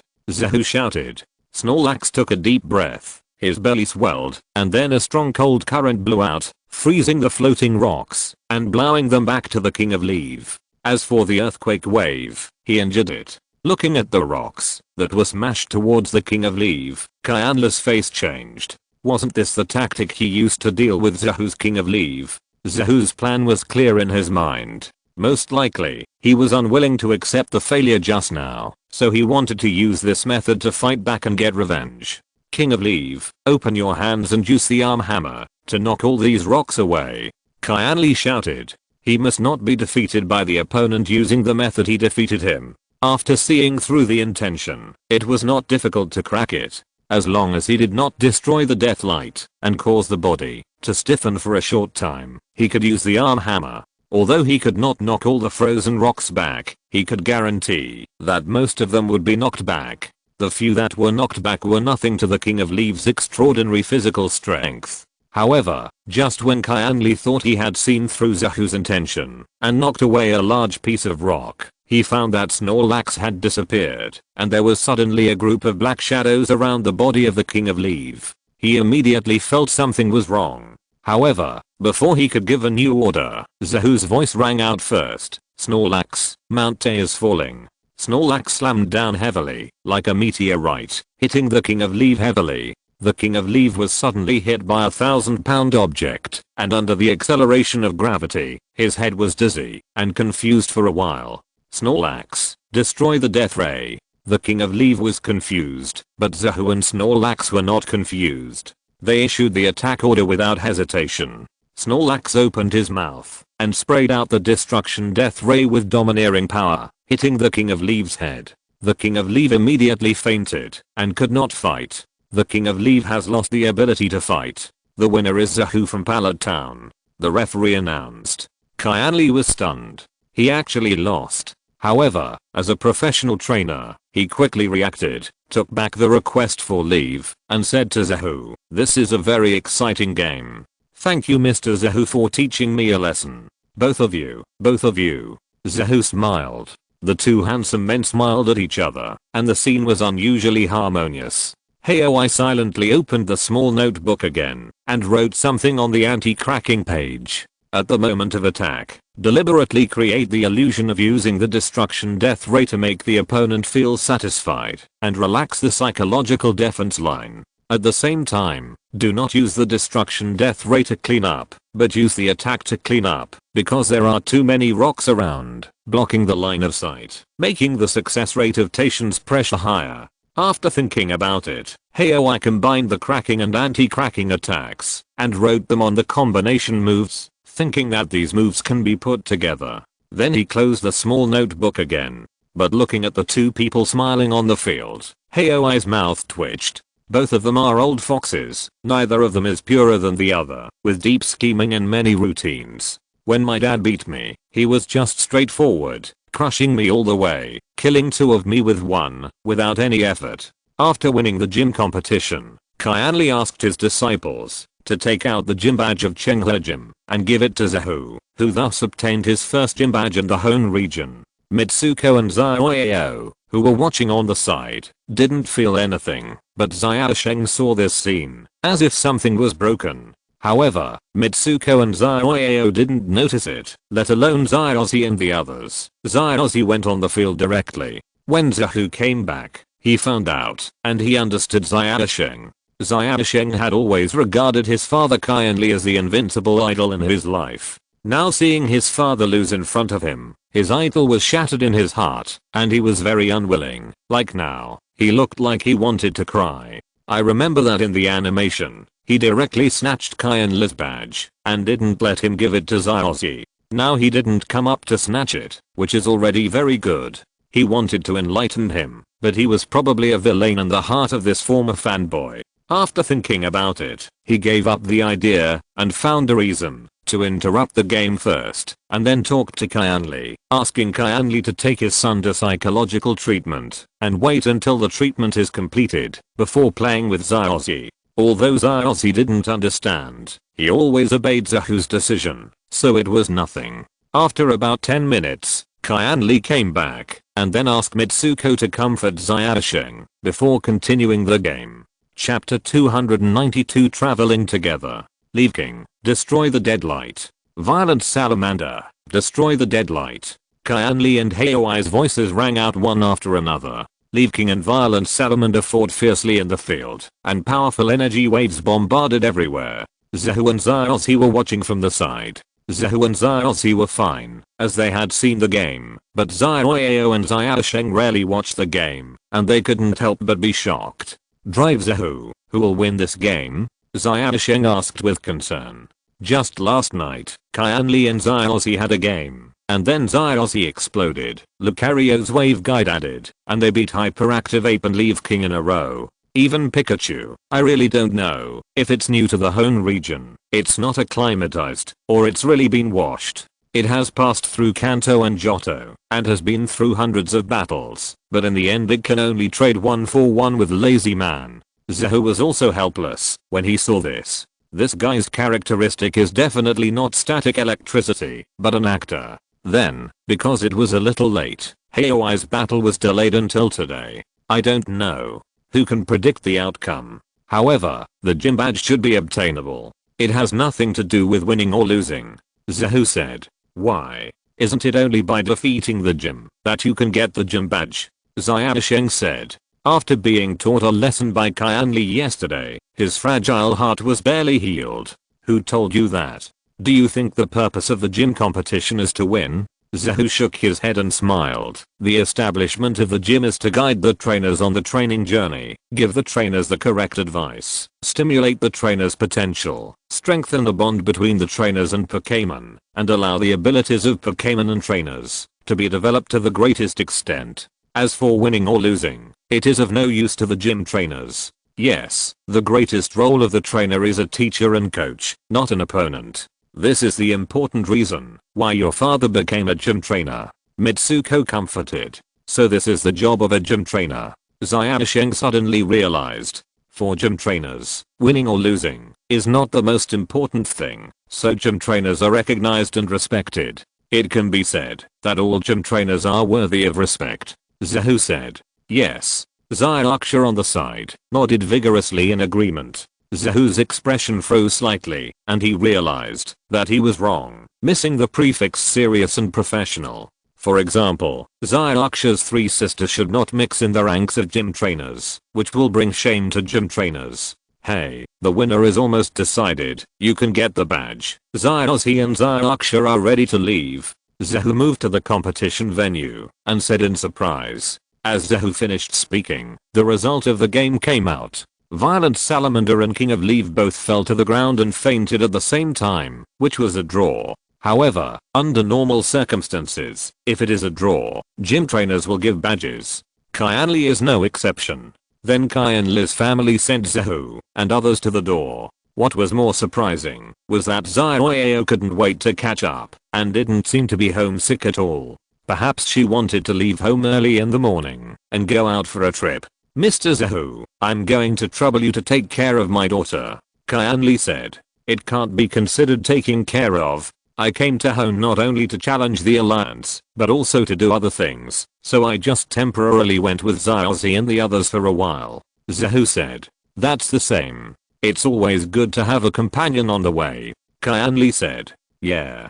Zahu smiled and nodded. I'm most confident in Mr. Zahu's ability. There is nothing else. I can only wish you a pleasant journey. There are also a few boxes for storing badges. If Mr. Zahu doesn't mind, you can take them all. Kyanli took out a few boxes and said. Zahu smiled and took them all. It didn't matter if it was free and didn't owe anyone a favor. He took one for himself, one for Haoi, one for Xiaozi, and one for the reluctant Xiaoyao. Then, everyone prepared to set off together. I want to go too. At this moment, Xiaosheng suddenly ran out with a bag on his back, shouting that he wanted to go out for a trip. Zahu looked at Kyanli and his wife, and Kyanli and his wife said in unison that it was no problem, so Zahu did not refuse. Anyway, after walking for a while, he would give it to Xiaozi, and he would not take it with him. Okay, Mr. Kyanli, Mrs. Mitsuko, goodbye. Zahu waved and said goodbye to Kyanli and his wife. Watching Zahu and others leave, Kyanli and Mitsuko looked at each other, and Kyanli suddenly said, Xiaoyao and Xiaosheng, they are gone. Yes, they are gone, and we are the only ones at home. Mitsuko said with a bright expression. Then let's go to the Roman cafe in the next door Roman city first. Haven't you always wanted to go? Kyanli said. Yes, Dad, you are right. Mitsuko's expression lit up, and then the couple held hands and jumped to the side. The children are finally gone, and they can live in their own world. At this time, Zahu turned his head back for some unknown reason, and happened to see the couple disappearing from his sight as quickly as lightning. At the moment, he was secretly shocked. These two guys are happy to get rid of the burden. No wonder, they are not worried at all. Do you dislike your own children so much? Thinking of the fact that Mitsuko had a calm expression when Xiaosheng was pecked before, Zahu looked at Xiaosheng with a strange look. Are you sure you are his biological child? Drive Zahu. Xiaosheng was looked at strangely by Zahu and looked back curiously. Zahu retracted his gaze, indicating that it was nothing, but secretly imagined what would happen if he and Kona had a child in the future. Would he do the same thing as Kyanli and the others? HMM, do I need a child? Why do I need a child? Zahu pondered for a while, and finally determined the answer decisively. Xiaozi and the others were completely unaware of the thoughts of Kyanli and his wife or Zahu, and they were all busy with their own things. Xiaozi was working hard to get to the next gym, Kana's gym, while Xiaochiro, Hiroya, and Xiaoksha were thinking about playing in the grand tournament, and Xiaoyao was confused. What should I do? Where should I go? In this situation, everyone traveled all the way, and after walking for several hours, they came to the largest forest in Chenghua City, Chenghua Forest. Then they stopped to make a fire and cook. If it was just Zahu and a few people, or even Xiaozi and Xiaoksha, they could at least walk for a few more hours. But there was no way. Who let the team have a new trainer and a kid who was not even a new trainer, so they had to accommodate him. Anyway, everyone had plenty of time. The only problem was that with more people, Zahu had to cook more meals. At this time, Zahu couldn't help but miss Xiaogang. If Xiaogang was there, it would be much easier to cook. And somewhere in Chenghua Forest, an African boy who was cooking suddenly raised his head and asked, "Does anyone miss me?" Chapter 293 Bugyan appears. Pikachu, use 100,000 volts. In the orange forest, beside a stream, Xiaozi commanded Pikachu to send out strong currents. Pikachu flexibly jumped on the rocks in the stream, and its petite body released a strong current, attacking a palm-sized swallow above its head. The current hit accurately, but the swallow ignored the attributes, broke free, and continued to attack Pikachu, almost making Pikachu begin to doubt life. I can't even shock a flying type? Drive Zahu, what's going on?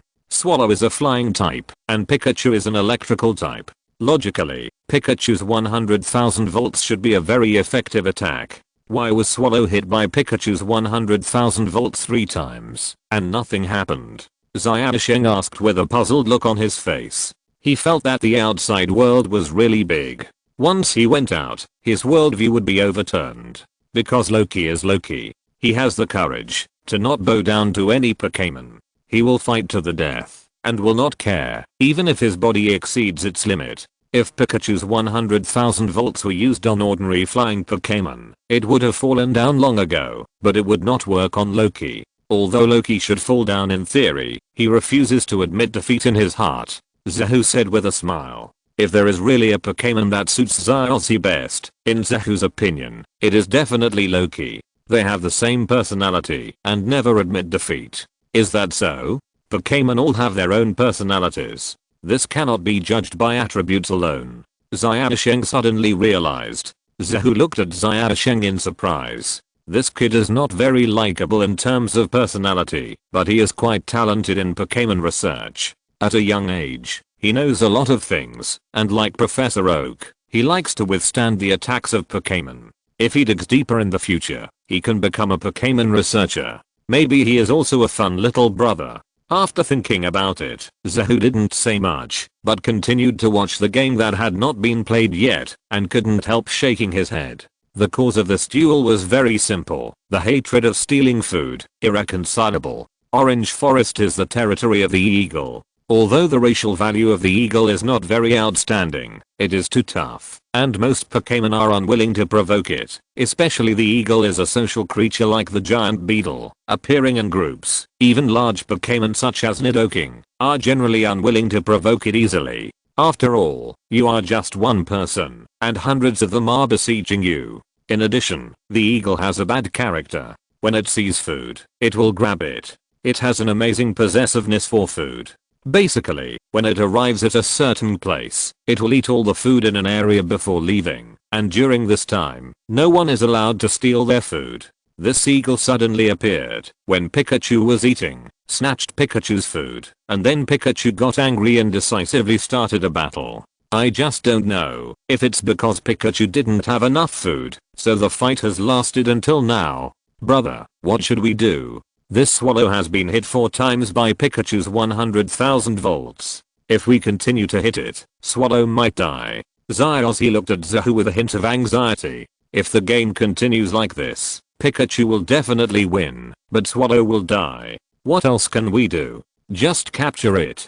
Zahu said unhappily. Yes, capture it. Zyozzy finally reacted and threw the Pokeball excitedly, taking Swallow into it. The red light in the middle of the Pokeball flashed a few times and finally calmed down, indicating that the capture was successful. I captured Swallow. Zyozzy took back the Pokeball and said proudly. Zahu shook his head indifferently, and suddenly a familiar voice came from his ear. Hello, beautiful lady, my name is Zyazzy. Zahu's expression was subtle, and Zyazzy's right hand instinctively moved, subconsciously wanting to grab someone's ear. Zyazzy turned around and saw a squinting boy half kneeling on the ground holding the hand of a beautiful older sister. Zyazzy, go ahead. Zahu snapped his fingers, and it was decided that it was you. Zyazzy nodded. No problem, leave it to me. Then he walked out resolutely, and then half a minute later, he pulled someone back. Drive Zahu. Who is this person? Zyazzy said with a strange expression. Zyozzy and Zyazzy's former travel companion, a good cook, your future chef. Zahu said. Zyozzy, who had just captured arrogant Swallow, ran over excitedly when he saw Zyazzy being pulled back. When Zyazzy was here before, he didn't feel anything, and when Zyazzy just left, he didn't feel too deeply either. It was not until now, after having a meal with Zahu, that he realized how pitiful it was that there was no chef in the team. Zyazzy was a little surprised by Zyozzy's sudden enthusiasm, but it was also a happy thing to meet an old friend again, and he came here just to be with Zyozzy. He was bored staying at home, so he went out again. After thinking about it, got the news from Dr. Odiki, and then waited for Zyozzy here. Okay, release Swallow and I'll help you heal, Zahu said to Zyozzy. He had a lot of fun fighting just now, but the overloaded fighting put a lot of strain on Swallow's body. Zyozzy nodded quickly and released Swallow. Swallow, who was released from the Pokeball, lay weakly on a stone. He had not paid any attention to his body in the overloaded battle just now. Now that the after effects were on his body, he began to wilt and had no strong momentum at all. However, with the appropriate external physiological treatment given by Zahu and the warm psychological treatment given by Zyozzy, Swallow was full of energy again soon. He cried die and flew to Zyozzy's shoulder to express his recognition of Zyozzy. This scene was not beyond Zahu's expectations. In addition to the Release Master, Zyozzy also has the nickname of the Flying Master, and compared with the pure ridicule of the Release Master, the Flying Master still has a little praise. In each season, other Pokémon are hard to determine, but there will definitely be a flying Pokémon, and they are basically captured in the first or second place. Especially in the Kalos region, Zyozzy has captured a total of 5 Pokémon, and 3 of them are flying type. From this, we can see how obsessed this guy is with flying type, and how crazy his flying type favorability is. Brother Zahu, besides Argilus, are there any other Pokémon in the Orange Forest that you can capture for me? I'm in a new place, and I also want to capture some new Pokémon. Zyazzy asked Zahu. Do you want a bug-type Pokémon? Zahu said with a sly smile on his face. Bug-type Pokémon? When mentioning bug-type Pokémon, Zyazzy's whole body tensed up and looked around with horror. Are you still so afraid of bug-type Pokémon? If you don't overcome this shortcoming, what will you do if someone uses a bug-type Pokémon to fight you in the future? Zahu said. I don't know. Zyazzy shook her head violently. Zahu smiled and didn't say much. Everyone has their own hobbies and things they hate or fear. There are many Pokémon in the Orange Forest, but they are basically all bug-type. And because of the large-scale arrival of the Loki, there should be no Pokémon in this forest, so forget it. unless you want to capture the Loki, but even if you capture it, it can't be as outstanding as Zyos's. Zahu said. Outstanding? Loki is such a powerful Pokémon. Zyosha was surprised. Because they appeared in groups, she subconsciously thought that Loki was not particularly strong. Loki's own ability is not particularly outstanding, but it can't stand up to its pride. Haven't you heard of that saying? The arrogant are afraid of the stupid, and the stupid are afraid of the desperate. Loki are a group of people who are desperate for food. In addition, Zyos is the leader, which is even more exceptional. Looking at the Loki on Zyos' shoulder, Zahu sighed with a little envy. Zyos basically has a brilliant Pokémon in every area he goes to, and he is known as the leader in the world. Kanto City is full of Charizards, Sinnoh is Infernape, Unova is Rogue Croc, and Kalos is Greninja. There is basically no dispute. Only in the Hone region, the leader is controversial. Although it is generally agreed that it is Zyos' Lizard King, there are also many people who support that Swallow will eventually evolve into King Swallow. Because Zyos' King Swallow is ridiculously strong. The guy nicknamed Bug Swallow. Although there is no particularly outstanding attack trick, the physical strength is so strong that it can almost be used as a meat shield. Here it has withstood for 100,000 volts, and there are various tricks next. In short, it is a flying type that is not afraid of electricity. Because Lizard King evolved too late, it was still a forest lizard until the end of the KIR conference, so it is natural to be questioned. If it were not for the Sinnoh region, where Nightmare God was killed with one knife, and became a god in one battle, it would be really difficult to choose the boss of this region. But I haven't captured a single Pokémon since I came to Hone, but Zyos has it first, so I have to work harder. Chapter 294 Poachers. After subduing the proud Swallow, Zahu and his companions continued to set off in the direction of Kanto City. After walking for several days in a row, they were still in the forest. Looking at the endless forest, Zyos showed a trace of despair and said, "How long will it take to get to the town?" Before setting off, Zyos was full of energy and fantasized that she could encounter all kinds of strange things when traveling, without the constraints of her parents, and have fun, and see the real world. However, when she really traveled, she found that the chic of traveling around the world with a sword was only in her dreams. In reality, sleeping in the open is the norm. Camping in the forest for several days in a row made Zyos, who was traveling for the first time, a little overwhelmed.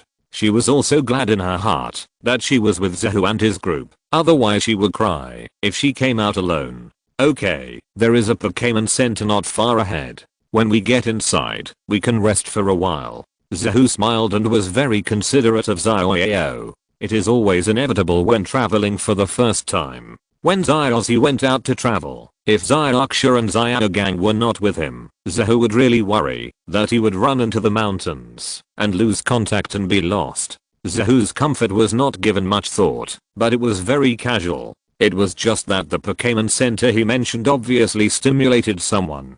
Zyanogan's narrowed eyes emitted a glimmer, and then he jumped to Zyos' side, took Zyos' hand, and ran to the Pokémon Center. Zyos, who was already tired, didn't have the heart to run. With a casual throw, he broke free, but he accidentally fell on a tree on the side. He felt something hard behind him, and couldn't help but scream. Zahu looked over curiously, and found that the bark of the tree had fallen off, and there were traces similar to those left by a capture net. His brows immediately frowned. "Boss, what's wrong?" Kajiro asked curiously. "This should be the trace left by poachers using a capture net to capture Pokémon," Zahu said. "So there are poachers around here?" Hayoi and the others suddenly looked serious. Poachers, who wantonly capture Pokémon and sell them, are one of the most annoying professions. Zyossi, release the eagle, and see if there are any large trucks nearby. These poachers capture Pokémon in large quantities, so they must be placed in the trucks. In addition, Hiroya, Kachiro, and Meowth go to the Pokémon Center to ask for information. If there is anything happening nearby, the Pokémon Center should know, Zahu said. Zyossi and the others nodded repeatedly, and took action separately. As it was related to the safety of Pokémon, even Zyos forgot his physical fatigue, and tried to help and seek evidence. In this world, most people love Pokémon. Not long after, Kajiro and the others came back. Although they looked a little embarrassed, they also brought Miss Junsha with them, which was considered a successful completion of the mission. Zahu was not vague either. He took out the Pokémon Special Investigator's certificate and asked for information. Seeing that it was the Pokémon Special Investigator, Miss Junsha was secretly happy and told the incident without reservation. There is indeed a poacher named Aaron, who has been wanted by Junsha for a long time. He is a notorious poacher in the nearby area. Unlike ordinary poachers who will take care of the captured Pokémon in order to sell them for a good price, Aaron does not care about the situation of the captured Pokémon at all. Hearing this, Zahu frowned.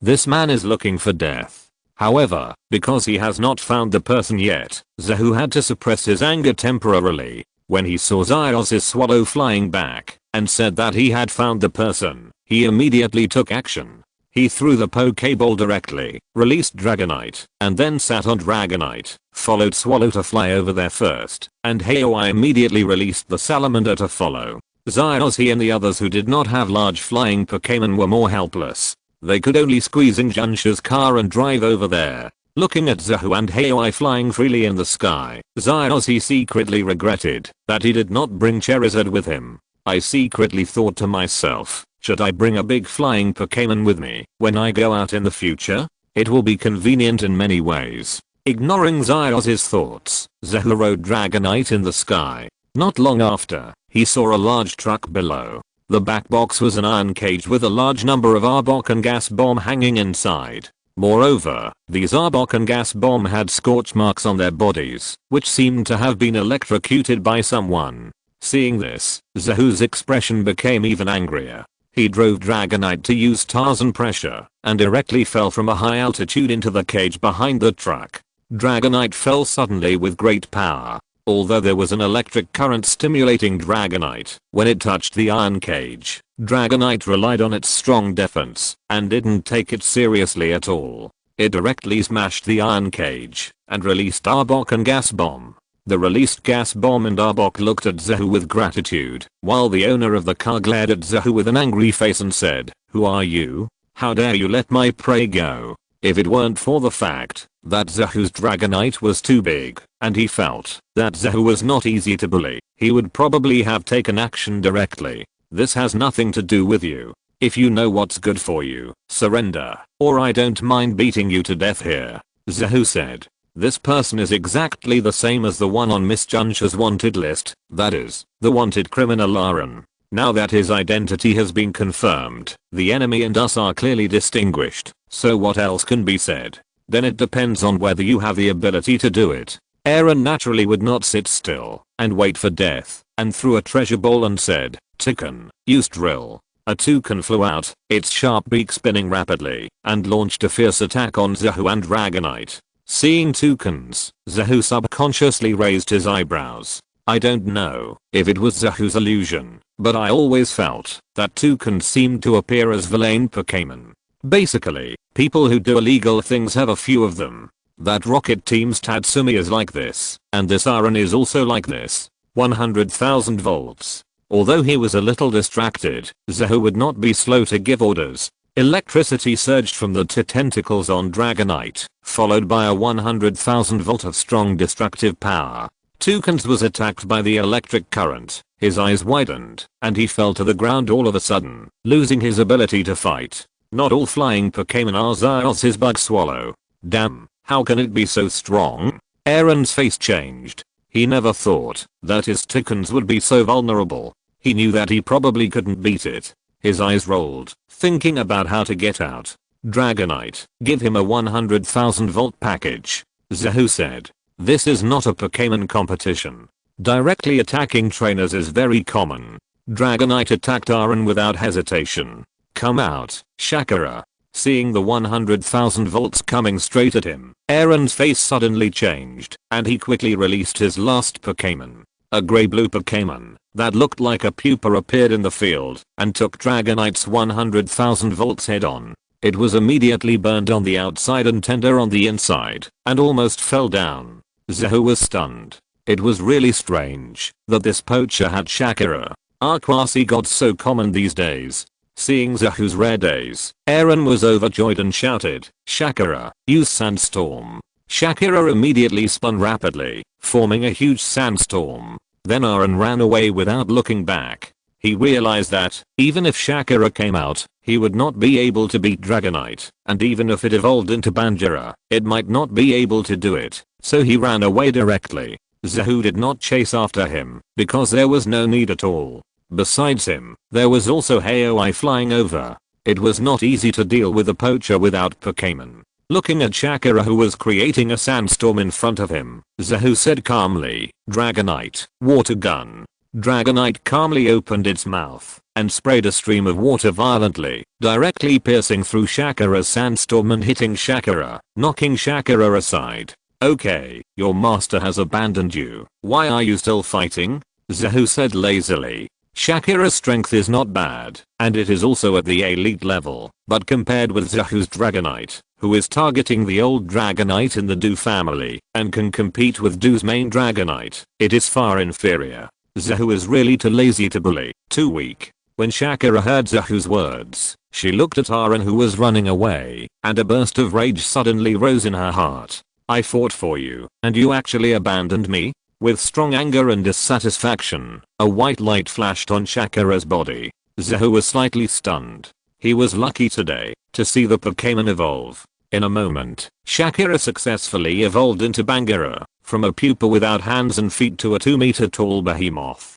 Raw Bangira roared like a demonstration after the evolution was completed, showing his majesty, and then he did not continue to duel with Zahu, but ran towards Aaron. Aaron saw Bangira running towards him, and he had no idea that the disaster was coming. He thought that Bangira had defeated Dragonite, and came to find him. He was overjoyed, and ran towards Bangira, but before he met Bangira, a powerful destructive death ray attacked him first. Aaron's eyes widened, showing an expression of disbelief, and then he was hit hard by Bangira's destructive death ray, and fell under a tree, feeling that his organs were dislocated.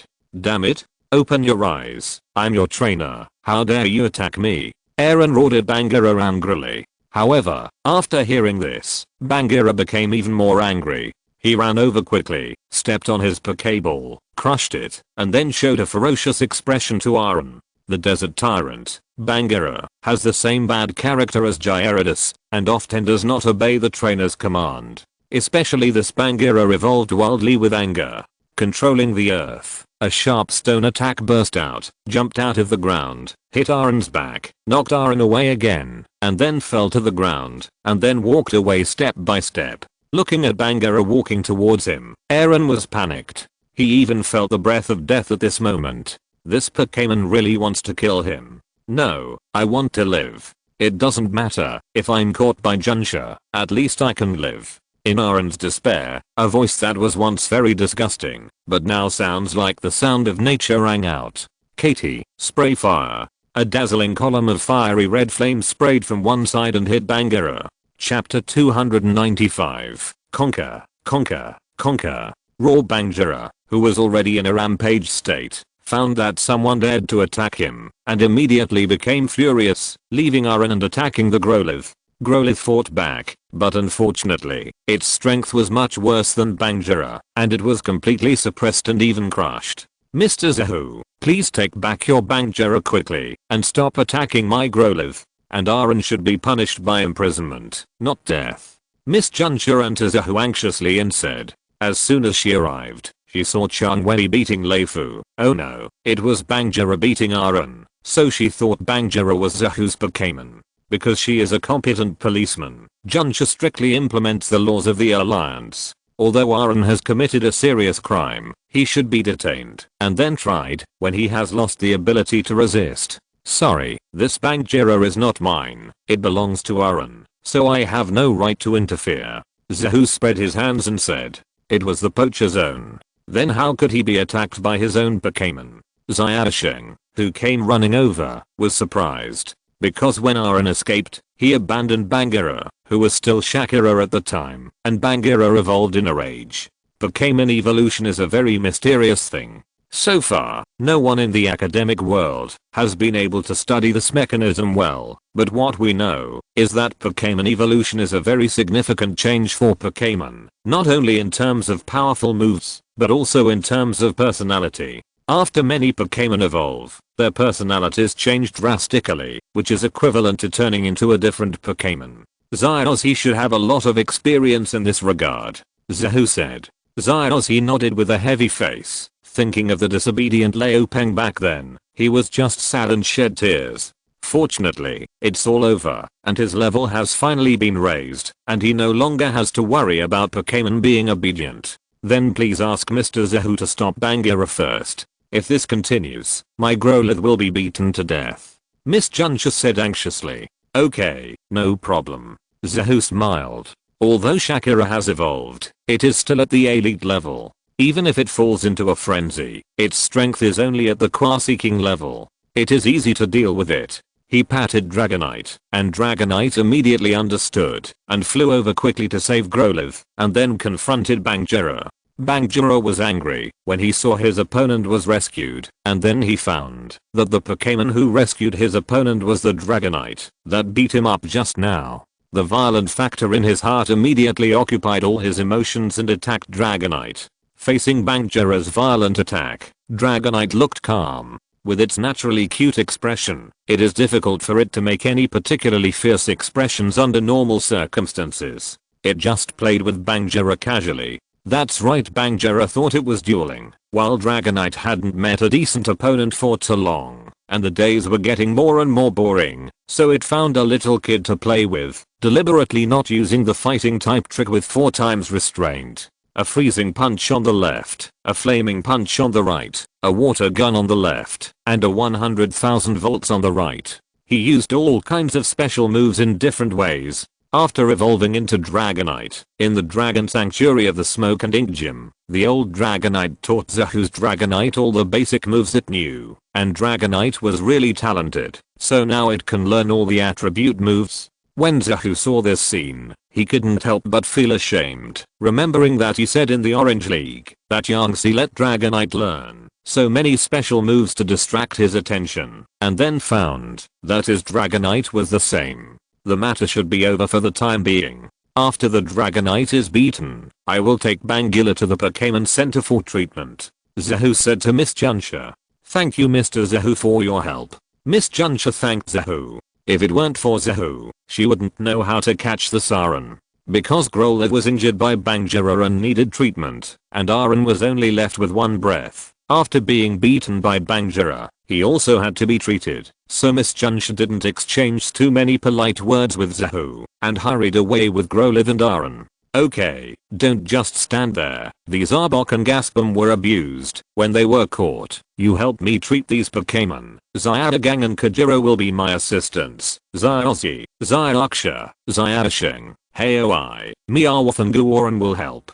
Zahu quickly gave instructions to several people. Everyone was also concerned about the situation of Arbok and Gaspam, and immediately obeyed Zahu's orders, and started to treat them. Fortunately, the injuries of these Pokémon were not particularly serious. After all, they were sold. Although Aaron did not take special care to improve the appearance of these Pokémon, and even felt annoyed and starved these Pokémon for several meals, he would not deliberately hit them. The injuries on these Pokémon were basically caused by the electric current of the iron cage. So it didn't take long for Zahu and his friends to cure them, and then after feeding them a delicious meal prepared by Zyadagang and Kajiro, they were ready to release them. But when releasing them, unexpectedly, a gas bomb and an Arbok didn't want to leave. Then Kajiro held a gas bomb, had a friendly conversation with it, and captured it directly. As for the Arbok, it stuck to Haoi, and Haoi was also captured directly with a Pokeball. Zahu was stunned. What were these two guys doing? Boss, Master, what's wrong? Feeling Zahu's strange gaze, Kajiro and Haoi said in unison. Did Arbok and Gas Bomb follow us voluntarily? We captured them. This is not poaching. It's legal. Kajiro looked at Zahu and said. I'm not talking about you. Zahu said. It was natural for Kajiro to capture Gas Bomb. In the animation, the first Pokémon Kajiro appeared in was Gas Bomb, which later evolved into Double Gas. However, because he had to protect these gas bombs, he released them here in the animation. Now he captured another one, which was nothing. But the strange thing was that Heyo I actually captured Arbok. Are you kidding me? Aren't you determined to become a dragon attribute Pokémon Master? What's the point of capturing a poison attribute Arbok now? Master, why do you look at me like that? I captured Arbok because Arbok likes me. Besides, Arbok is also a dragon type Pokémon. Heyo I said. Dragon type? Zahu took a deep breath and was speechless. He almost forgot that even he, a doctor, had a poison type Arbok and no dragon attribute, but when the egg groups were grouped, Arbok was grouped in the dragon egg group. Moreover, Arbok and dragon Pokémon can reproduce, so from this perspective, Arbok is really a dragon. Although so far, Zahu has never seen a dragon master who is crazy enough to capture Arbok, a Pokémon that can't even use a dragon type trick. Chapter 296 Zahu's class begins. Arbok only has poisonous attributes. Why is it said to be a dragon? Why is that? Zioeo asked curiously. Zyozzy and Zyadagang also looked puzzled. You don't know? Zahu was a little surprised. It would be fine if Zyozzy and the others didn't know, but Zyadasheng, who read books every day, didn't know either. However, seeing that a group of people were eager to learn, he still explained. The dragon genus, or more precisely, the dragon egg group.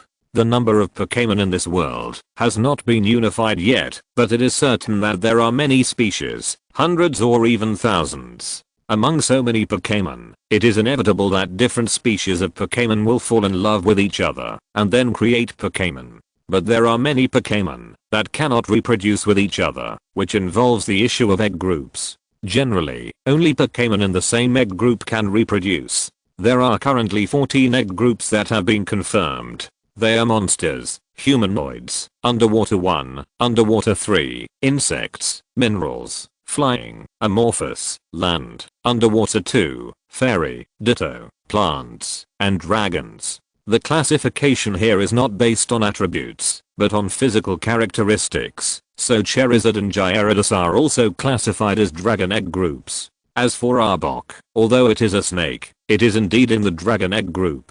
Zahu said. Zyozzy and the others all looked very surprised. Zyadasheng even asked, will there be new egg groups? There should be. After all, the 14 egg groups are not comprehensive. They only include ordinary Pokémon. Legendary Pokémon are not included, because they are unknown. And the names of the egg groups will also change. For example, the Fairy egg group was not originally called Fairy. It was renamed Fairy Attribute, after I discovered the Fairy Attribute. Zahu said. Zyozzy and the others nodded their heads frantically, all with amazing expressions on their faces. You must also supplement your knowledge as a trainer. Learn more. Especially Zyozzy. I asked you to go to school in Alola before, but you didn't behave. Zahu said. School is boring. You can see more things when traveling.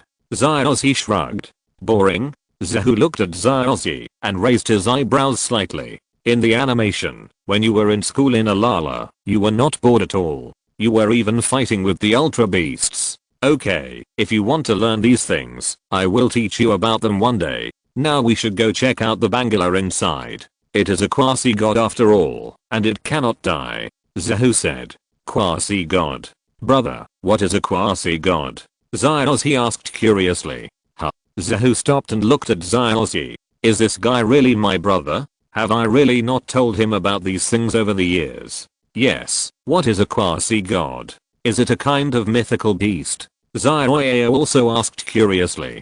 Zahu sat down again helplessly. Forget it, just treat it as a literacy training for new trainers. Here, I will first mention the concept of race value. Zahu gave Meow Meow a look, and Meow Meow understood immediately. He took a computer and turned it on. A 6-dimensional data chart immediately appeared on the computer screen. Then Zahu began to introduce, Pokémon are inherently strong and weak, which is known to everyone. Just like when you first see Pokémon, even if you don't know the strength of Pokémon at all, you can tell that Caterpillar is weak and Charizard is strong. But many times, you can't simply judge based on body shape. For example, Dreamy is cute and adorable, but it is beyond imagination when it becomes strong. Victini in the Unova region is a symbol of victory. So as a comprehensive consideration, this is the distribution chart of race values. Oh. Zyozzy nodded repeatedly, with an expression that he knew it.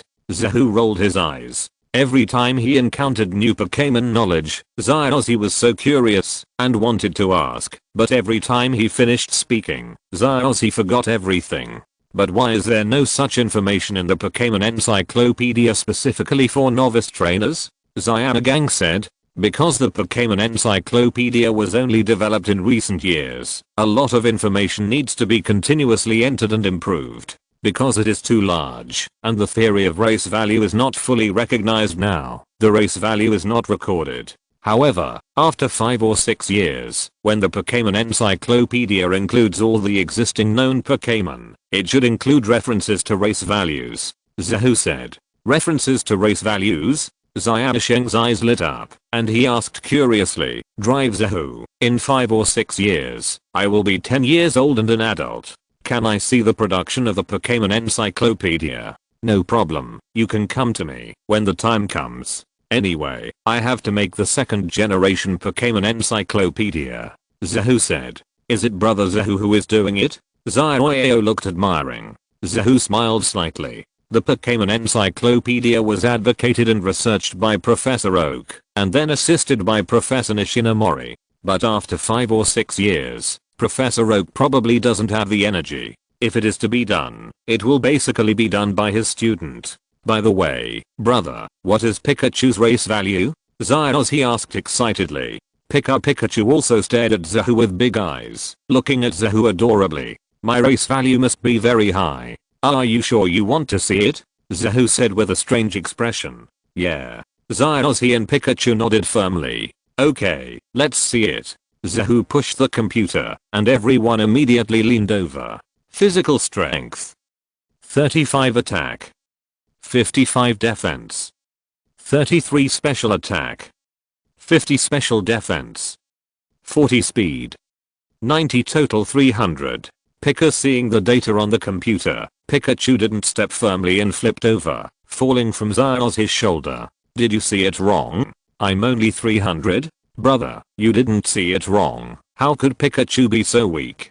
Zyozzy also retorted. You want to see it, I didn't let you see it. And what does this data have to do with your Pikachu's strength? Zahu laughed. It doesn't matter. Isn't the higher the race value, the better? And the Arbok next to it has 438. How can my Pikachu be so weak? Zyozzy said unconvinced. Pikachu also shouted dissatisfiedly, waving his fists. I can beat 10 of those Arboks. Yes, you can beat 100 of these Arboks. You are not an ordinary Pikachu, but a Pikachu of the Pikachu race. Zahu smiled and picked up Pikachu, rubbing Pikachu's smooth and tender cheeks. Pikachu lay comfortably in Zahu's arms. Brother, stop coaxing a child. Tell me the reason. Zyozzy urged. Aren't you just a child? Zahu smiled. Besides, why do you care so much about the race value? In terms of the race value, if Pikachu evolves into Raichu, the race value will definitely increase. Will you force Pikachu to evolve? No, Pikachu and I have an agreement. Zyozzy said firmly. That's it. Race values are just for reference. For rookie trainers and ordinary trainers, race values are the unshakable truth, but for elite trainers, they are just for reference. Although you are still far from my requirements, you are already at the elite level now. These race values have nothing to do with you? Do you really think they are nonsense? It doesn't matter. It doesn't affect your actual combat ability. Otherwise, Greninja defeated by Squirtle would die with regret. Zahu said. Yes. Zyozzy nodded. It should be related. After Pokémon evolves, their strength becomes stronger. All Pokémon want to evolve. All Pokémon want to evolve. Zyadasheng retorted at this time, looking at Pikachu with a glowing face. Pikachu, you must want to evolve too, right? Let's work hard to evolve together. Pikachu was very disrespectful and flicked his tail. It was impossible for Benpy to evolve in this life. What are you doing? Only when you evolve can you become stronger. Pikachu, let's work hard together. Zyadasheng stretched out his hand and grabbed Pikachu anxiously. Pikachu looked at Zyadasheng, his eyes flashing with dangerous lightning. If I hadn't just broken my bicycle and didn't pay for it, I would have given you 100,000 volts now. Fortunately, Zahu took action in time to slap Xiaosheng's hand away and said seriously, Xiaosheng, in the future, if you want to become an excellent Pokémon researcher or gym trainer, then you must correct your thinking from now on, otherwise, you will only be a second-rate level in the end. Why? Xiaosheng's face turned pale. If this sentence came from someone else, it would be nothing, but Zahu is Xiaosheng's authority and idol, so it's completely different when he said it. As a Pokémon researcher, before you say anything, you should think twice before you say it. Is this statement correct? When you said that Pokémon all want to evolve, have you done any research? Do you decide Pokémon's thoughts based on your imagination? The most important thing to become an excellent Pokémon trainer is to understand Pokémon's feelings. If you don't even understand Pokémon's feelings, how can you be a trainer? Just like the trainer of the Bangira, he abandoned Bangira and ran away, and the price he paid was that he was almost killed by Bangira. Pokémon are not your slaves. Although most of them simply believe in humans and are willing to sacrifice for humans, this does not mean that they do not have their own ideas, nor does it mean that trainers can blindly take without giving and impose their will on Pokémon. You are young now and can still correct yourself, but if you still say similar things in 5 or 10 years, you will not be a qualified trainer. Zahu said coldly. Yes. After knowing Zahu for so long, it was the first time that Xiaosheng saw Zahu's stern expression. Xiaosheng was shocked and dared only to say yes. Zahu didn't say much. It's normal for children to be overly self-centered, so there's no need to blame them. But this attitude can't be cultivated. This is real life. Pokémon evolution is not as simple as in the game. Evolution is a matter of a moment, but there are still problems after evolution. All of these need to be taken into consideration. After all, it's the Pokémon that evolves, not the trainer. In Zahu's opinion, trainers who insist on it are all talking nonsense. If the body size doesn't change much like Arbok evolving into Arbok, or Charmander evolving into Charizard, it's fine. But for a dragon that has no hands or feet and is used to a snake-like body before evolution and suddenly evolves into Dragonite, its weight has increased more than 10 times. How long will the adaptation period be after the evolution? Can Dragonite accept it? Have you really considered it? Evolution is a phenomenon unique to Pokémon, and it is something that many trainers, including Zahu, look forward to. But before that, make sure whether your Pokémon is willing to evolve, and whether you are ready for the evolution of your Pokémon. The charm of Pokémon has never been just about evolution. If you only think about evolution all day long without considering the Pokémon itself, it means you are not worthy of being a trainer. Chapter 297, Hone's First Pet. What are quasi-gods? Xiaogang changed the subject when he saw the atmosphere was a bit awkward. It's a Pokémon with a race value of 600. Basically, it's the strongest under the legendary beasts in each region. In Kanto, it's Dragonite. In Johto, it's Bangira. In Hone, it's Tyranitar and Metagross. In Sinnoh, it's Garchomp. In Unova, it's Triceratops. In Kalos, it's Meryth. And in Alala, it's Scaled. Because of their powerful strength, they are given the title of quasi-divine beasts. Zahu said. Brother, so Bangira, who grew up from Kira, is a very strong Pokémon. Xiaozi suddenly said. Yes. Why do you say that suddenly? Zahu nodded. Although Bangira is restrained by the fighting attribute 4 times, its characteristics of raising sand and its ability to freely control rocks make it an absolute overlord in outdoor battles. Because when we were in the Johto region, Professor Saoki asked us to escort a little Yukira back to its mother. That Yukira liked me very much, and I liked it very much too. It must be living a good life now, and it will become even more powerful when it grows up. Xiaozi replied.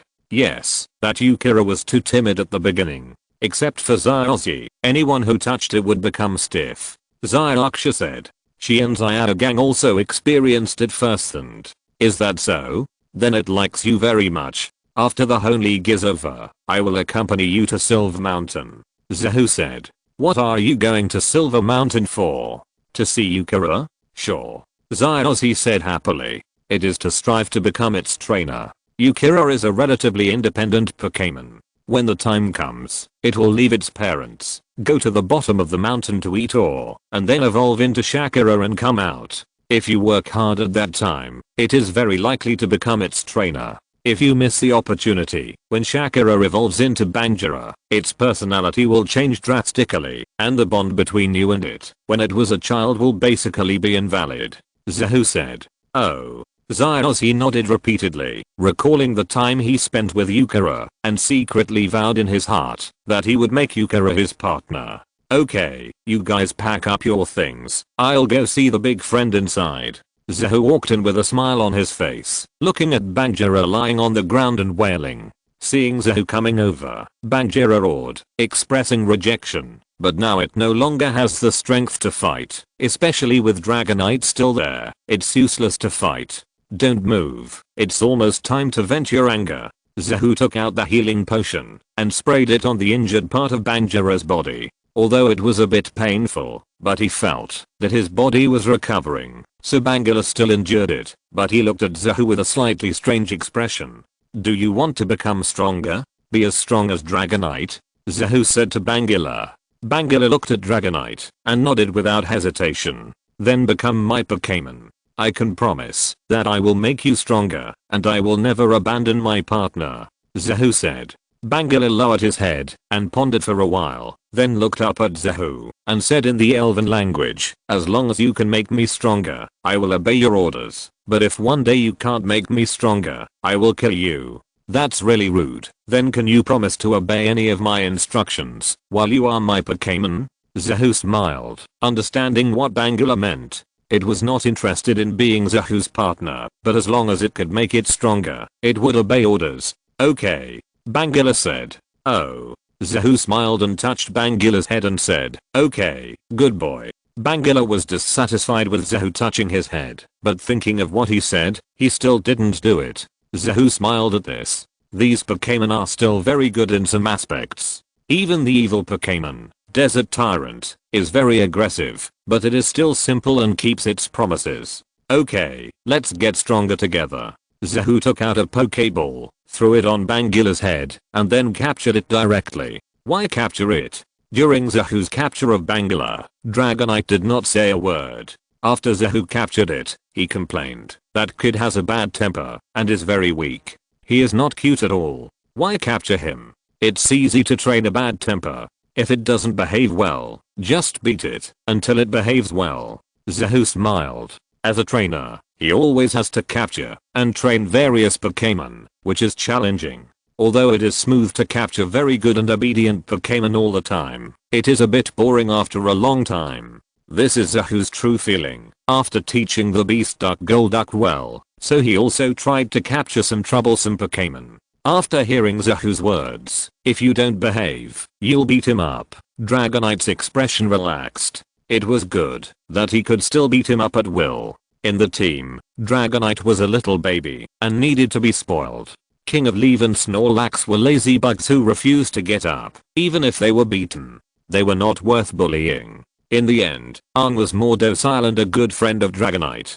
Only Entei could still park with him. So after thinking about it, it was better to bully the newcomer. And Snorlax had a little brother, King of Leave, so he should have one too. Thinking of this, Dragonite was really pleased. Zahu smiled, took back Dragonite, and took Zyossi and a few others to live in the Pokémon Center, and handed Banjira to Miss Joyful treatment. Zyossi and others, who had been walking in the forest for several days in a row, couldn't help getting excited as soon as they entered the Pokémon Center, especially Zyoyo and Zyaksha, the two girls, who took a comfortable hot bath to relieve the fatigue of these days of eating and sleeping outdoors. They fell asleep on the bed before 8 o'clock.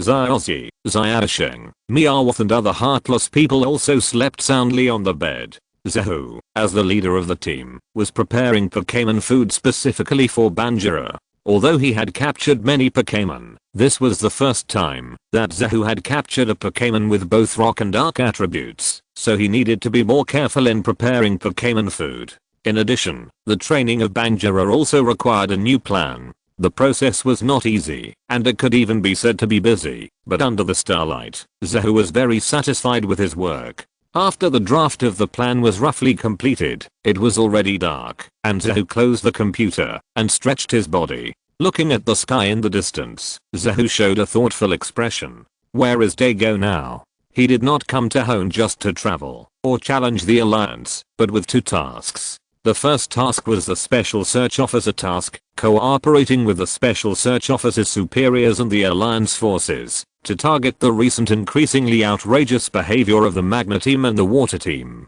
The second task was the Alliance Doctor task, to find the origin of super evolution. That's right, looking for the origin of super evolution. According to Britanno's research, although super evolution currently only appears in the Kalos region, according to the investigation records of the literature, the origin of super evolution is in the Hone region. It is related to a legendary boulder. However, no matter which task it is, Dago must be found. The first task is to find Dago, and Zahu can just walk away. The second one is, because the boulder is also a stone, and the Zifachi family has always been a well-deserved authority on matters related to stones. After thinking for a long time, Zahu was a little tired and prepared to go to bed, but what he didn't know was that in the dark shadows, a certain desert near was holding a bag of cookies at this time, looking eagerly at the Pokémon Center, thinking about someone. And someone is now sleeping soundly with a gas bomb in his arms. If you're listening to this novel on a channel other than Fanfic World, it means they downloaded and uploaded it without effort. We cordially invite you to visit our channel, Mundo Fanfic Novelos. There you'll find the original version of this story and you can explore many other novels of various genres. We're waiting for you to immerse yourself in a world of incredible novels. Chapter 298, The Forest of Geckos. The next morning, everyone got up early, packed up their things, and headed towards Kalos City. On the way, they passed through a forest again. Master, my brother told me that there is a tribe of geckos ahead, with many geckos. Do you want to capture them? Heyo, I said, holding the Pokémon Navigator. Zahu nodded slightly. This is the benefit of being born into a superior family. Generation after generation goes out to travel, and then records their travel experiences, and records them down, so that the younger generations can avoid many detours during their travels, and get more opportunities. Is there a Bulbasaur ahead? When Zyossi heard the word Bulbasaur, his blood immediately boiled, and he said excitedly, go, go, go. I fell in love with Bulbasaur in Dr. Odaki's institute. I want it. If you want it, go over there. Hey, you should also go and see if there is a Bulbasaur you like. If you can, it would be nice to capture one. If you are lucky enough to find the Mega Evolution Stone of Lizard King in the future, the Mega Evolution Lizard King will have dragon attributes. Zahu said. If it was before Heoi captured Arbok, he would not suggest this. After all, Mega Evolution Stone is hard to come by, even for the Heoi family. Especially Mega Evolution Stone is bound to Keystone. Generally speaking, a trainer can only make one Pokémon Mega Evolution. And the Violent Salamander can also Mega Evolve. So Heoi's main target for Mega Evolution in the future must be the Violent Salamander. But now, Heoi has even captured Arbok, a Pokémon that is not even close to him. So what is the Lizard King? At least the Lizard King can learn dragon type tricks. Lizard King's Mega Evolution has dragon attributes. I want to go too. Heoi said excitedly. Seeing the two people rushing over without thinking, Zahu smiled and shook his head, but walked slowly. But Zyuksha and Zyugang seemed to be worried about Zyossi, so with Zahu's permission, they ran faster, and Zyueo and Zyusheng were curious about the tree gecko group and followed, and finally there were only Zahu, Kachiro, Meowth, and Monini left. Desert Nadia at this time, a green cactus Pokémon suddenly jumped out and blocked Zahu and his group. Desert Nadia? Zahu was stunned, not knowing why this Desert Nadia suddenly jumped out. But Kajiro seemed to have suddenly remembered something, and looked at Desert Nadia excitedly and said, "You are the Desert Nadia from yesterday, what's wrong?" Desert Nadia raised the biscuit bag in his hand. Kajiro squatted down, gently opened the biscuit bag, took out a biscuit and said, "This biscuit is given to you by me, eat it, it's delicious." Desert Nadia took a bite in a daze, then showed a happy expression, and looked at Kajiro eagerly. "Do you want to go with me?" Kajiro said. Desert Nadia nodded. Kajiro was immediately overjoyed, opened his arms excitedly, and then Desert Nadia also jumped into Kajiro's arms enthusiastically, and then no, it hurts. Desert Nadia. Zahu on the side had an expression of not being able to bear to watch, and covered his forehead with his hand. Desert Nadia, a cactus Pokémon, was covered with thorns, but he still had the courage to hug it. As expected, the man who is going to be a grass-type master, Kajiro.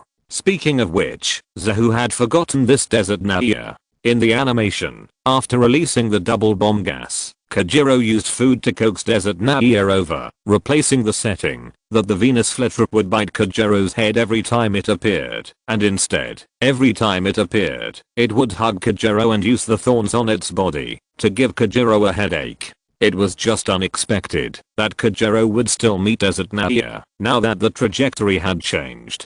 After asking, Zahu found out that when Kajiro went to the Pokémon Center to inquire about the news yesterday, he didn't know whether it was accidental or inevitable that he encountered a swarm of Beedrills and was chased all the way by the Beedrills and then was rescued by Desert Nadia who passed by, and Kajiro gave him a bag of cookies. When Zahu heard this, he didn't know what to say. A bag of cookies, and you conquered Desert Nadia, and let the Pokémon follow you eagerly, and wait for a whole night. Are you a bag of cookies or a master ball? Moreover, why are you being chased by a group of Beedrills? Didn't you bring a Caterpie with you? A vortex of flames is enough to deal with a group of giant hornets. Didn't you find this Desert Nadia early in the morning and deliberately hook it? Zahu looked at Kajiro with suspicion. Kajiro, in ecstasy, didn't notice Zahu's thoughts at all. But it's true that Kajiro has captured 2 Pokémon in just a few days since coming to Hone. For Kajiro, who has never had many Pokémon, it is indeed a happy thing. By the way, boss, aren't you going to capture a gecko? You don't seem to have a main grass type. Meow. Meow said. Oh, it seems so. Zahu suddenly reacted and said that he didn't capture Pokémon easily. Except for those who get along well with him, he basically captures the brightest one in the group. But as an elder brother and master, Zahu basically can't bring himself to compete with his younger brother and apprentice for Pokémon, and capturing inferior ones is not in line with Zahu's style. It is better to have less than too much. Zahu is no longer the trainer who could not even gather 6 Pokémon, and had to use Meowth to make up the number. Apart from the Crystal Onyx and the 4 Eve Kings used for a search, as well as Meowth, Gurenweng, and Jigglypuff, who he treated as human beings, he already has 18 Pokémon. In addition, the grass attribute is weak in attributes. When defending, it is restrained by the 5 attributes of bug, poison, flying, fire, and ice. When attacking, it is resisted by the 6 attributes of bug, poison, flying, fire, dragon, and steel. Zahu does not really need it. But then again, grass attribute Pokémon are extremely common types. So far, he has not had any, which seems to be a bit short. Forget it, let's go and take a look.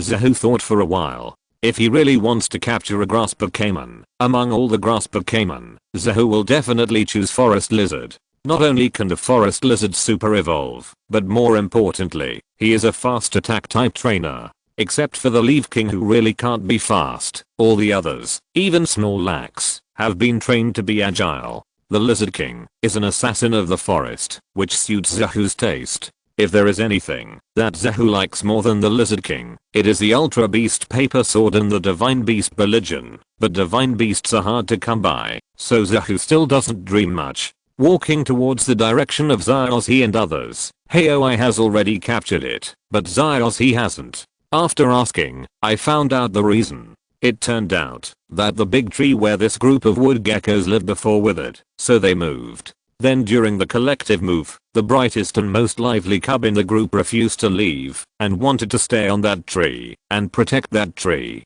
Then the 2 sides broke up. Haoi captured a more active one among the group of wood geckos that moved away, and Zyozzy, needless to say, captured problem children. The one he wanted to capture was the one that refused to move and is still wasting time. Zyozzy wanted to challenge the difficulty, and Zahu didn't care about him. Although this guy often released Pokémon, and many powerful Pokémon were seen not to be captured, but under normal circumstances, this guy wanted to capture, no matter if it was based on feelings or something else, he would usually capture it. But when looking at the rest of the wood geckos, Zahu couldn't help but shook his head in disappointment. These wood geckos looked very gentle. Although grass type Pokémon are generally gentle, wood geckos are an exception among grass type Pokémon. Most of them have aggressive personalities. And the more aggressive they are, the more powerful they are. But those who don't know, I thought they were beautiful flowers. They don't take the initiative to follow me, which doesn't mean they are compatible, and they are not easy to fight, so forget it.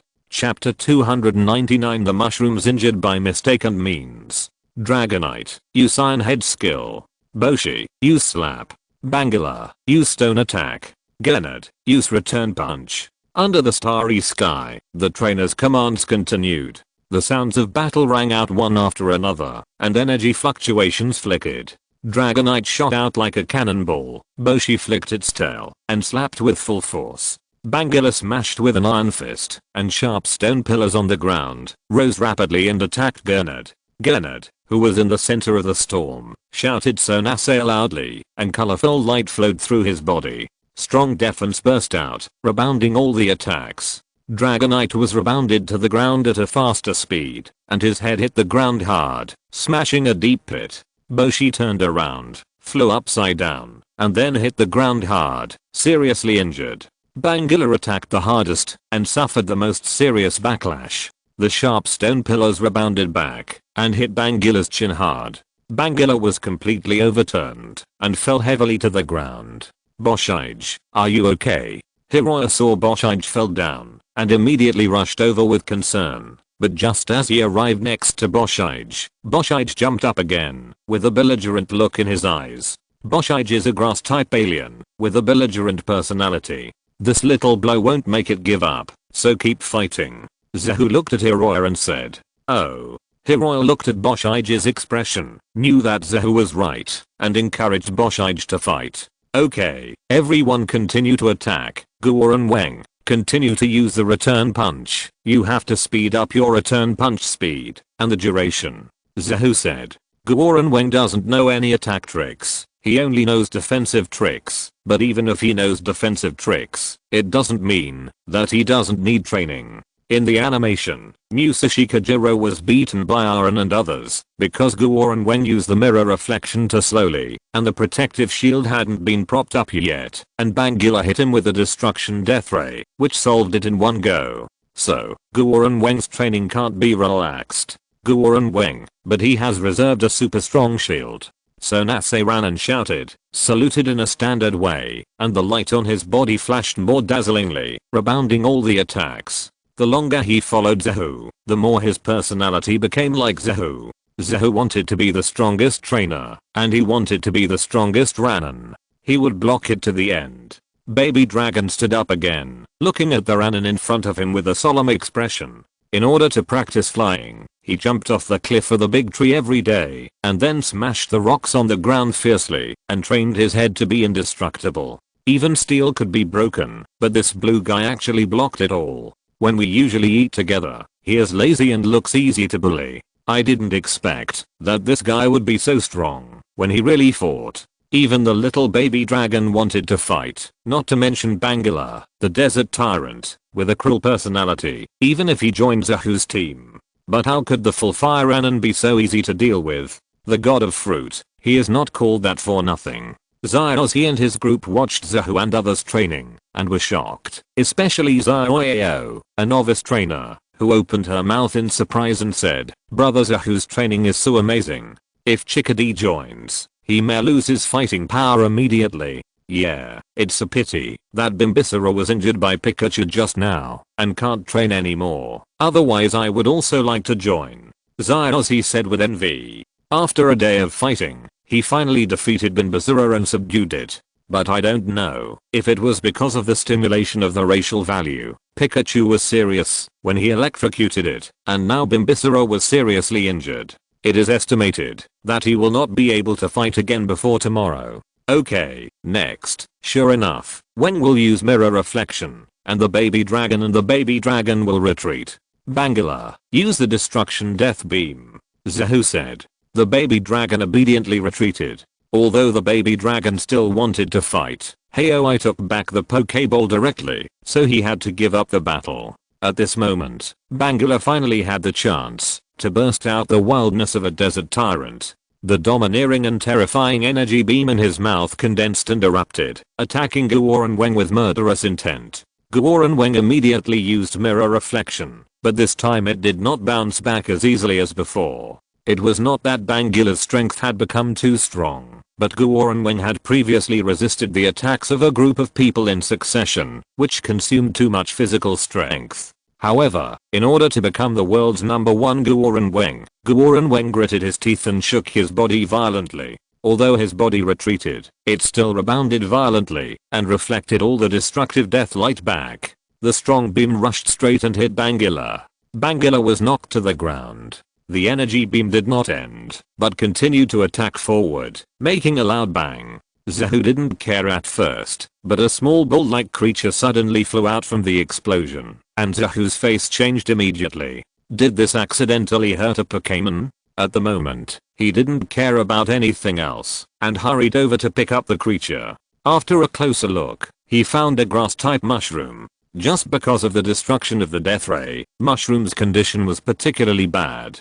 He was completely unconscious and his body was covered with scars. Looking at the mistake he made, Zahu had an embarrassed and apologetic expression on his face. He quickly carried Mushroom to the side and picked up professional treatment drugs and equipment to treat Mushroom. After a lot of effort, Mushroom's injuries were stabilized. Looking at the sleeping Mushroom, Zahu was greatly relieved and said, "Fortunately, nothing serious happened. There is no need to rush to the Pokémon Center. After a night's sleep, he should be able to recover."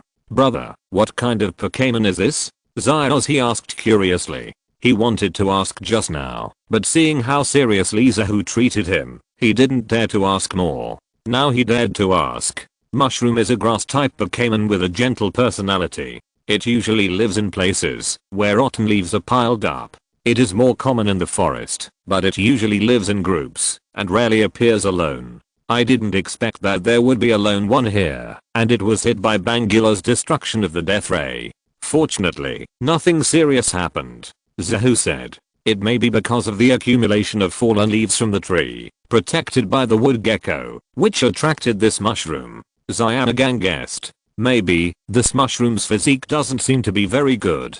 I'll take care of it for a while. If you are fine, just rest. If you want to train Pokémon, that's fine, especially you three, Zyraksha, Kachiro, and Hiroya. The Kansas Center in front of Kansas City will soon hold a gorgeous competition. You should prepare well. Especially Zyraksha, this is your first time to participate in the gorgeous competition, so prepare more. In addition, Zyroyo, you should take a look at the gorgeous competition. If you like the gorgeous competition, you can consider becoming a coordination trainer, Zahu said. Coordination trainer? Zyroyo's expression was bright. These days, because Zyraksha and others participated in the gorgeous competition, she also learned a lot about the gorgeous competition, and she also wanted to become a coordination trainer. Zahu said nothing more, and took good care of the mushroom in his hand. The mushroom's physical strength and defense were average, and it was hit by Bangura's destructive death ray.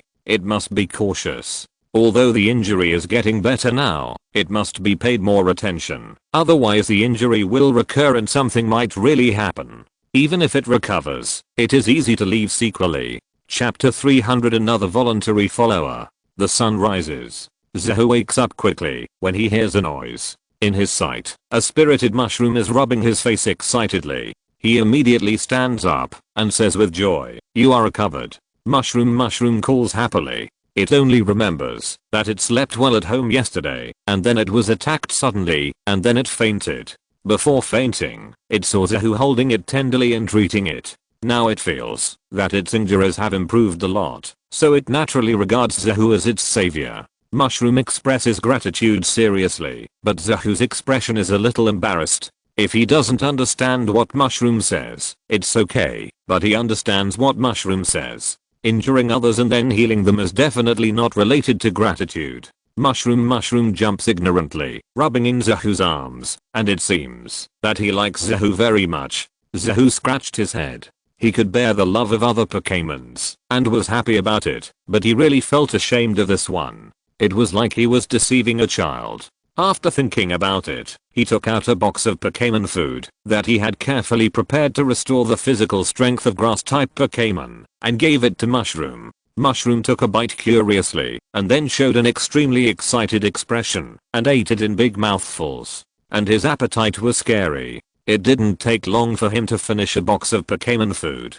Guoran Weng, who was eating on the side, saw Mushroom finish the Pokémon food and showed an embarrassed expression and then secretly pushed his Pokémon food to Mushroom. Mushroom looked up with a puzzled expression, not understanding why Guoran Weng was so kind, and asked curiously. Guoran Weng once again expressed that he would give it to Mushroom to eat, and Mushroom was relieved and ate the food in big mouthfuls. Although the taste was a little different, it was all delicious. This Guoran Weng is really a good person. Sure enough, Weng was relieved when he saw Mushroom eating so much. He felt much less guilty. He was worried for a long time because he accidentally injured Mushroom yesterday. Mushroom yawned lazily after eating 2 servings of Pokémon food. The sun was high in the sky and the warm sunlight swept over Mushroom's body. A gentle white light immediately appeared on Mushroom's body and it looked more energetic. Optical synthesis? This Mushroom has learned this trick, Zahu said with a little surprise. Optical synthesis, that is, photosynthesis, absorbs sunlight to restore physical strength. Apart from the 2 Pokémons, Meow and Tutu Dog, who can learn almost any moves, and the flower therapy ring and the plant Pokémons of Huabibo's family who are covered with fairy skin, this is a special trick for grass-type Pokémon. After all, photosynthesis requires chlorophyll, which normal animals do not have. But being able to learn does not mean that you can do it. Among the grass-type Pokémon that Zahu has met, there are really not many who can do this. It's just that Mushroom can perform optical synthesis, so the body can recover better. Zahu didn't bother about it anymore. He got up and woke up Zaozi and the others. After breakfast, he said goodbye to Mushroom. Mushroom, I'm leaving. Take care of yourself in the future. Mushroom looked puzzled. Is he leaving now? He frowned and showed a sad expression. Was he abandoned? Looking at Zahu and the others walking farther and farther away, Mushroom's eyes became firm, and then he ran towards Zahu with his 2 short legs that were almost invisible. After feeling the warmth of being with Zahu and his group, it didn't want to live alone as a Pokémon anymore. Since the last time it overslept and fell into the river and was separated from its tribe, Mushroom hasn't felt the feeling of being cared for a long time. In the past, only its tribe would share Pokémon food with it. In addition, Zahu's Pokémon food is much more delicious than rotten leaves. For various reasons, Mushroom resolutely caught up with Zahu. Zahu was slightly stunned, turned around and looked at Mushroom and said, "What are you doing?" Mushroom jumped up hard and hit the Pokéball on Zahu's waist. The meaning was very clear. "I want to be your Pokémon." "You want to be my Pokémon?" Zahu said. Mushroom jumped up to show his excitement.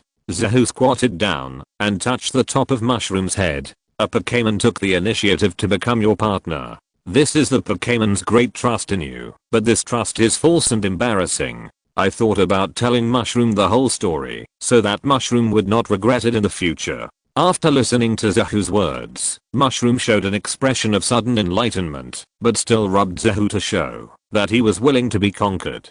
"So, do you still want to follow me? Then take care of each other in the future." Zahu smiled and took out the Pokéball. Mushroom nodded his head and took the initiative to enter the Pokéball. Zahu shook his head and smiled. He originally wanted to conquer the wood gecko, but he didn't expect to conquer Mushroom. However, the evolution of Mushroom, Parasaurolophus, is also okay. Like Lizard King, it is a humanoid Pokémon with hands and feet. It is based on a kangaroo and can punch quickly, which is in line with Zahu's fighting style. It even has both grass and fighting attributes, which makes it hit wider than Lizard King's pure grass attribute. The only difference is that its race value is slightly lower, only 460, while Lizard King has 530. However, race value is just a reference. As long as the trainer is strong enough, race value is deceptive. Brother, I also captured a Pokémon. So, brother, this time we will only use Pokémon captured in the Hone region in the Hone League competition, okay? Zyozzy said to Zahu. Okay, if you want to do this in the future, Sinnoh and Unova are also fine. Zahu agreed. Then I will work harder to train Basiki next, make it slap stronger, and then evolve into Lizard King. Zyozzy said passionately. From this point of view, he and Zahu are on the same starting line, and need to work harder. Maybe, just in case, we can really win. Although Zyozzy himself knows that this is unlikely, as a human being, we must always keep some thoughts in our hearts, right? But the special attack racial value of Bozo seems to be higher than the attack racial value. Shouldn't it be a special move like the seed machine gun? Xiaosheng said. Really? But Bozo's slap is more powerful. Just practice slap. Zyozzy said firmly. Xiaosheng, if you stay by Zyozzy's side for a while, you will know that everything can fight. Zahu smiled. The energy attacks of the General Lizard King using sunlight and flames are more powerful than physical attacks such as blade leaves. But can Zyozzy's Pokémon be the same? Bulbasaur can become a fighting type. This Lizard King is even more excessive. The blade leaves crippled nightmare. If you don't practice physical attacks, it will really be useless. Okay, let's go. The journey ahead is still very long. Zahu said. End of this chapter. Thank you very much for reaching the end. Don't forget to like. Looking for more exclusive content and immediate access? Subscribe to our Patreon. Remember, every like, subscription, or donation encourages us to continue. Thanks to everyone. See you in the next video.